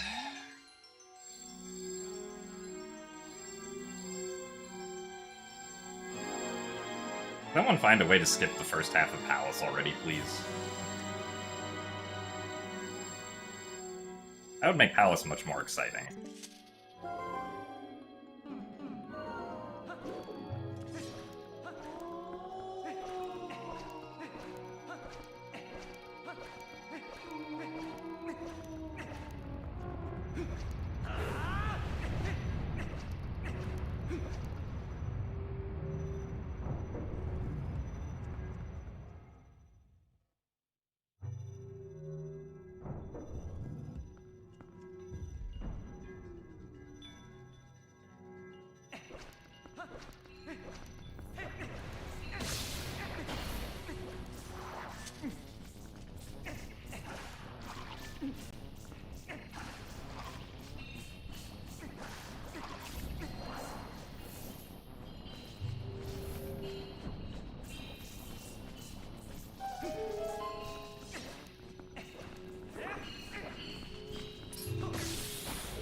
Really? Nice.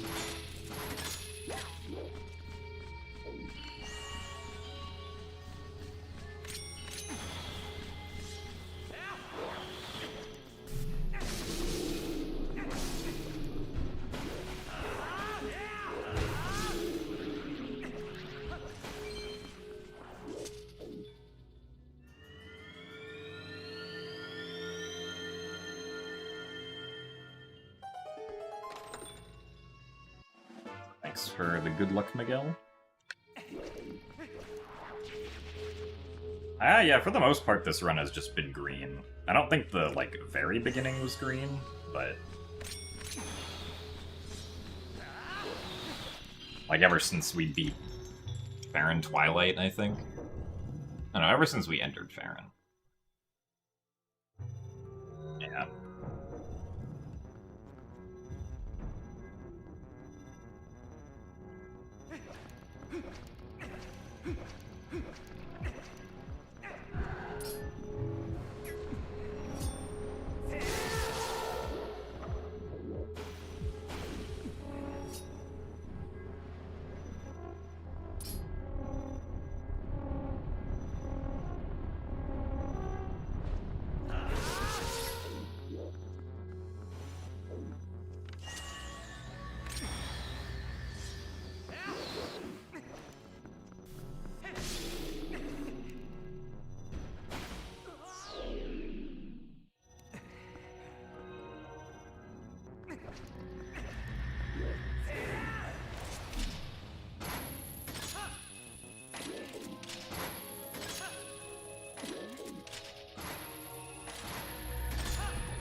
No.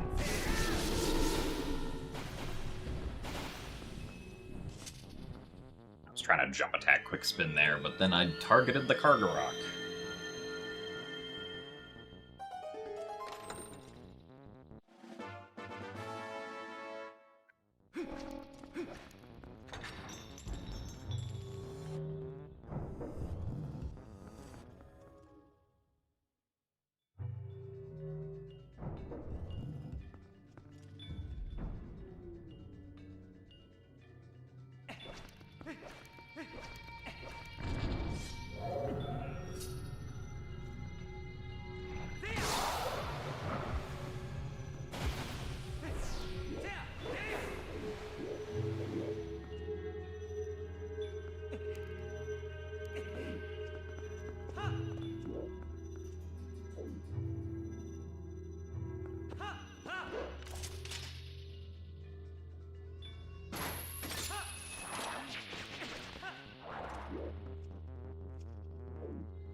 Alright, well, aside from that accidentally targeting the Kargaroks, the rest of the second half of Palace has been good so far.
Hopefully we can get the one cycle here.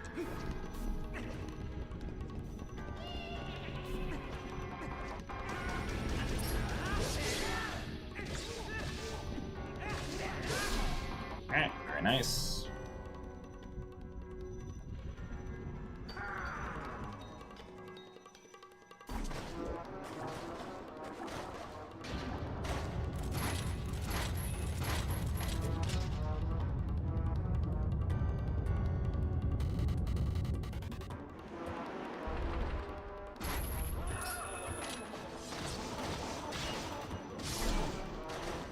Well, yeah, so I mean, with the Shadow Beasts right before the Xanth boss door, like, we are hitting their hitboxes. We just know exactly when they're gonna come down and can preemptively quick spin to make sure that we hit them.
Well, at least the second half of Palace was good.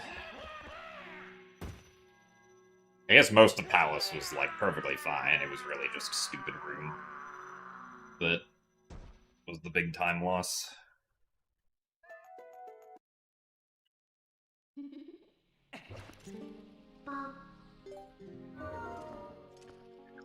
Best. Which still doesn't match my all dungeons best, but it's like a few seconds slower than it still.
Hooray, we bonked.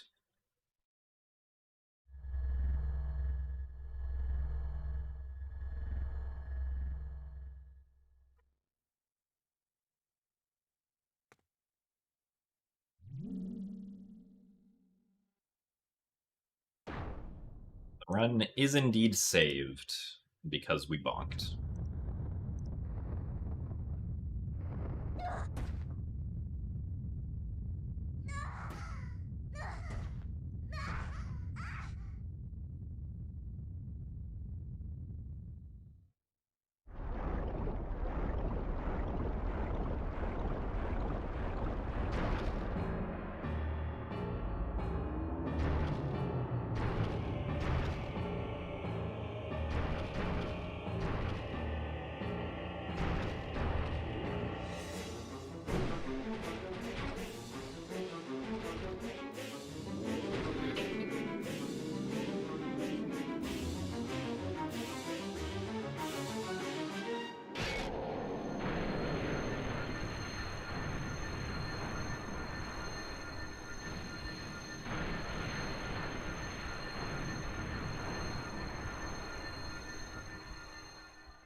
You could skip both the Master Sword and Squidna cutscenes, would that alone be enough to get a sub 3-hour time? I don't think so, because I don't think those cutscenes together total like 7 minutes, which is about how much time save we would need for like sub 3 to become like reasonable to do, I would say.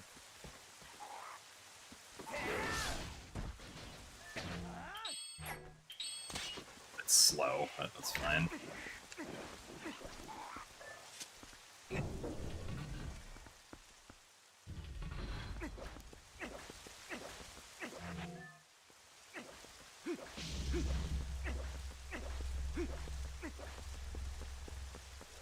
Also nice, we have 69 rupees.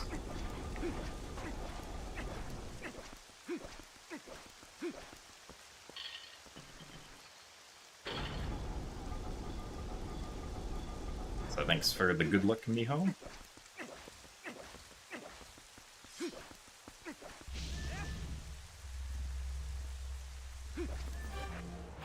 Nice.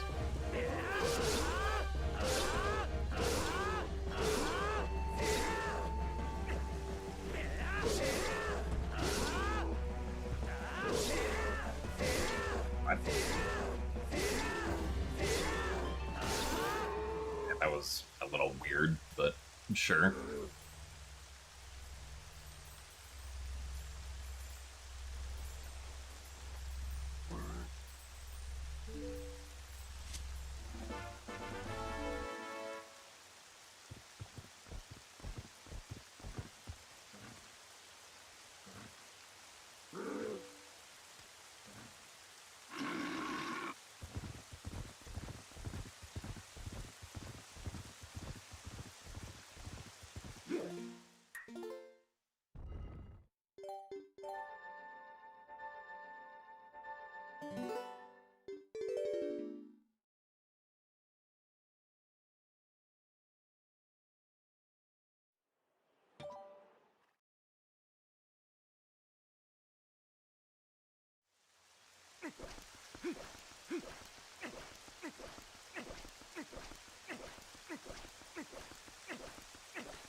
I will do my best to have fun in Hyrule Castle.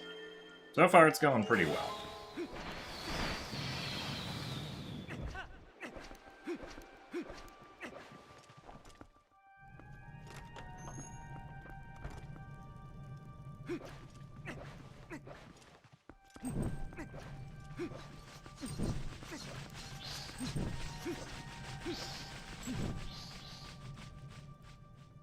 Ah, yes, this run does have world record potential, but we still have not gotten past Puppet Zelda, who has the potential to make it not a world record.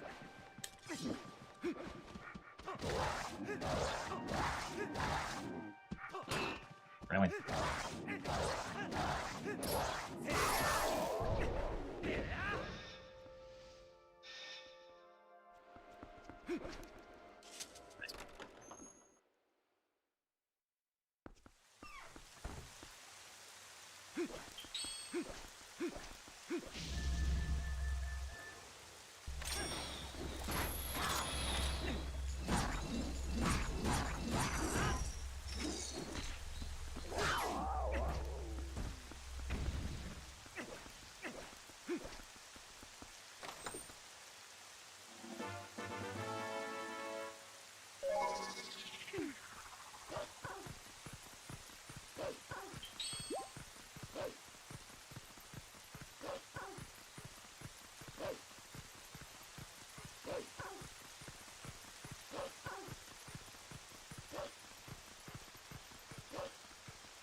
I mean, the only, two, serious time losses this run were Stupid Room in Palace, and also Gate Skip. 'Cause for the most part, everything else has gone pretty well. But those two things did lose a lot of time. Gate Skip was basically just to bubble RNG, though. While Stupid Room was something I could have adapted to not lose time there.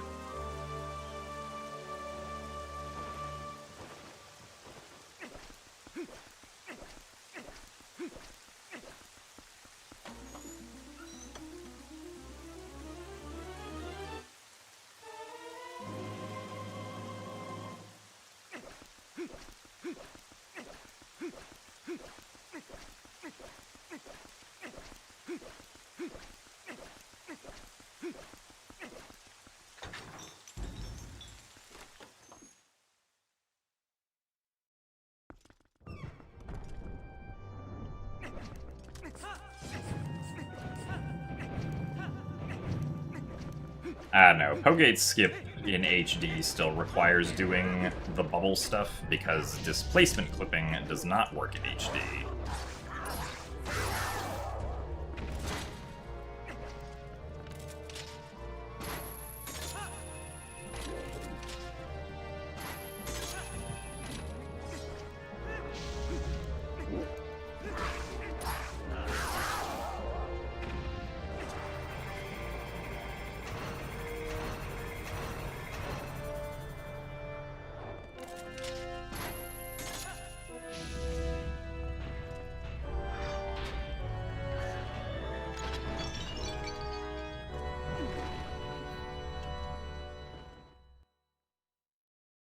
Yeah, because calculating the square roots in this game doesn't use the fast inverse square root algorithm.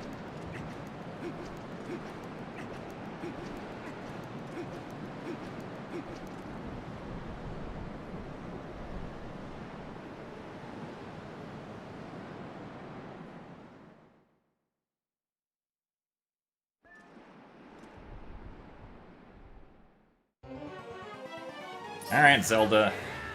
What's the verdict today gonna be? Oh, immediately starting off with triangle. Very not cool.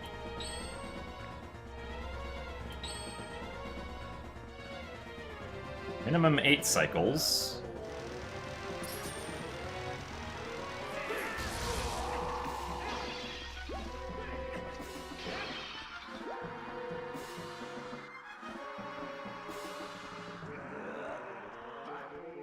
At least that was charge attack. Can we get another energy ball? Yes, we can.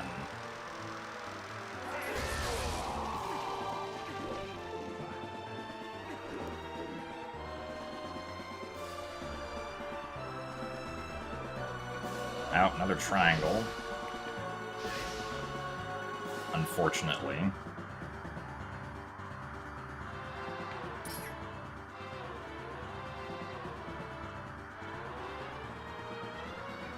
Another triangle, unfortunately.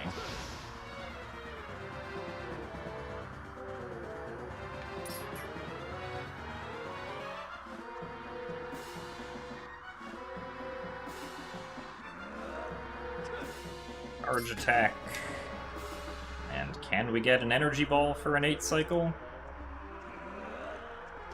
Yes, we can. Alright, well.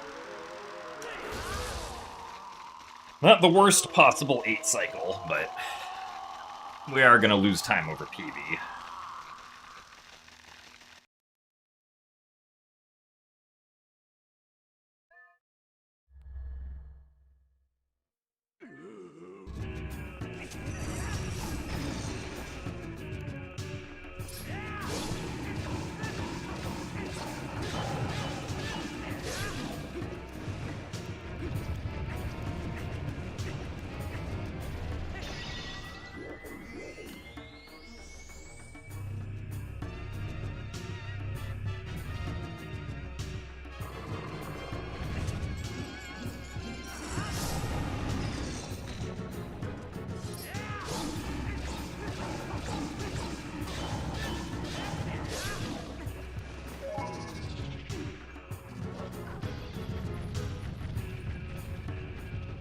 Well, we can still PB. I just meant that we're gonna lose some time on this segment, but it's not gonna be 1 minute. It's gonna be like 10 seconds if the rest of this goes well.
Alright, go horseback.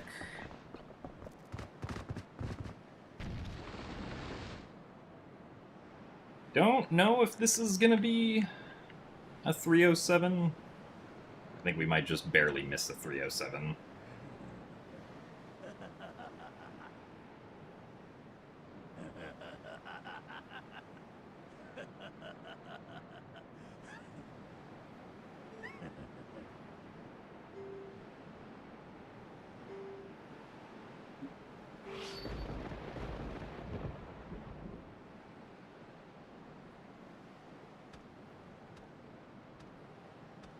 What is my desire? My desire is a gate skip that isn't so RNG dependent.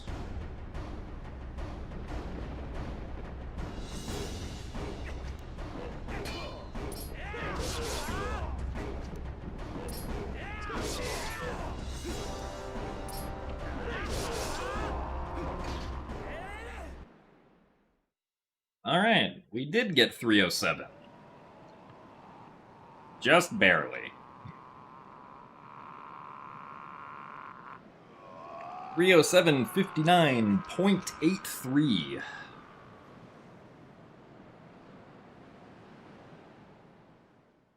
Nice. I thank you guys all for the GGs. And thank you very much, Joshy, for the 100 bits.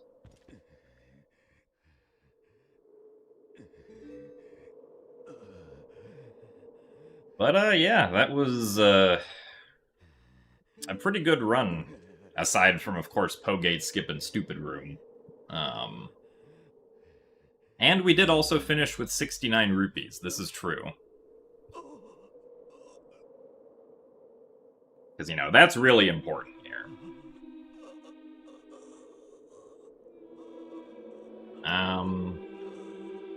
But yeah, I mean... like, the run up through, like, entering Arbiter's Grounds was just fairly solid all around. I think my biggest time loss was, like...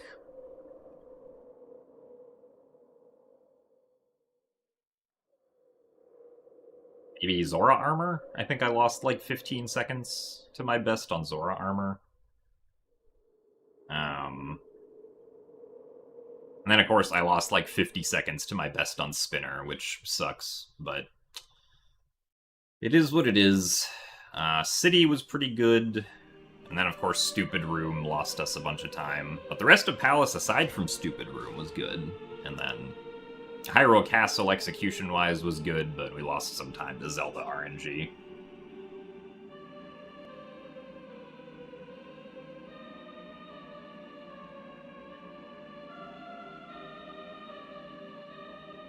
But yeah, 307 is pretty cool.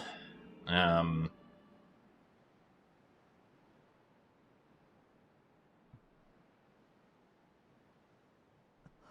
would say that I think I do probably feel happy with this time. But I think I'll probably do any percent attempts for at least a little bit longer.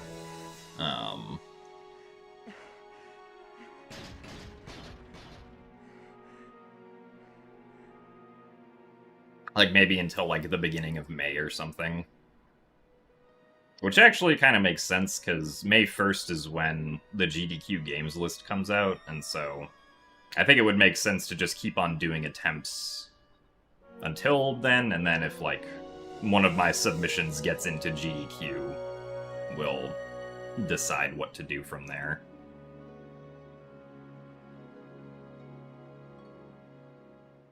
Bro loves TPHD. I mean, I do like TPHD.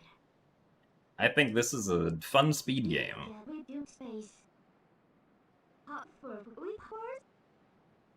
For GDQ, I submitted Skyward Sword Co-op Randomizer, Wind Waker Co-op Randomizer, and OOT 3D and MM3D stuff. So, which I guess really, like, if one of the randomizers gets in, that's not something that I would, like, fully dedicate stream time to. But like, if OOT 3D or MM 3D gets in, I would probably switch to either of those, I think.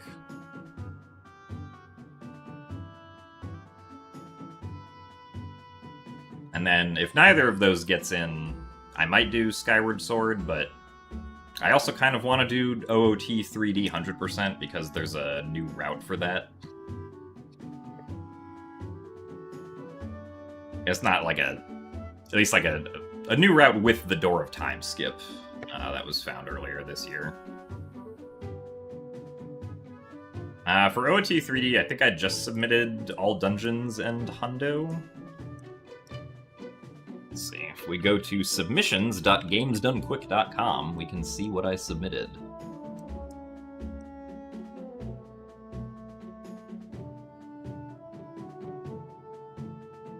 Yeah, so MM3D, I did no wrong warp and all fairy rewards, and OOT3D is all dungeons and 100%.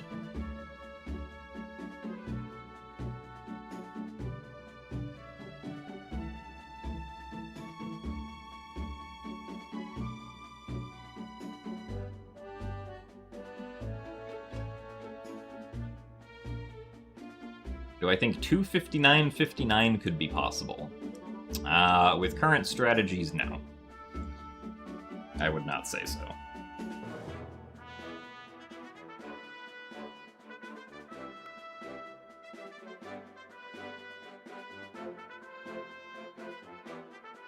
As I think we would need like some sort of 7-minute time save or 7 minutes of time saves to make sub 3 like reasonably possible in this game.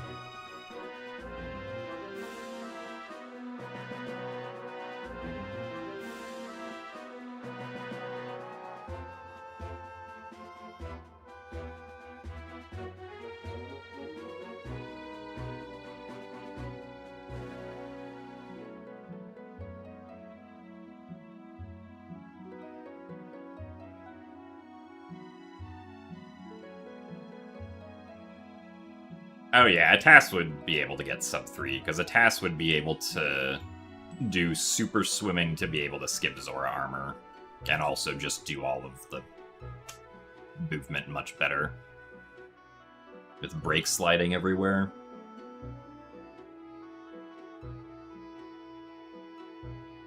But I don't think a human is gonna get sub 3 with the current strategies that we have.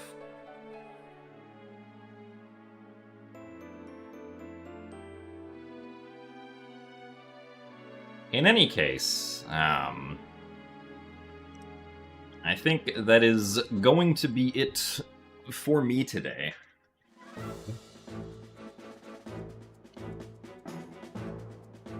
We will continue with the attempts tomorrow. So, thank you guys very much for joining me for our 307 today. I will see you guys later. Goodbye.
Speedrun.